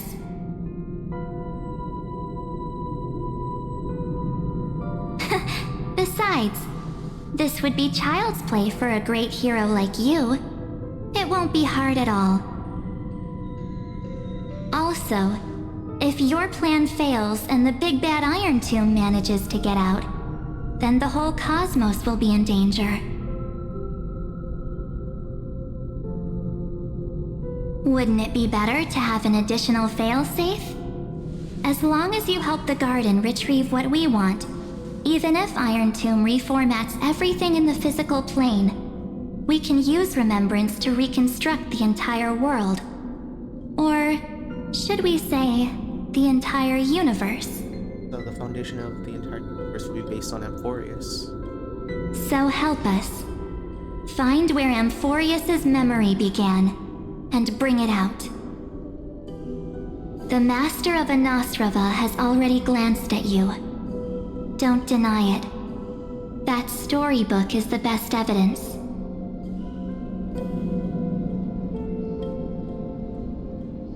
Say, you aren't seriously gonna be moved by their pretty words, are you?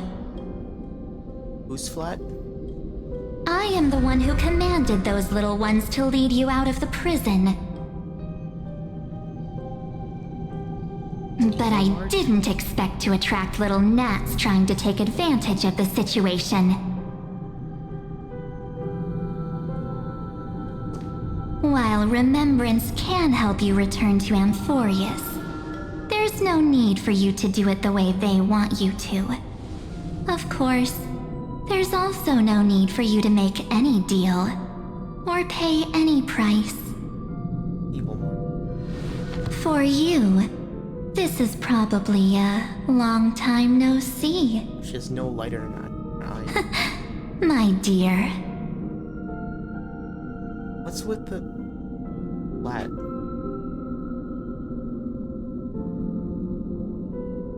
I'm guessing it's supposed to be sing-songy, but she's flat?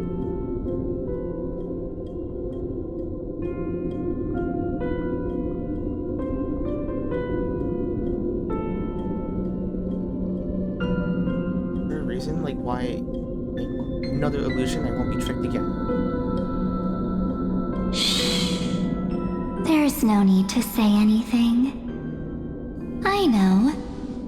You have so many questions swirling around in your memories at this moment.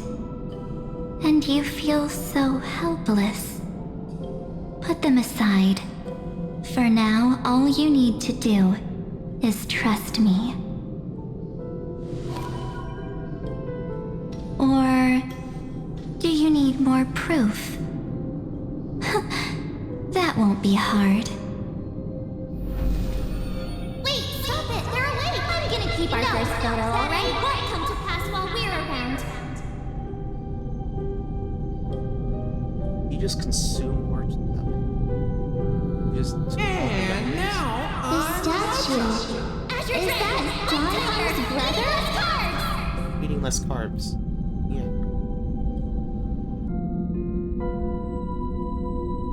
Did you hear that? She just called me, but I'm not. Full of pain. We won't escape from it. Where does she have that epic line from? Oh, that was from Pentacody? Hey, are you sure? Maybe a couple of punches will help to jog your memory.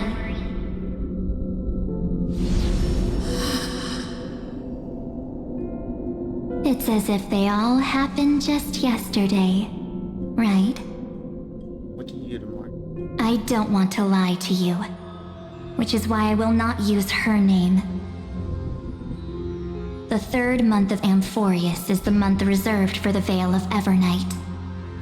So, place me into your memory using the name Evernight for now. What? Is there... Okay, wait, hold on. Might be spoilers.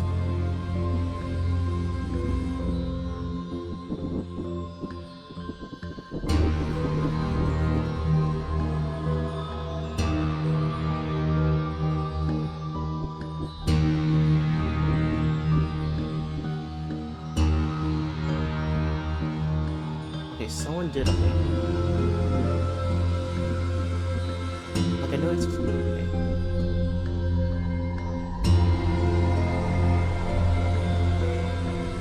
Oh, wait, what?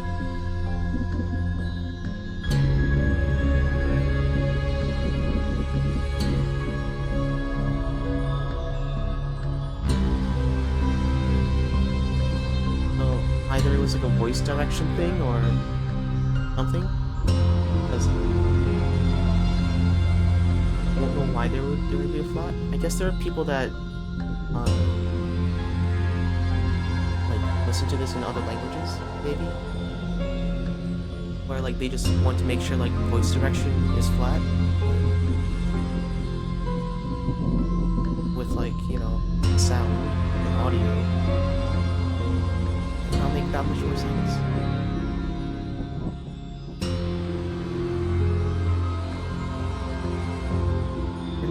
But who?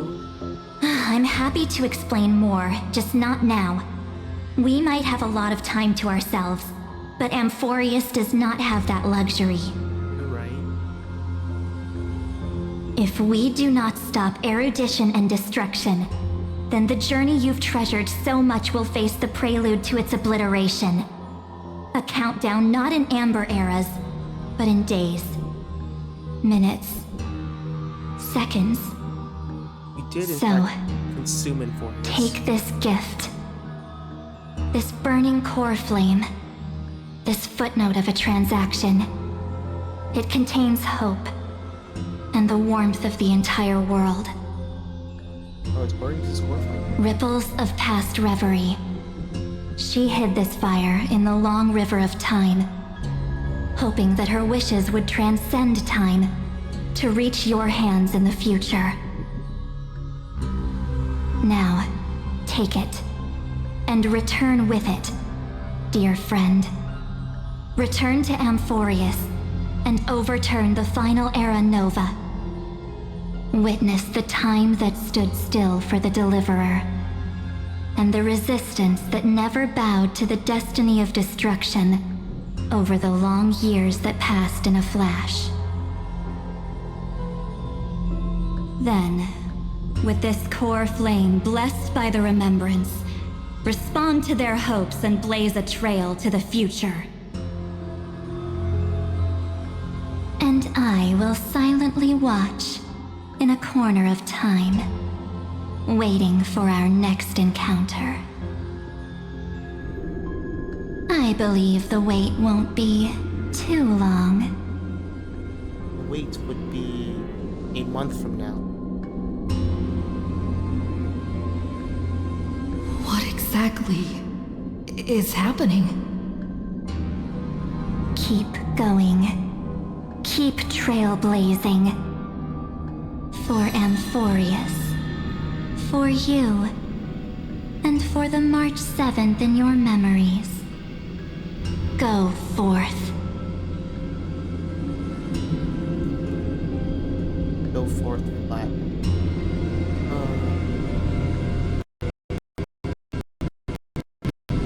Trust in March even if she's no longer listening. Yeah, well, the Garden of Recollection also, you know, looked like March. I mean, we also did believe them.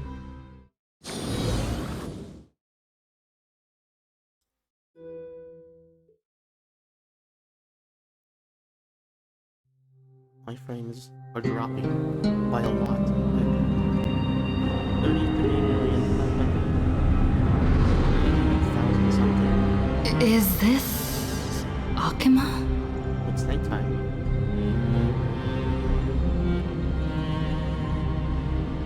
Oh. No one's here. And the dawn device is off.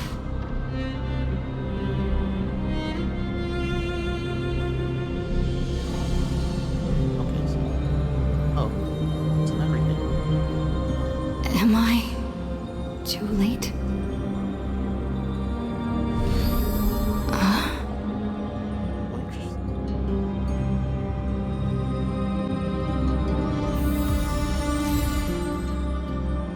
Oh wait, Orphan will work roleplay?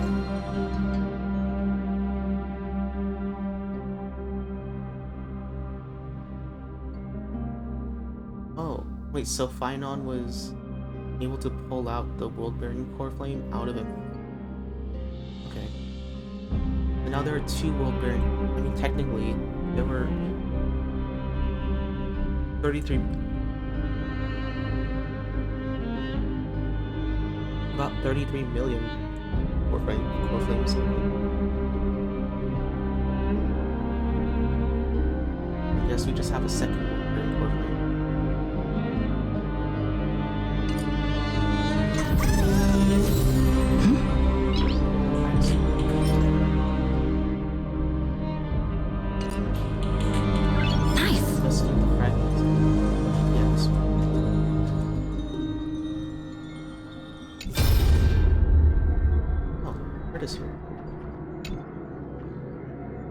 Kiddo, can you see me? Don't bother responding, this is a pre-recorded video message.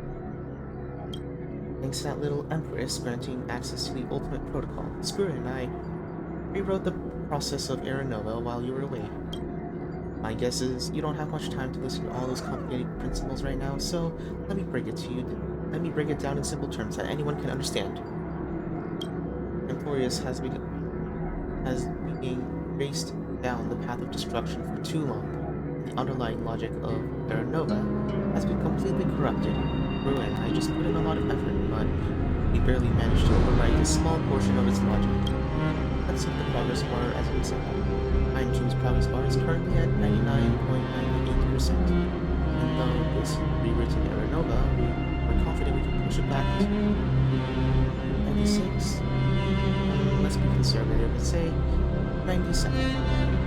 This is a critical matter. The internal structure of the scepter is too unstable and we don't know what complications might suddenly arise. The most rational course of action is to quickly run another extrapolation to buy the cosmos a bit more time. Once you've dealt with the troubling old Intellatron, don't hesitate and start the next cycle of extrapolation right away.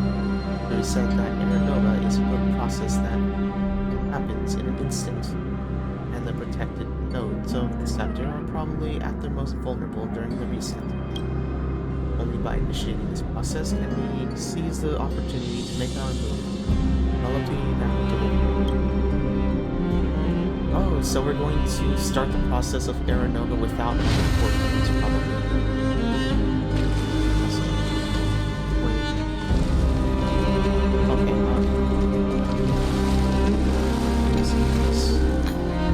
The chrono-cognitive anchor?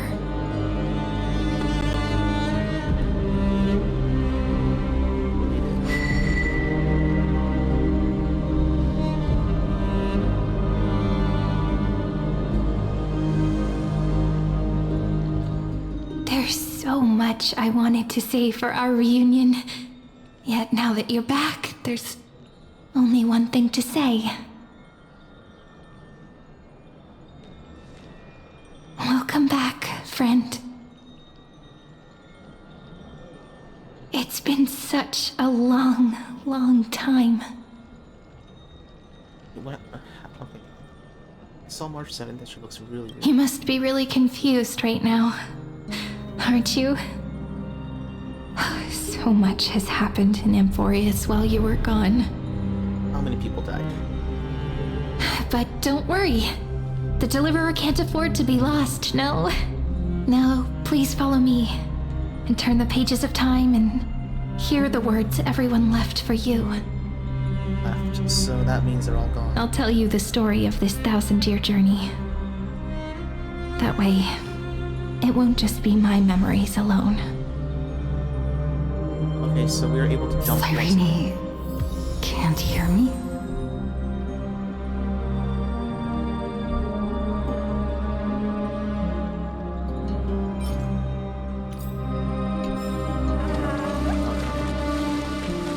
My guess is that we stalled for too long in the other world because my computer crashed and 1,000 years has passed. Which means everyone's dead. Except for Cyrene. Oh, I thought I was gonna crash again. I was like...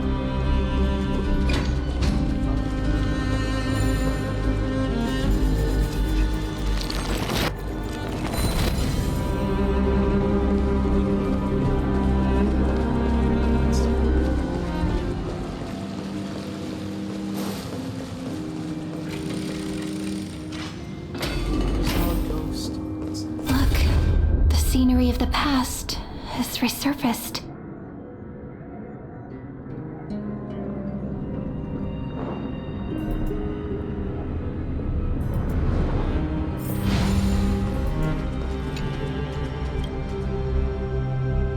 Because you never know this overflowing divine energy.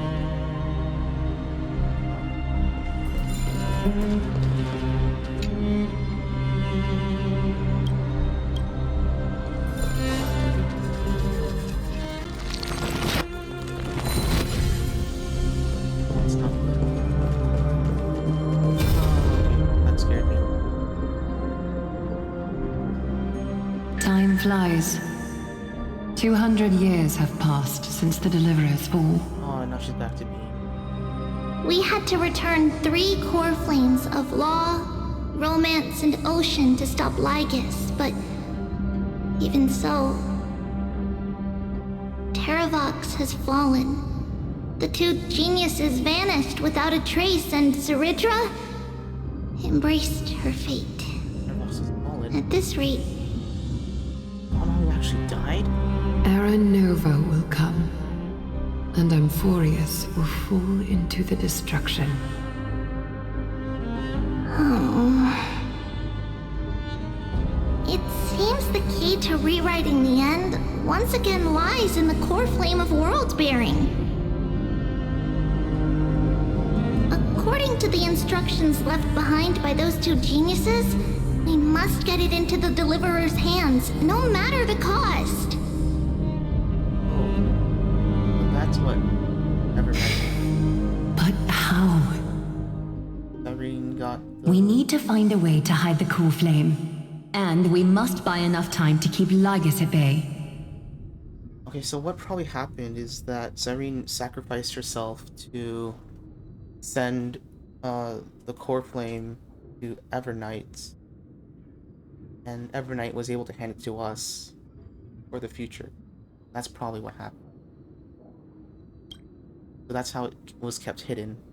About that, Rini might have some good news. She had that dream again last night, but the Titan's voice was clearer than ever this time. She said, "Pass the flame into the future." Is that a prophecy from Orynyx? She chose to side with humanity this time and hide one of her kin's core flame? It seems Amphorius' fate isn't sealed just yet. You're right. History has changed. Humans and Titans are both giving their all to keep this world going. Perhaps Perhaps a relay across the ages is finally about to begin somewhere out there. Unfortunately, life will never go smoothly. Leiden's army is already at our gates, and their commander... Dislike it. That Lycurgus. He's right outside Akama. White Calendar 3960. Saridra, under the pretense of a campaign against Fagusa, sacrificed 500 Chrysos heirs to complete the trial of law. This tragedy shook everyone in Amphorius. That same year, Saridra the Imperator was assassinated, after which Aglaya the Goldweaver took command. Thus began humanity's second flame chase journey, a path hanging by a thread. And there's no deliverer. This final Come, exists. this way.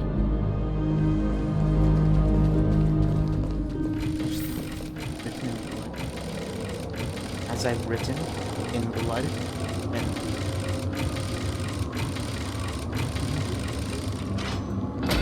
wow, that door is difficult. Oh, The eternal holy city? What part of that eternity ever lived up to its descriptions in poetry? the Castors? That the poet? The Memorial Palace lies in ruins. Countless mortals have perished because of your stubborn resistance. Also, I just realized Madame Herta said that she was able to push it back by like a few percent, right? But we also don't know how long ago that recording was. So for all we know, it could be back up to 99.98%. Or it could be at just 99%. And like our next reset is like our very last one. It's time you learned the cost of refusal. Now, answer my question again. Oh, so Aranova can't.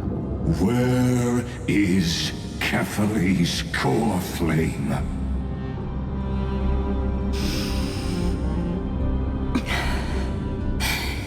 You really think you'll find it by razing the holy city to the ground? From what I see, all you'll get is dust and disappointment. Don't forget, you can't kill the Chrysos heirs mentioned in the prophecy because of law. I have never denied that. Which is why I now place my hope in the faithful citizens of Akama. Perhaps they'll give me what I seek in the echo of your screams. Now then, I'll be cutting open your chests and using your scalding golden blood to baptize the masses. Allow me to apologize in advance. We shall start with you, blind and foolish Lady Goldweaver. Leave this to me, Lady Aglaya. You must get away now.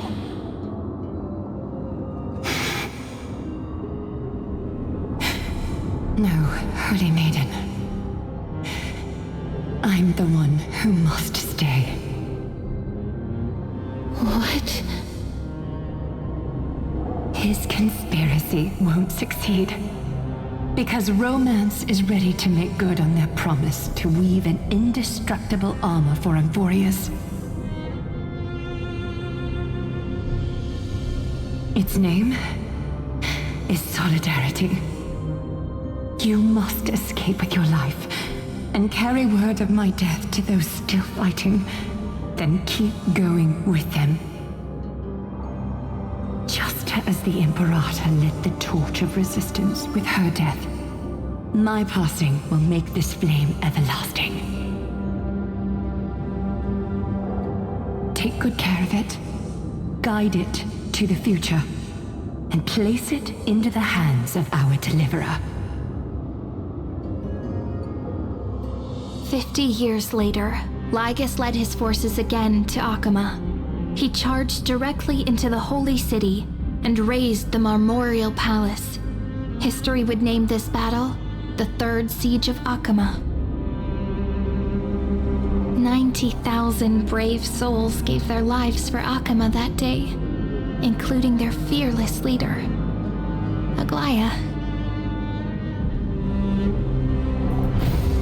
Go forth, deliverer.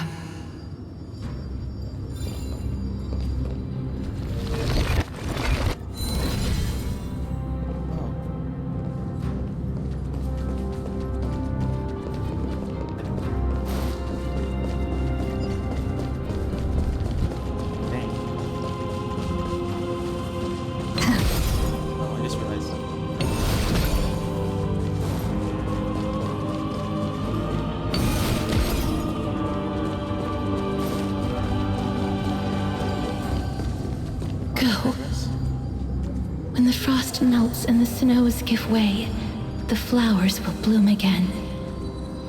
You'll find me there.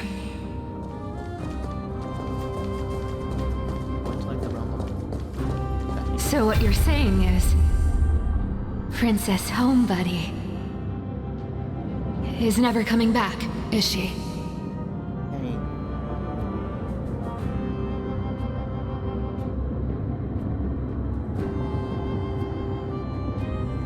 Just like last time. Now alone. She just left. Like that.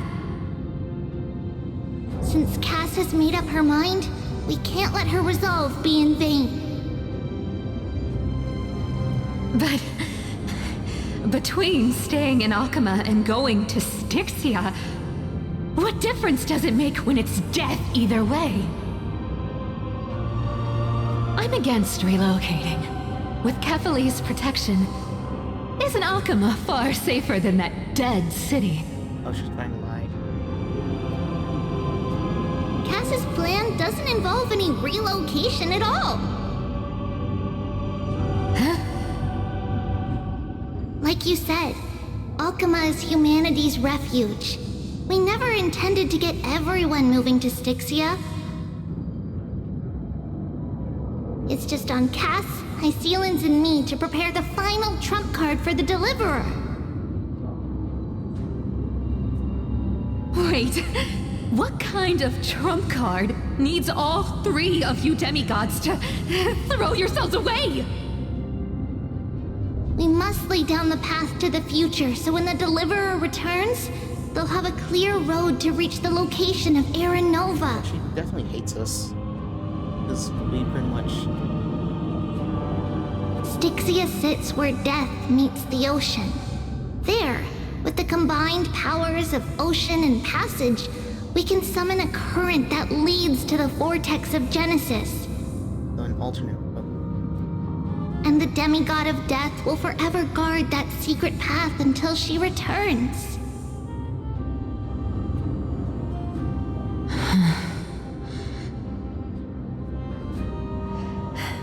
We all know Lygus will set his sights on the vortex of Genesis. That's exactly why we have to do this. This time Cypher didn't lead us. Guess I underestimated Idonia's Maiden of War. She's got way more steel than I thought.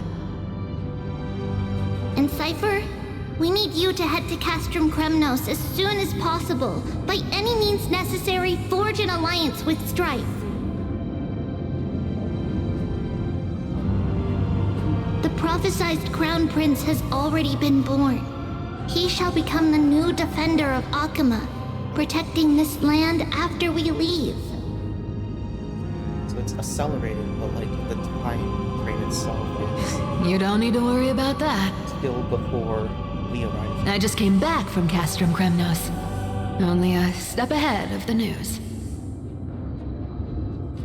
Treeby, something's flying towards Akuma, and it's really fast. Oh no.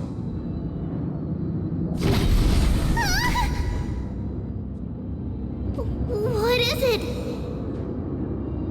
It's a spear! It's the Kremnoans. Their king's already here. With the protection of the demigods Trebios and Cyphera, Akuma endured wave after wave of warfare, though just barely. Castorus chose Styxia as the last resort, and completed the trial of death, causing the stagnant waters in the River of Souls to recede. Soon after, Trebios departed on a long journey. That same year, the Kremnoan king Euripon, along with his son, Prince Midamos, joined the Alliance to safeguard the Holy City in the Battle of Deliverance. Slightly friendlier terms. Not friendly, but slightly. We also have to remember, this is all still in the past. Like, way before, like, when we even, like, came to the game. Came to Emporius. Michael's parents are already dead. The fact that the king was that still super ancient history. Go on, and see you tomorrow.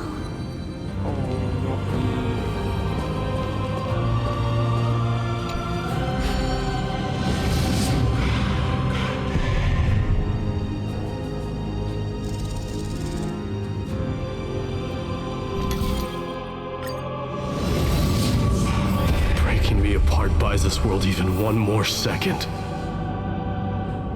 and so be it.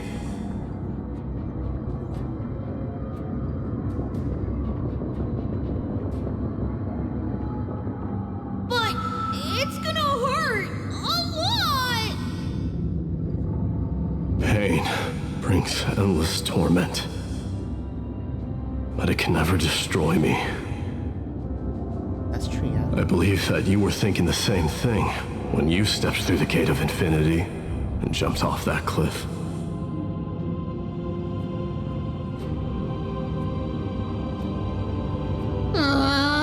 Can't argue with that. In the current situation, this is the only path Akuma has left. Just do as I say. Split my soul into 5 pieces. Forge me an immortal vessel. Let the blade of strife hang forever overhead. Locked in battle with their enemies to the world's bitter end. So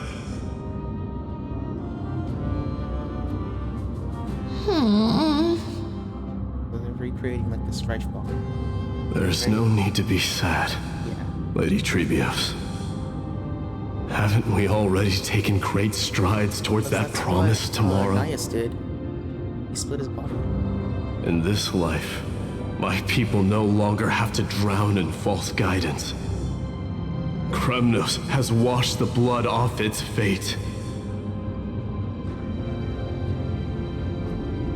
Emporius no longer needs a god named Strife.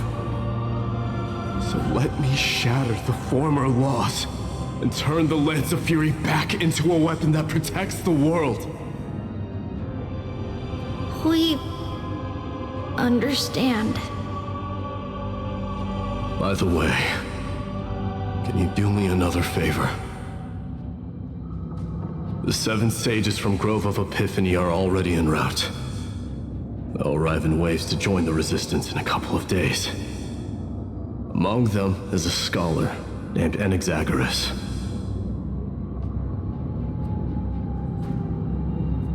He has extraordinary insight and fears no sacrifice. This soul-rending ceremony wasn't just my decision. It was his counsel. His wisdom will surely be the backbone of Amphoria's survival. Also, he's Watch no longer over a him. heretic, right? Carry on this everlasting flame for me. Because he was only a heretic because he talked about like a world Through beyond the sky. Anaxagoras' ritual, the demigod of strife split his soul into 5: courage, honor, tenacity, sacrifice, and reason, each sealed in blood crystal and cast into battle.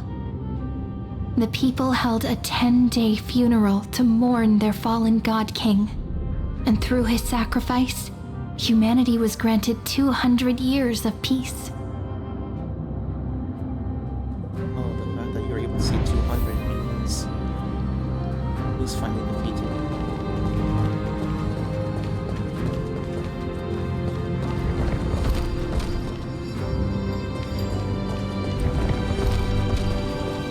Keep moving forward. My blood will pave the road ahead for you. Almost like he knew that we would walk this path. Everywhere else is blocked. Can't go here, this out. No, it's blocked. Can't jump over bodies in this game.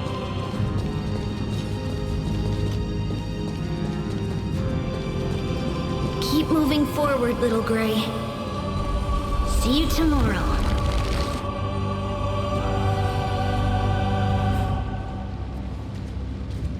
Basically, those two pretty much sacrifice themselves, and it's like the reverse because Triangle.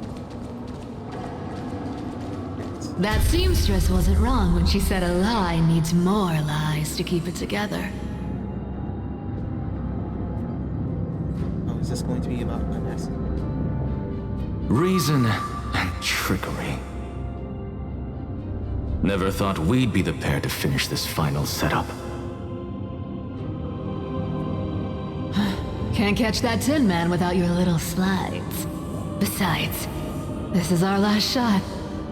Not the time to be picky, right? Don't oversimplify it. Lycus just found out Akuma's been an empty shell for the past 50 years. He's bound to be furious. At this rate, he could have done anything. I was loud. I'm sorry about that. That's exactly what we want. Rage blinds even the brightest minds. Doesn't matter how much of a genius he is, the principle still holds. Once he storms into the council and confronts me head on. You trigger your alchemy with a boom and turn him into a caged beast. Easier said than done. You still have to pass yourself off as the deliverer without anyone catching on. Sky's time. And you really think a human alchemical array can bind a godlike being? That's just nonsense. What? Getting cold feet? Or you just don't believe in the almighty worth of the demigod of trickery? Just tell me straight. Can you do it or not?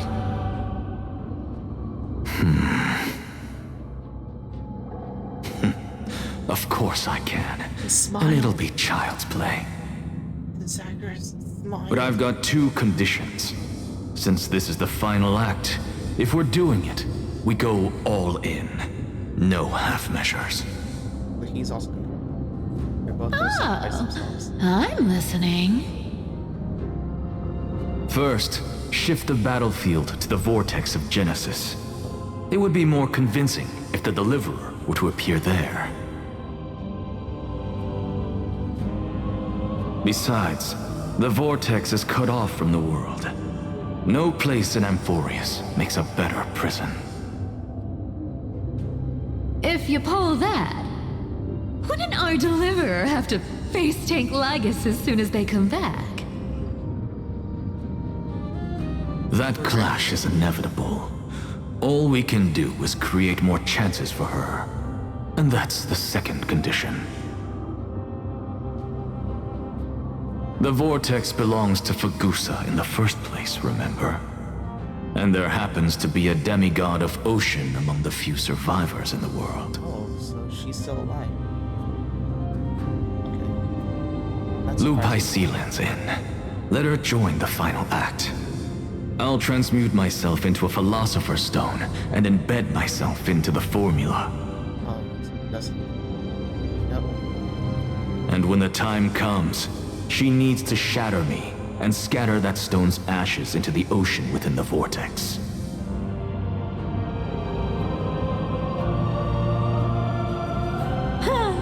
I guess people weren't wrong when they said you're insane, Grove Boy. I've got no idea how to outwit a reclusive genius. But making an anti-Cathiran suffer? The demigod of reason has 10,000 ways to do just that.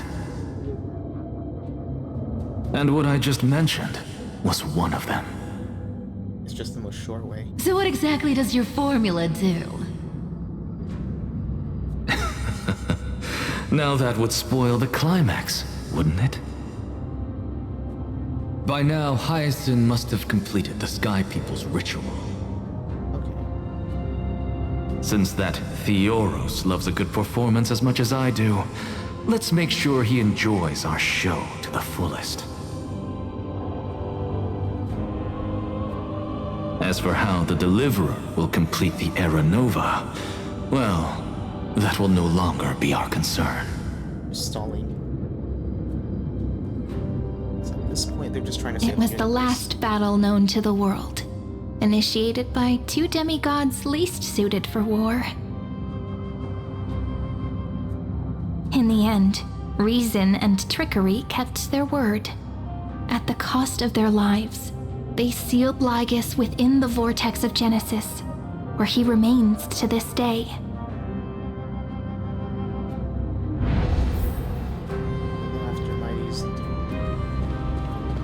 Go forth. Finish the greatness left undone.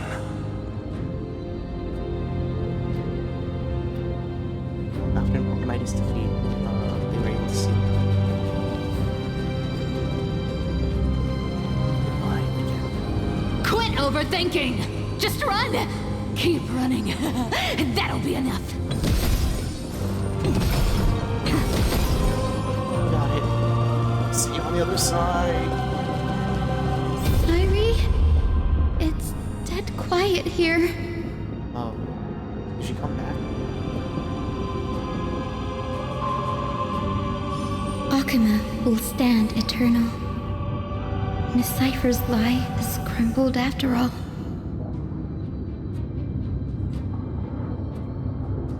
But it's all right, because all of us have fulfilled our purpose by now. When the Deliverer returns, no matter where she is, sky will turn clear, and a rainbow bridge will rise, carrying her to the final battleground. That's interesting. So they were able to remove the core flame, and with Cypher's lie, she was able to convince everyone everything was fine. Even though the core flame is no longer in Amphorius for that long period of time.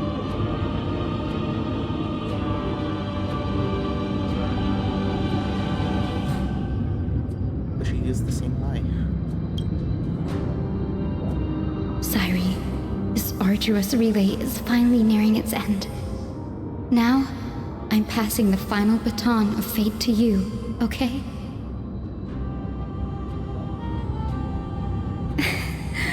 No, that's not quite right. After all, it was you and her who lit the first spark of this journey, wasn't it?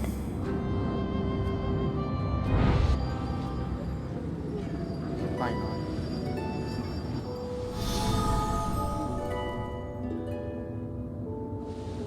I'll tell you the story of this 1,000-year journey. That way, it won't just be my memories alone. No, is she gonna sacrifice herself as well again? And I'll share the moments I spent with you with everyone. That way, the path we walked becomes a memory shared by all.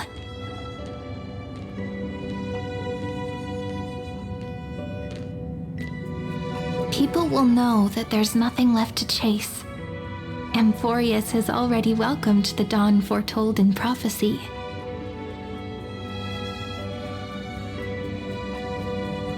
Just like I said, This won't be harder than the last time.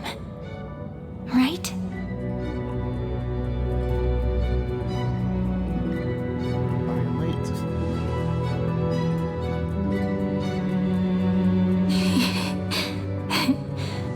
I wonder what kind of expression you're wearing right now.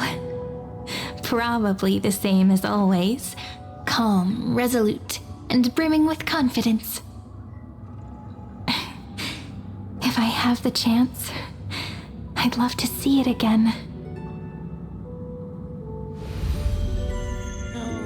Because it's really been far too long since we parted. This is all. That's why she could respond to one. But after all this, she just... Someone as sharp as you must have realized by now that this isn't reality, but a maze of time. As the last link in the relay, I will return to the Temple of the Three Fates, tell Orynyx all of our stories, and bottle every page we've written into the little flask of memories.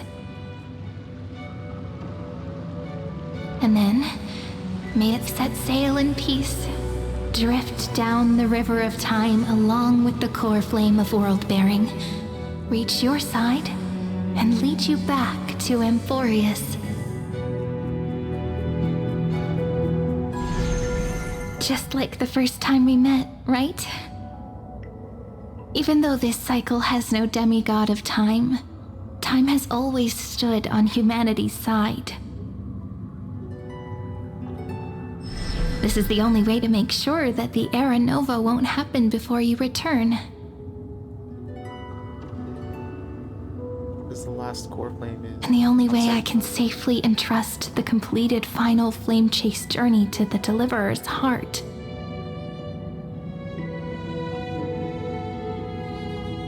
After all, the new world will be born from your memories, and the protagonist of this story mustn't be absent.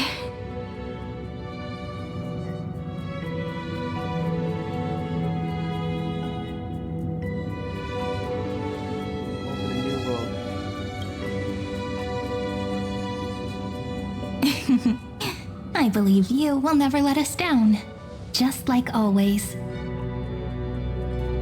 Do you remember when Finan sent us back to the beginning? When you and I got separated? But in the end, I returned to you, carrying all that we've been through. That's what memory is. It may wear down and fade in the river of time, but it never truly leaves. When that hidden corner of the heart is stirred, the past returns even more beautiful than before. So don't worry. Let the 33,550,337th Flame Chase journey become part of you too. I've gotten a lot better at it with the experience from the last time.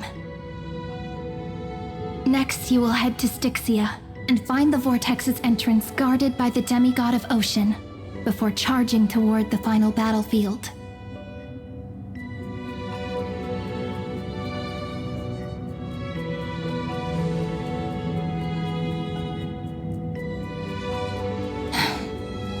Don't worry.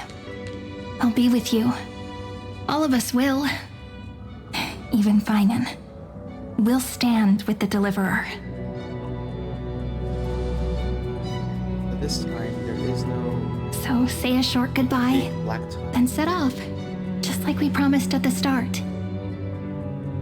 There's no, like, black... Toss away all unnecessary worries and troubles, and bring our smiles and determination into tomorrow. But instead, it was Lygus that replaced it.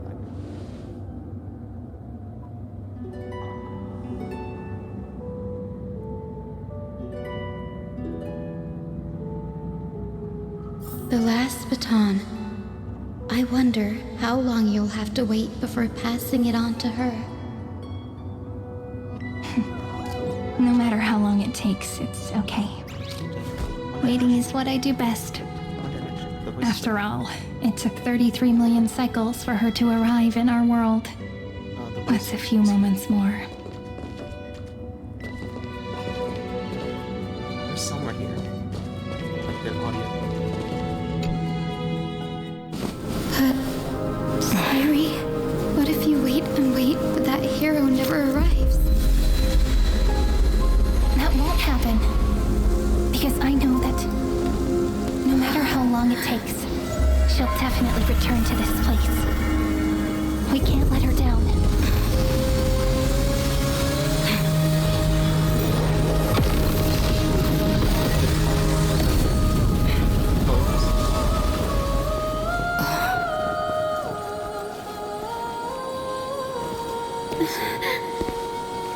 Sky shall rain rays of dawn for you.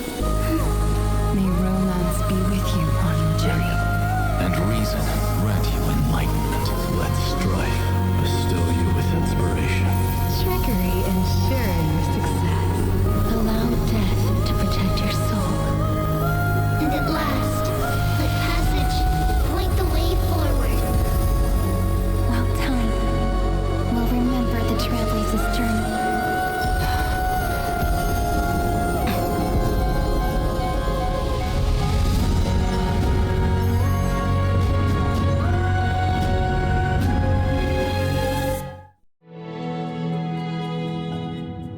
It up a little.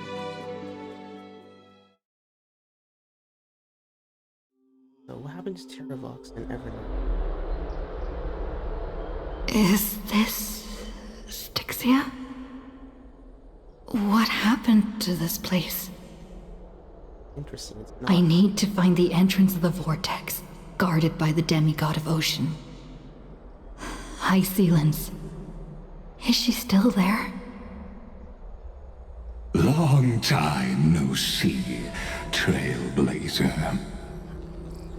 Generation after generation of Chrysos heir heroes have tried to defy fate with their blood and tears, either voluntarily shattering their souls or waiting in eternal solitude. But alas, fate can never be defeated.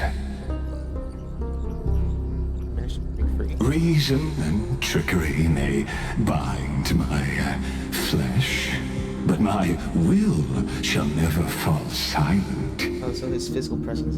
So the demigod of ocean, the Dux Gladiorum High Sealans, sought to bring me into a fantasia with her voice and drown a genius in slumber.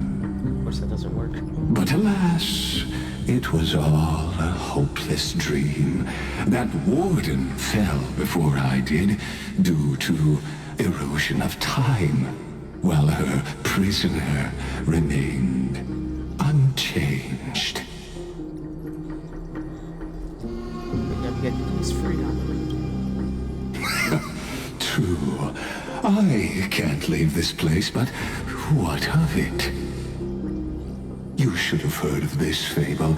In a shadowed cave lived a people, imprisoned from childhood, and chained so that their legs and necks are fixed, forcing them not to look around at the cave, each other, or themselves. Behind them is a fire, and before them loomed the stone wall of the cave. The flames cast shadows, while the rocky surface threw back echoes. To them, that false play is the whole world. Yes, I'm trapped in the cave, but I know it's all just a fleeting illusion. I don't struggle in dreams. I wait. And now, my deliverer has come to defeat me and save this world that never owed you anything. Oh, you'll need to awaken the singer here and unseal the prison called Vortex of Genesis. You'll be the one to unshackle me and bring the cave crashing down. Bring the cave crashing down. Of course. I don't mind waiting a little longer. Let me guide you through this next illusion.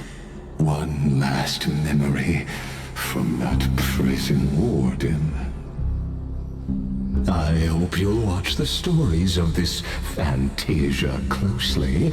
Logically, the Deliverer must see the world for what it truly is. Emotionally, this memory captures the fate of everyone in Amphorius better than anything else. Only by feeling it for yourself can you understand my point of view. The meaning of destruction. Is to destroy things. Yeah, and I'll be the one that brings destruction to your schemes. To your unshakable resolve, I salute you. But before we step onto the final stage, let me ask you this. In the spirit of that fable I told you just now, can the prisoners in the cave learn to see the shadows and echoes for what they are, and stop mistaking them for reality? Because they don't have any experience of the outside world.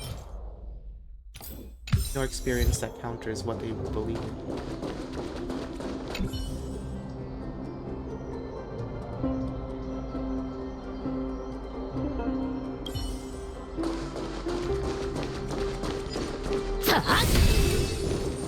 There's no way for them to understand. Look, the fire projects the face from her memories. An actress upon the stage of this play. And song? Yes, that has been imbibed by time. Imbibed, bitter, grenade. The drunken dream hitting the bottom of the cup.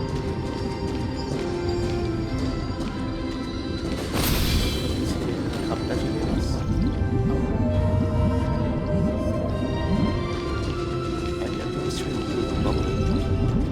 Wait a second.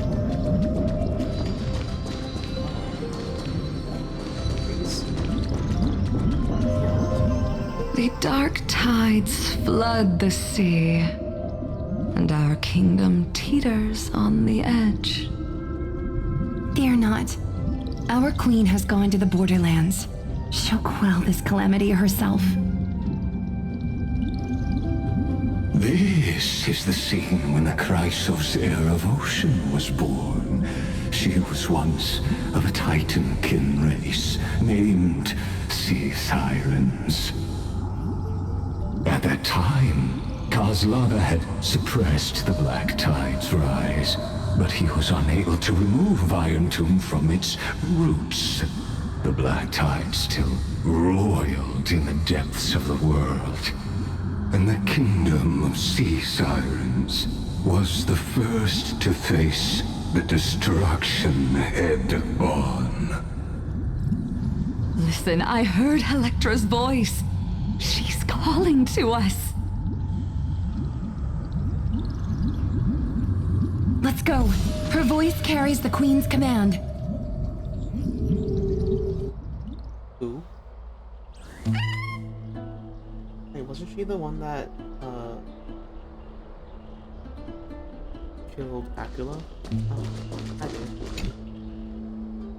This kid is so sad. How do you know my name? To keep the Black Tide from threatening the ocean, the queen gave her all, body and soul. Born of the queen's chalice, she bore the deepest blessings and inherited supreme divine power.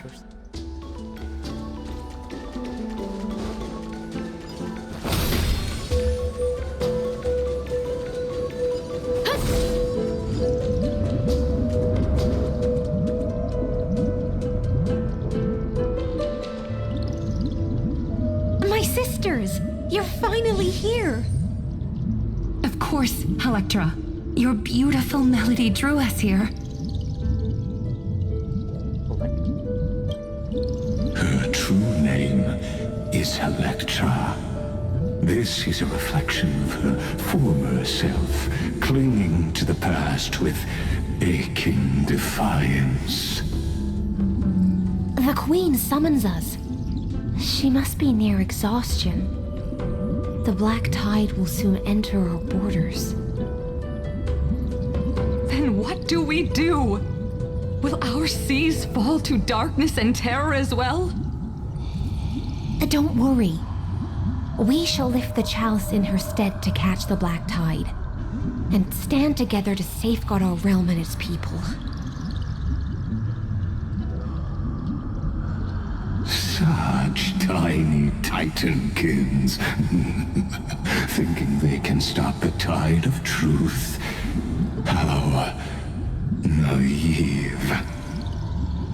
And that naivete is the root of all suffering.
Oh, wait.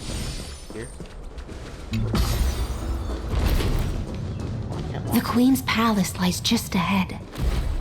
Even her once graceful form is now tainted and drowned in dirty mire.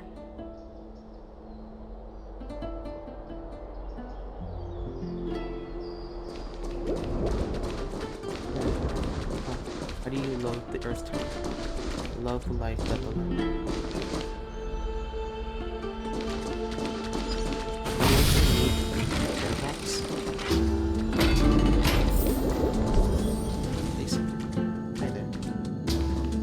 Protect their feast. You're willing to swallow the black tide? Let tears return to the sea.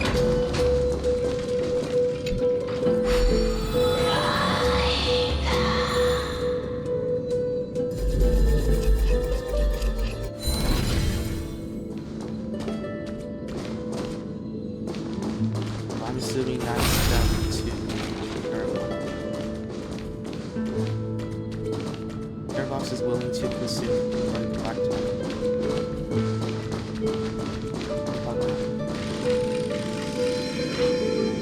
That's about like how you try to fix it.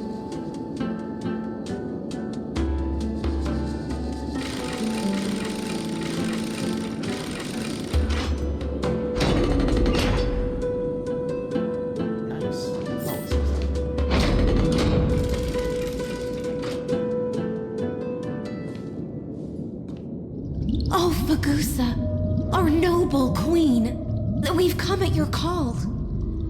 My little fishlings, you swim with such joy. Fishlings are not gummies. It pains me to speak of the kingdom's sorrow. I once believed I could drink the black tide dry, but even the deepest chalice must one day overflow, and I can hold no more of this filth. Mother, worry not. We're all children of the sea. Let us bear your fate together. We'll take up your mantle and drive back the black currents.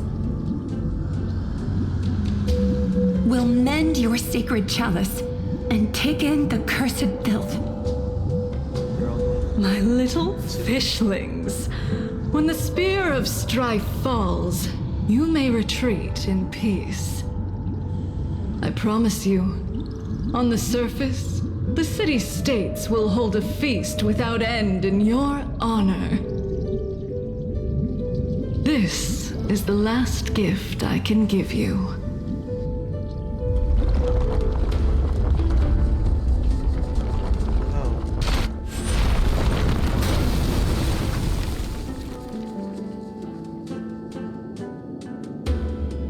Fagusa sank into the abyss, with the chalice shattered, their intoxication spilled into the black tide, birthing the first madness in Amphorius. Sea sirens followed one after another, hunting for the Titan's fragments, until their flesh decayed and their bones crumbled, all for the promised final feast. Keep watching, but tread carefully, for the stage ahead is crumbling with age, just like her shattered fate.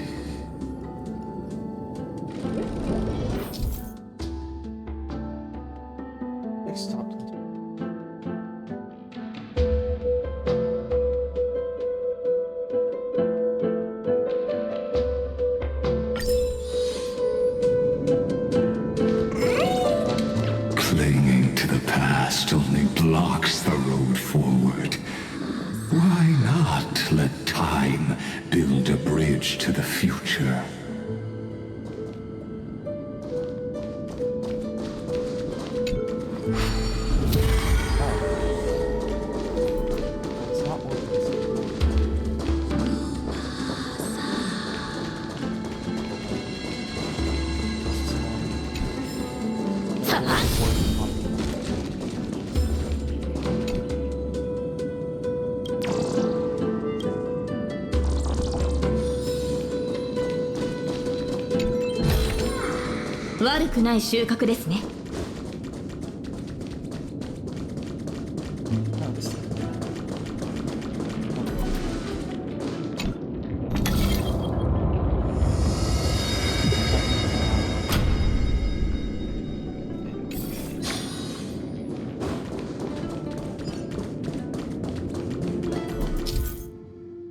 This Ornyx's prayers vessel. Pause time.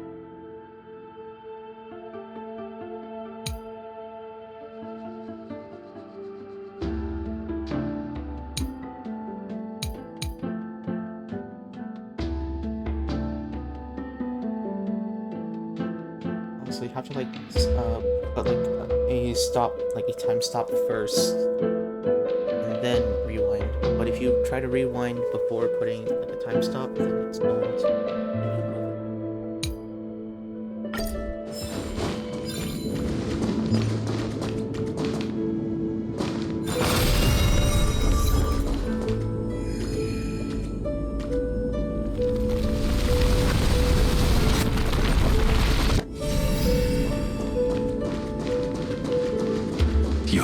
Wisdom far surpasses even the bounds of reason's model. I don't know why I did.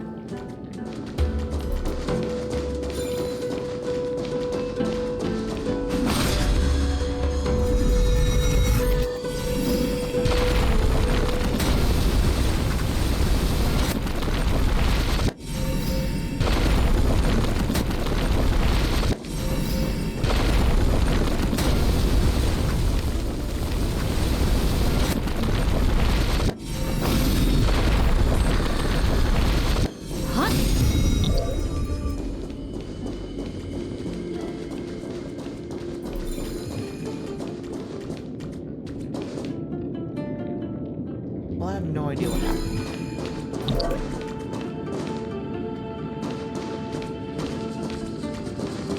Change it so that whatever is just doesn't. Oh, the torrents of destruction are spreading.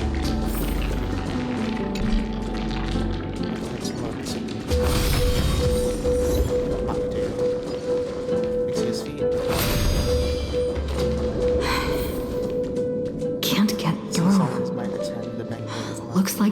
miracle orb nearby.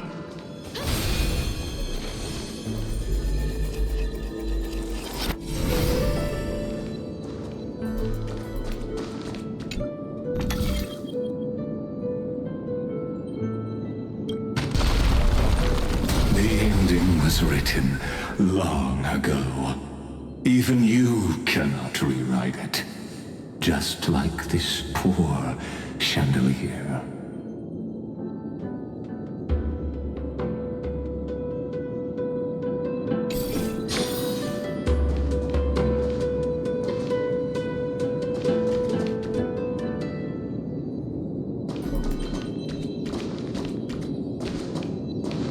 By the way, it's going to fall.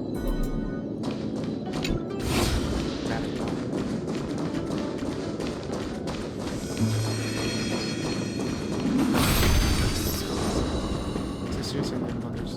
Ah. The beings on land danced together.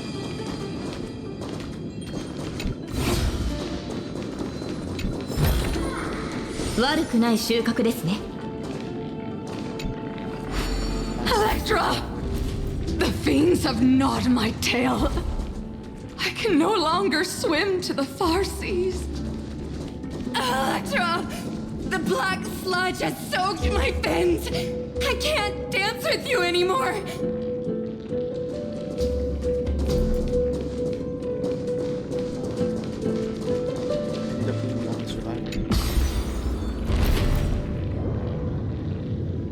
This is a bleeding drunken dream. Hope will eventually know. Cake will eventually. Lifetime is devouring everything.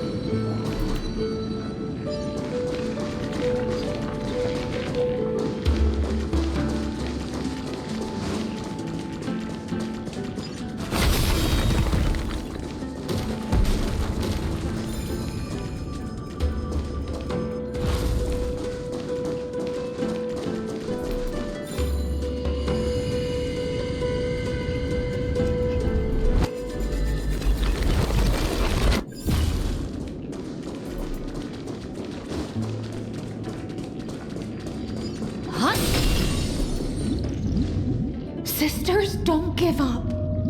Remember the Queen's promise of a feast in the city called Styxia. I haven't forgotten. It visits me in dreams every night. I dreamed of a shining city, its lights piercing the deep gloom of the seabed. I dreamed of children placing garlands on our bone horns, and poets praising the sea sirens for shielding the world. But what a shame. We can go no further.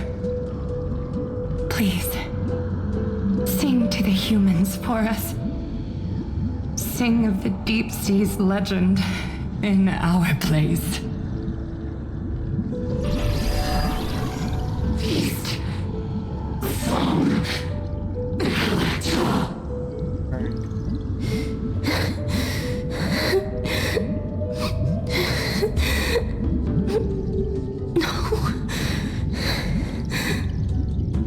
The sea sirens were tainted by the destruction. Their flesh rotted away. They became the black tide creatures of this cycle. Farewell, sisters. I'll finish this last task, then return to prepare your feast. And so, only one sea siren remained among the sea floor. High sealens, swimming alone through the seas, burying her kin and searching for the fragments of the chalice of plenty. Though most of that journey was in vain, why not use the power of time to leap ahead toward the journey's end? To reach the spirit basin, I'll need to call upon the power of the chrono vessel.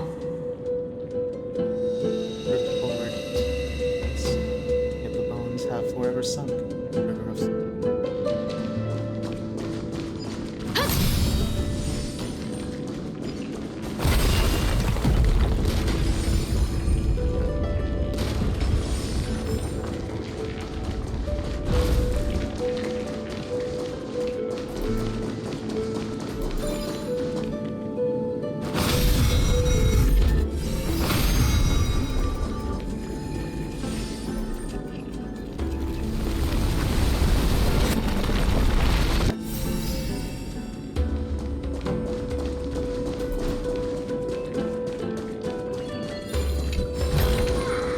悪くない収穫ですね。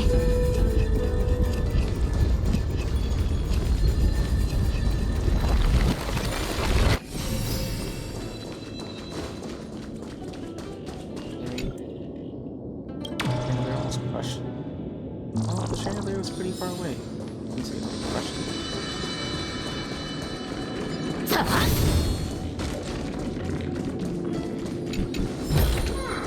マスター、取得品の処理を。Where's the uncle? Huh?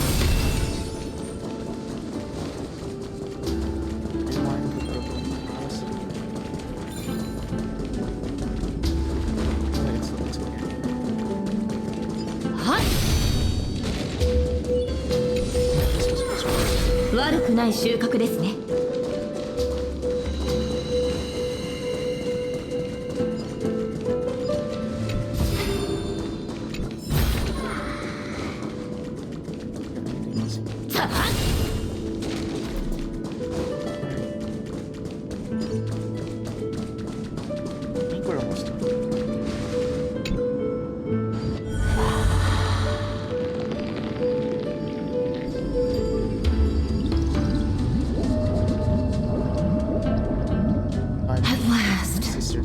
The chalice of plenty is whole again. The lance of fury emerges from the river of souls, and the gods reclaim their duty to hold back the black tide. I am freed from endless toil, and now walk toward the rites at Styxia. I bore my sister's dreams upon my back, took on a graceful human form, and hoped to find a grand celebration on the shore. My fins became legs, my scales became skin, and the sea foam on my body became a shimmering gown. But when I stepped onto land, there were no festivals with honey brew, nor poets plucking harps. Only silent death, drifting gently along the river of souls. When she fulfilled her wish, she only found Styxia to have already repeated the mistakes of previous cycles and was swallowed by death. Hopes and promises are nothing but the foam of dreams. I am a sea siren, a vessel born to contain the tides. Now that my task is done, and the promise is broken, how am I to go on in a world drowned in shadow? Fagusa, my noble queen. She evaded my questions with drunken stupor. She told me a grand feast awaited me in the surface world. So I wandered lost, groping through the dark. The feast she spoke of. Where is it? Lonely Blade, I shall grant you everything you seek. That's Sarita.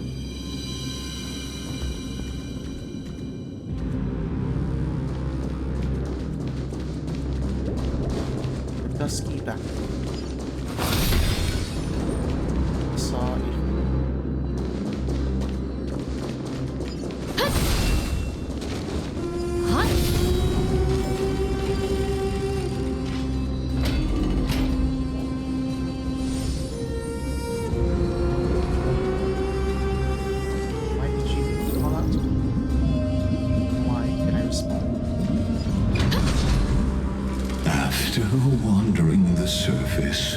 For ages, the lost sea siren met her future conspirator.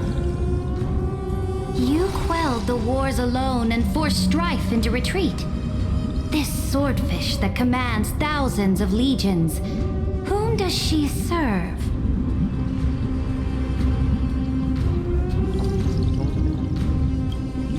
Yes, Saridra, long before she became the Imperator, was already burning with ambition. Sovereign who follows prophecy. I am no one's sword. I am just a wandering fish, seeking clarity through bloodshed. Then how about letting the sword dance for me? And letting the violin sing in my name? Tell me, what is it you seek? All I want is a feast where I might belong. Such a demand is trivial with the Sovereign's authority. I'll grant you a banquet worthy of conquest and comrades to toast beside you. Well, this might be like the tradition of... But Knight, you must offer me your heart. My heart? Yes, a loyal heart that will generate no betrayal. You were deceived by gods and drowned in the ocean's darkness. But now, I will lead you forward and be your light. So be it, noble monarch. The law you proclaim shall govern my every breath. So be it, noble monarch. I am simply becoming someone else's vessel once again, and accepting a duty given to me. And thus, in her hollow drift, she finally found a new purpose, like sunlight piercing the deepest trench.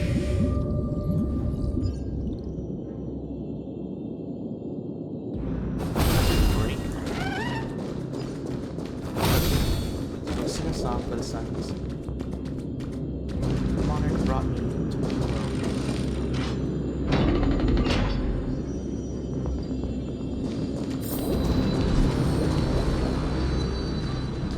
Finding brightness.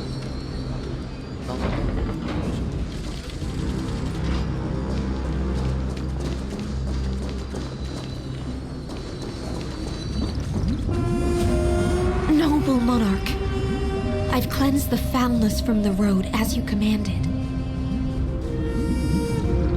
My blade, you've helped me ascend and take the crown. Ask, and you shall have your reward. What I desire is the same as before. A feast. Look, I've prepared you a grand banquet. The finest honey brew and tributes await. Fish are drawn to light by nature, for the deep sea knows only gloom. Now I found a flame. It may scald and burn, but it's the only light. Come, let us join the feast. Perhaps the path forward lies hidden among the revelry.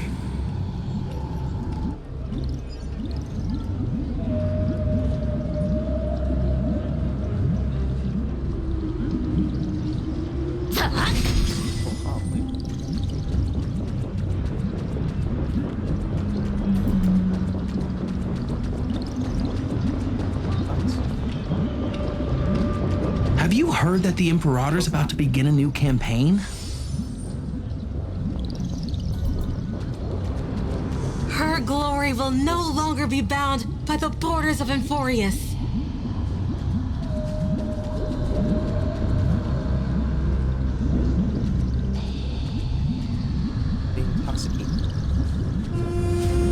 My faithful subjects, Tonight's feast is not just for the past. It's a toast to the future! Born from our golden blood is an unstoppable colossus. Our iron beast to trample the universe! Great monarch. I've heard the universe teems with great threats. Can we truly remain invincible? Fear not. Before the troops of the destruction, such rabble is no more than cosmic dust. Surely there's a planet draped in oceans out there in the stars. Once I claim it, it shall be yours to rule. And to the rest, your triumphs will not go unrewarded. I promise you a new age, free of fear.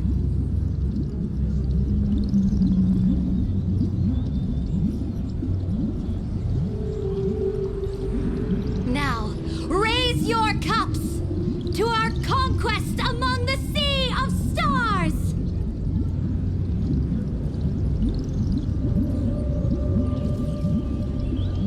Sea of stars! Sea of stars! Conquest among the sea of stars. What a grand vision. Yet, to the Siren Knight, only feasts still stir her heart. Come now, join me. Witness the end of this futile dream. Where's the way out of this illusion? Come quick! Let's celebrate together! I've saved the finest brew! Come taste it with me!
Subjects right alongside Nancy.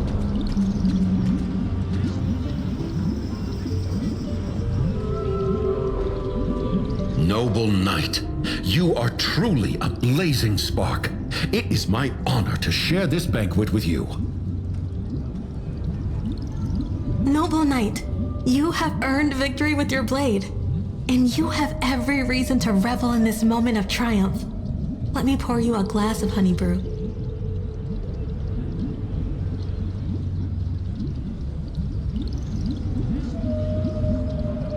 Noble knight, with the sovereign now enthroned, this triumph is yours as much as hers. Let me raise a toast to you.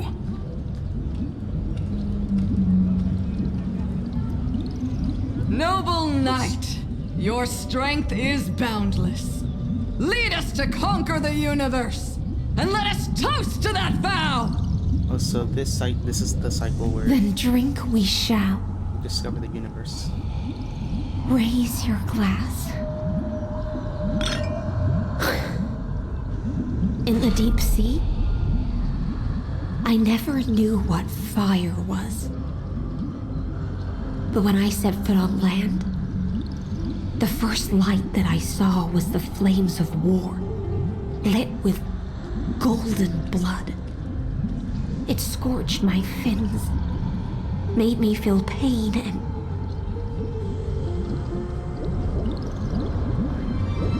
ignited an unprecedented hunger. A hunger that flickers in every hero's heart. So bright, yet so blinding. Look! The monarch herself has taken her seat! Hear that? The court sings her praises! Come! Join us and praise her glory!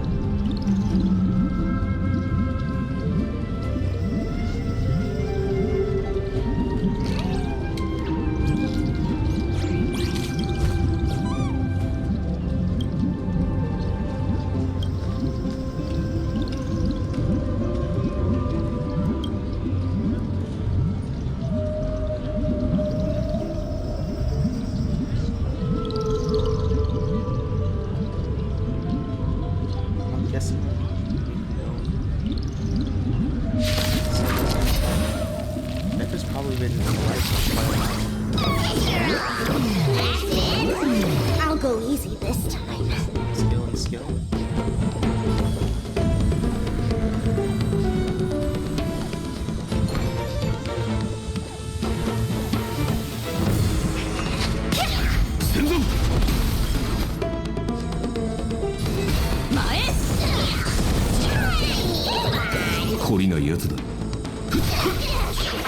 Underestimating us will cost you!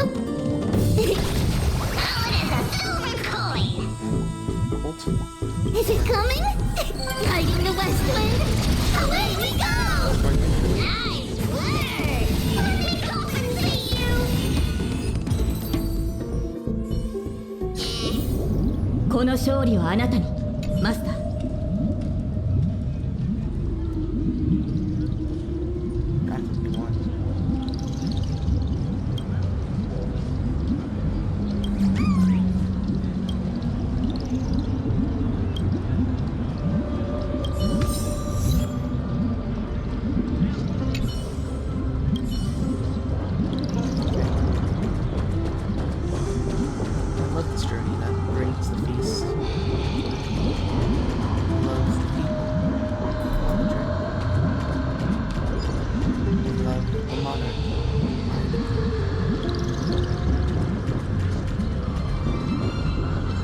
One eye of hers sees glory, the other sees corpses. And yet, she cherishes the name of glory more than fear and death. As they say, the coward died 1,000 times before his end. But the brave face death but once, which gods stand witness. On the eve of war, we sang our hymns and set our sights to sail beyond the stars. The legions will climb aboard the beast, riding it like currents across the cosmos. Planets after planets flew the flags of her crown. Realm after realm was ignited by her flames of war. As the final resistance fell silent, a vast empire rose from among the stars. And this small pond at last embraced prosperity and peace. That's how the story ends. Tell me, visitor, in this dream, did you enjoy the show?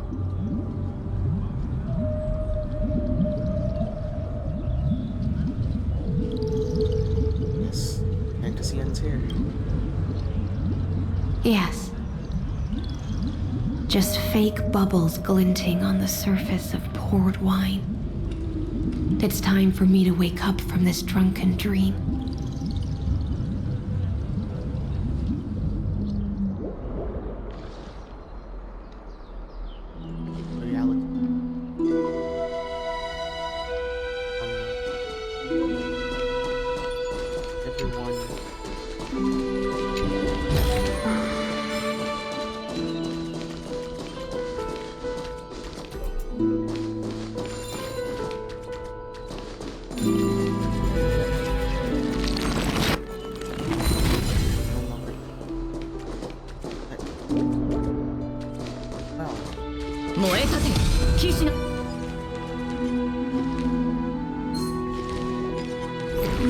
Watch this.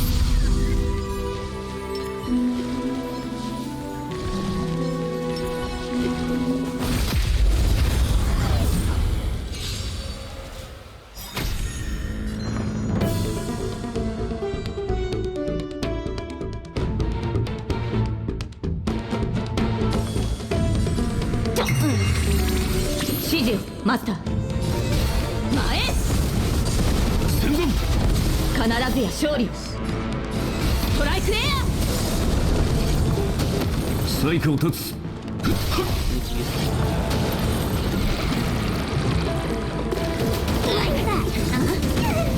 この明かりは星の希望Xハイバー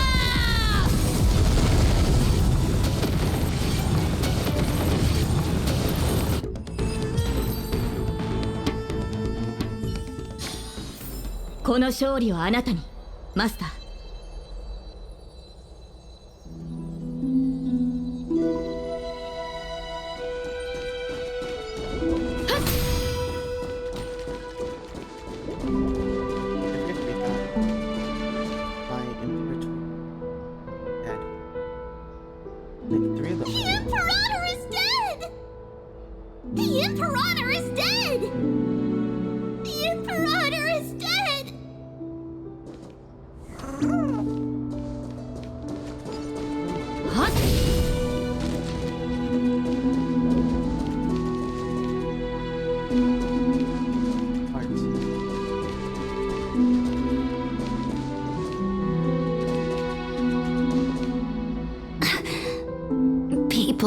Once cheered for my ascension,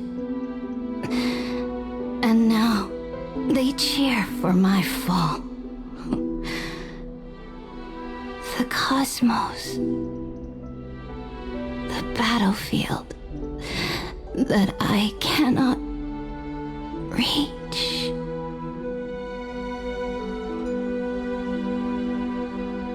Before the Sovereign's conquest reached its end, her life and ambition had already been swallowed by the deep sea. This is the true ending. Her grand designs torn apart by the blade. Her regal robes soaked in golden blood. And the one who struck her down? The one who struck her down was her most loyal Gladius.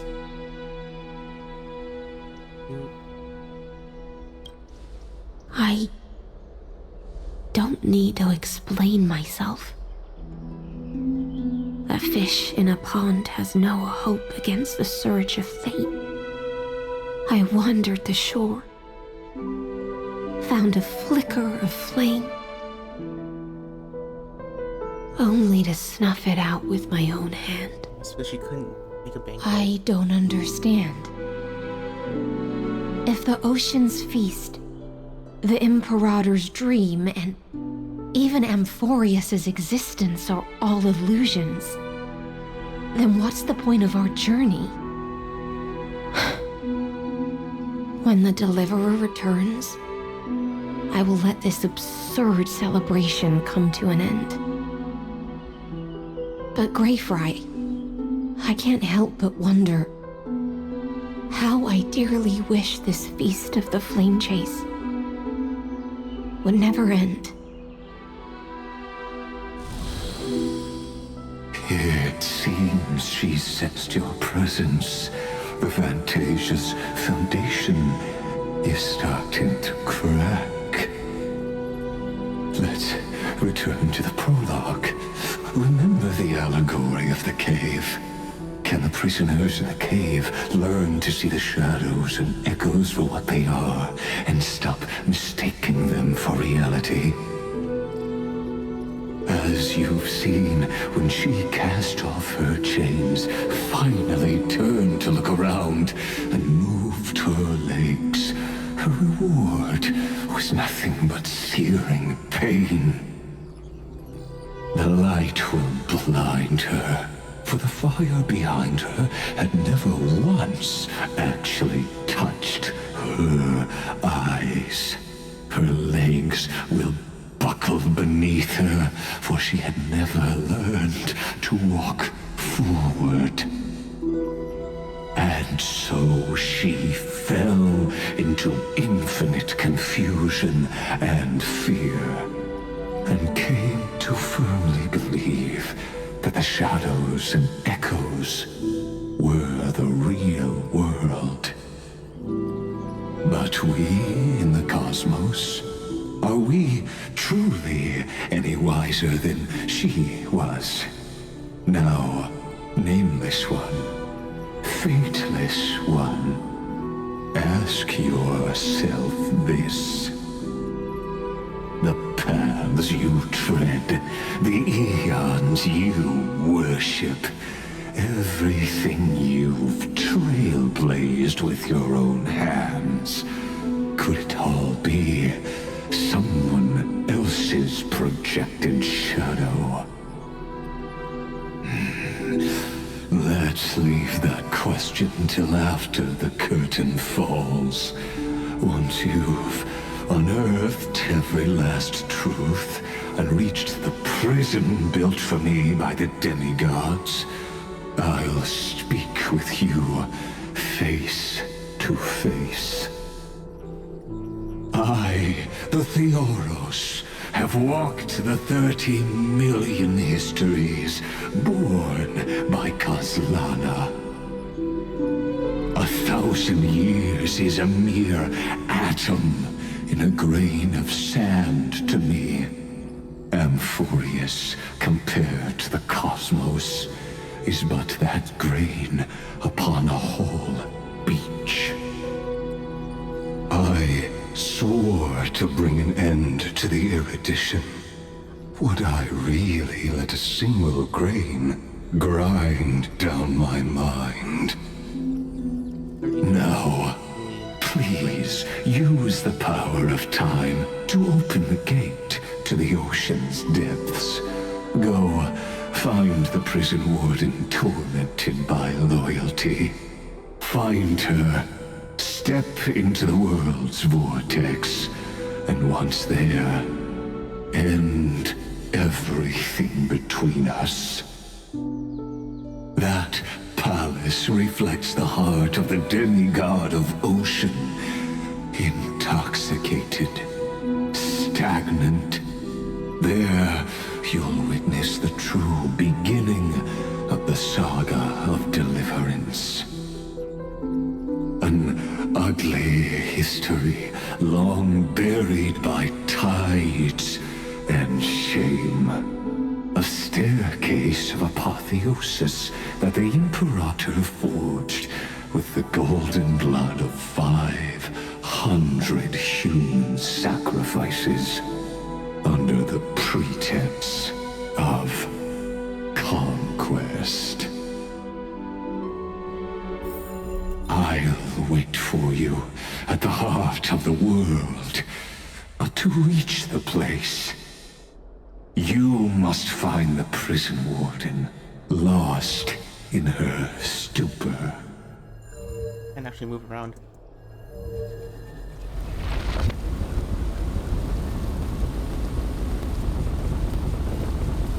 Water flows up, water flows up.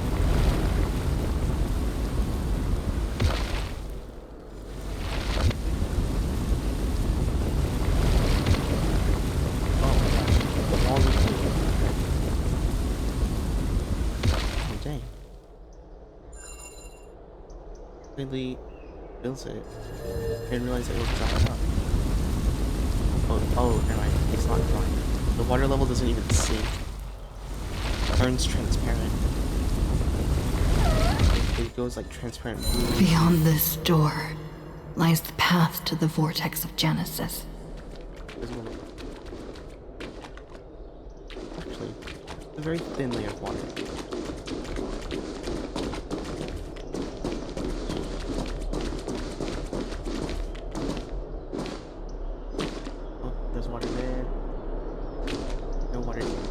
This is all dry. This is dry. This is wet.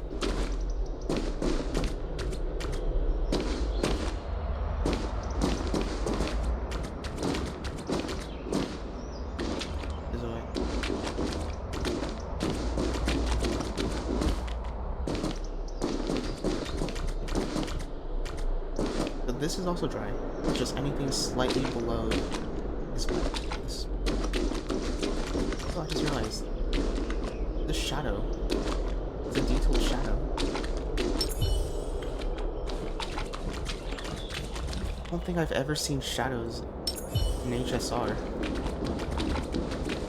Yeah, there's no shadows in Herta's space station because it's all neutral lighting. No shadows in Belobog. Is there? I don't think I've noticed shadows in Belobog because those like cloudy. And then after Belobog, it was. Oh, there might have been sunlight in Genjo. Now that I think about it.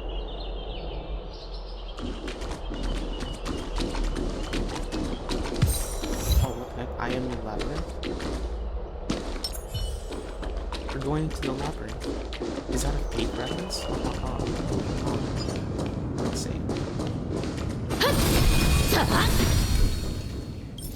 Oh, speed boost. Okay.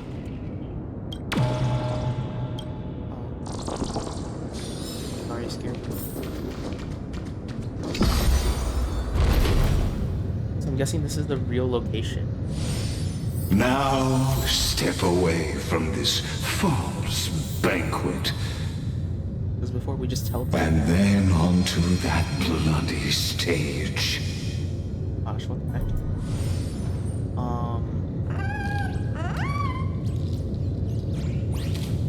I think I'm crashing. I think I crashed.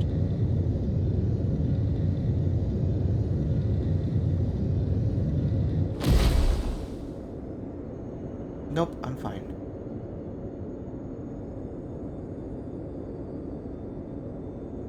Oh, my GPU just spiked. Oh. Really didn't like I see. that.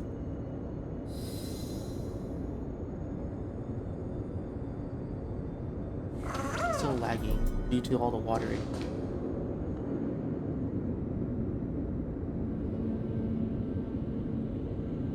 The palace that worshipped the ocean, the sanctuary connected to the vortex, was also once the battlefield of the first flame chase. It was slow, man. Yeah, it is slow. Her exuberant song halted the passage of time in this place, imprisoning my body and shielding my soul from deterioration, all just to await your return. The twisted time and space reflect her confusion.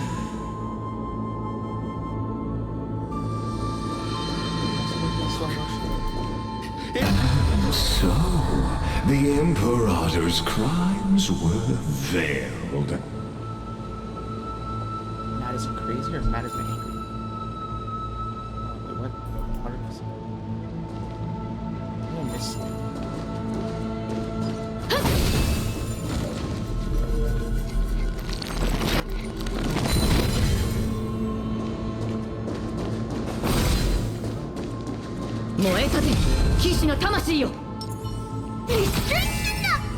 Watch this. Stay away from Apollonius. This cup of honey brew. What a sweet aroma. Done, Virginia. Dux Hakalithist. We can't give up here. Love steeped in death. How delicious.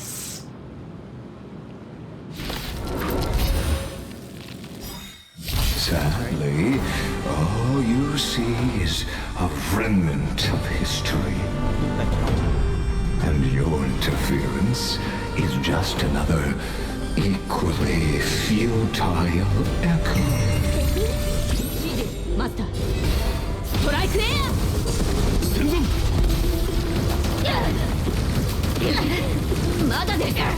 私の番か。いった。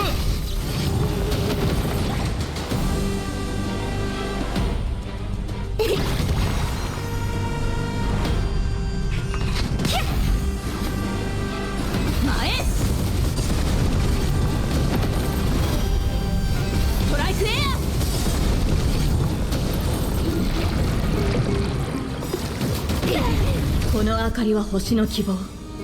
地をてグスンカイバー。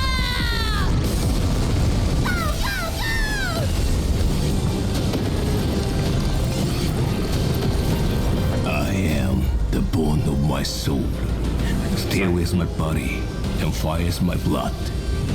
I have created over 1,000 blades, unknown to death, unknown to life. Have withstood pain to create many weapons.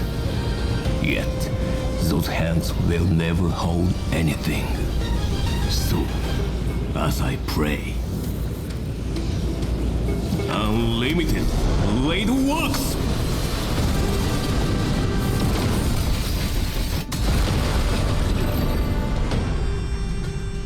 I got a single target, so. Apollonius, look.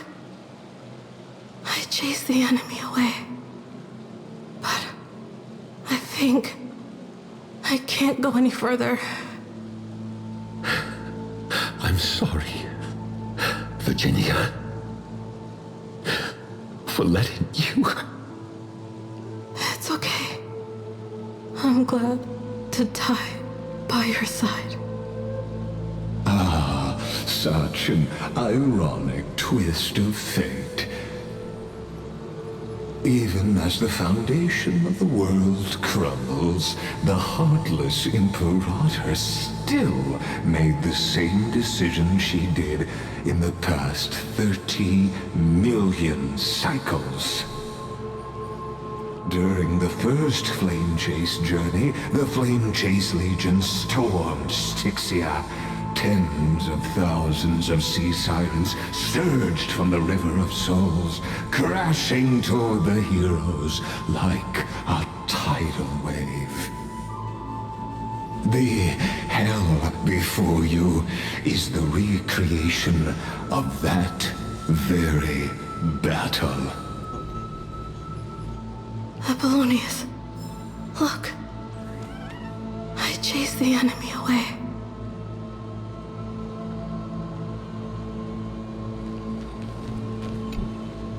There is a letter I never got to give to you. Let me read it to you. It's my final poem. The shadow of a tree frames the sage's back, like a boulder bearing the rings of time. The bird's song is a whisper of wind through the forest, but it cannot pass the fractures in his form. His weight presses down on the bird's wings and the stirring heart within. Oh, his eyes are closed. I always wanted to tell you.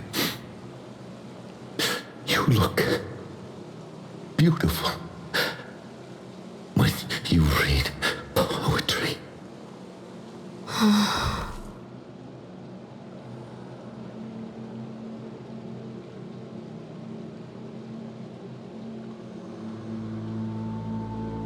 Her voice reciting poetry grows ever fainter, fading with breath until they all vanish completely at her lips. Virginia, see you in the new world. Up until it all vanished completely. Wind slowly dying away. Its form grows rigid. His kind smile remains, as if he were a benevolent statue posing.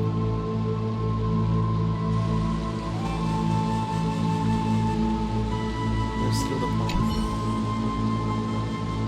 side by side the first time, never too late for this dream again. Can't hesitate to call. Also, what tips do I need? Black Tide Fever.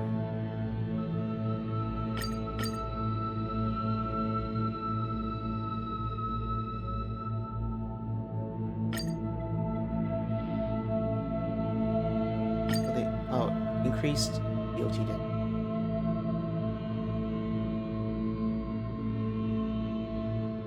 When they dispel all DOT, insert your money.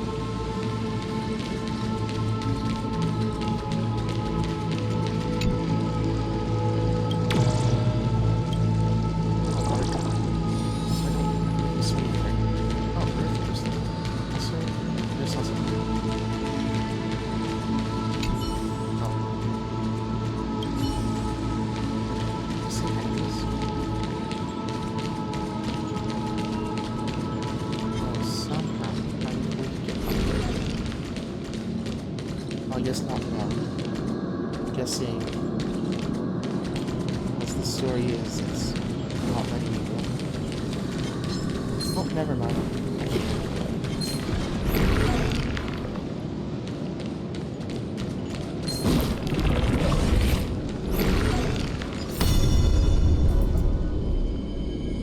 Back. There.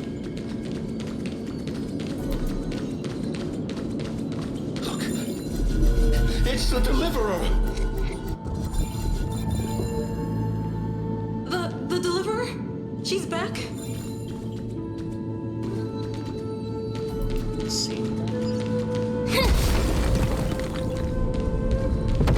Falls very slowly.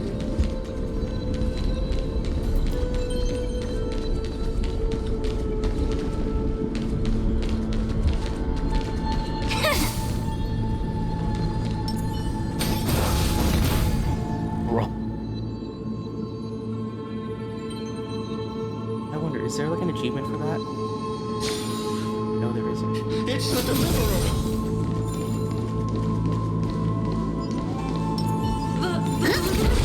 She's back? Yeah! Oh, dang. It isn't slow motion.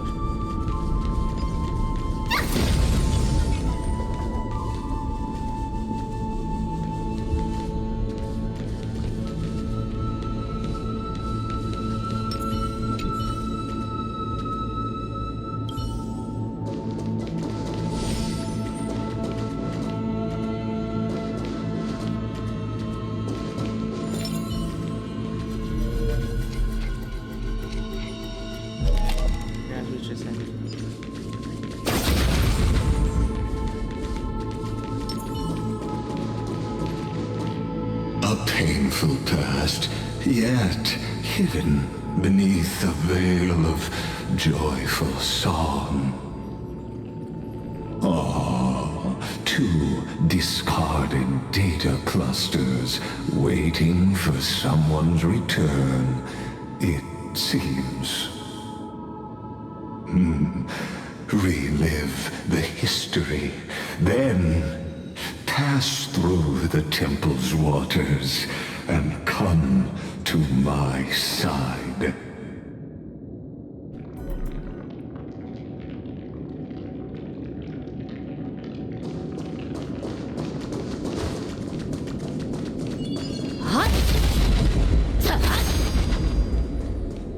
Oh, wait, that's flooded? Oh, it flooded.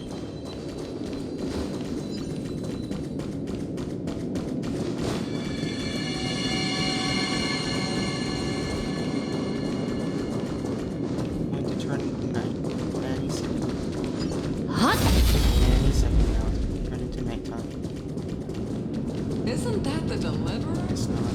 Finally made it? Everything else is less sound. I thought it was gonna be in slow motion. I was like, I think I'm supposed to ascend.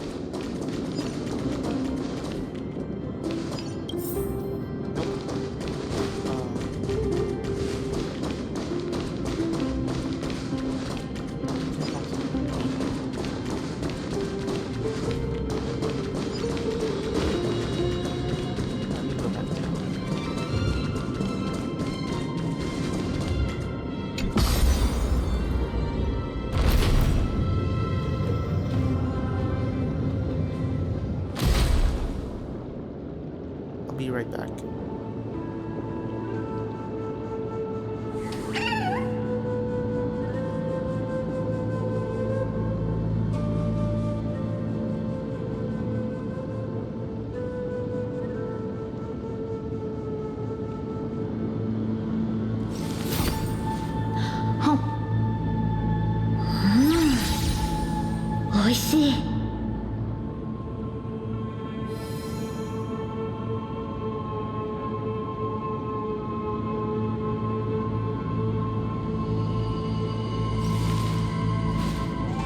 Mm. いつでも出陣できます。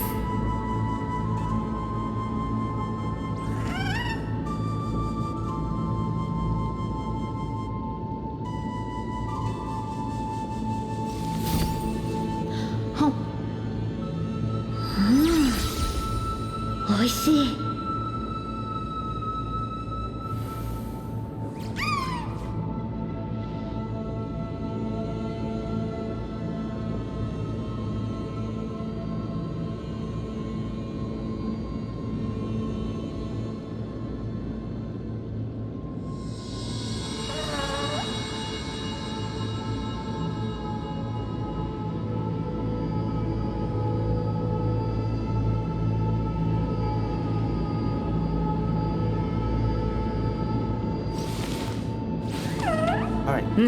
いつでも出陣できます。 Isn't that the deliverer? He finally made it. You could see us. Family was being joy, celebrating your return. Yet you know this too.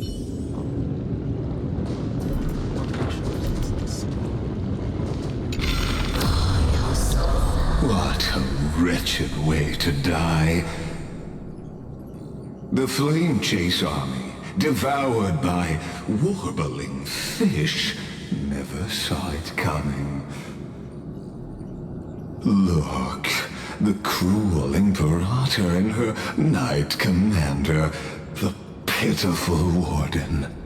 What a perfectly matched duo of test subjects. Their hands drip with blood. Golden blood.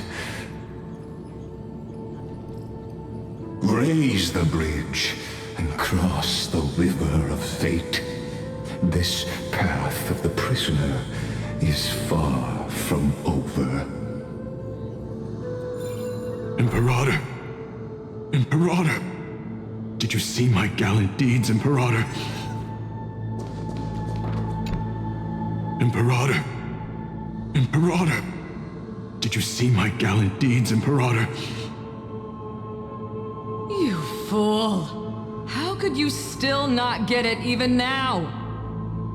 With her schemes, do you think she'd ever let us end up like this by accident? She knew how this battle would end from the start!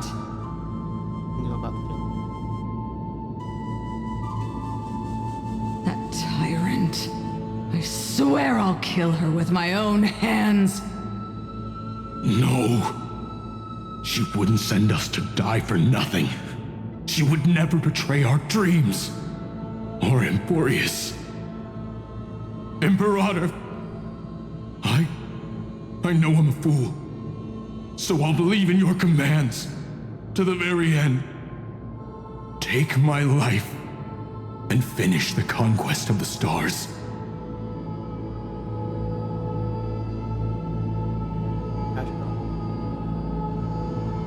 Those ties remain resolute, broken.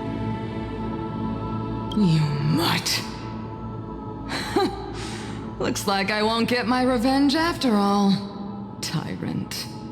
Without me, your conquest is doomed.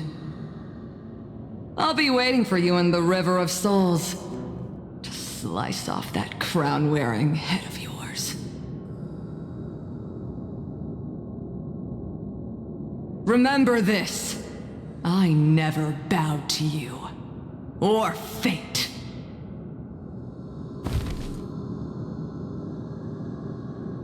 The storm beside her slowly stills, blood pooling in her corners like shallow pond of golden rain.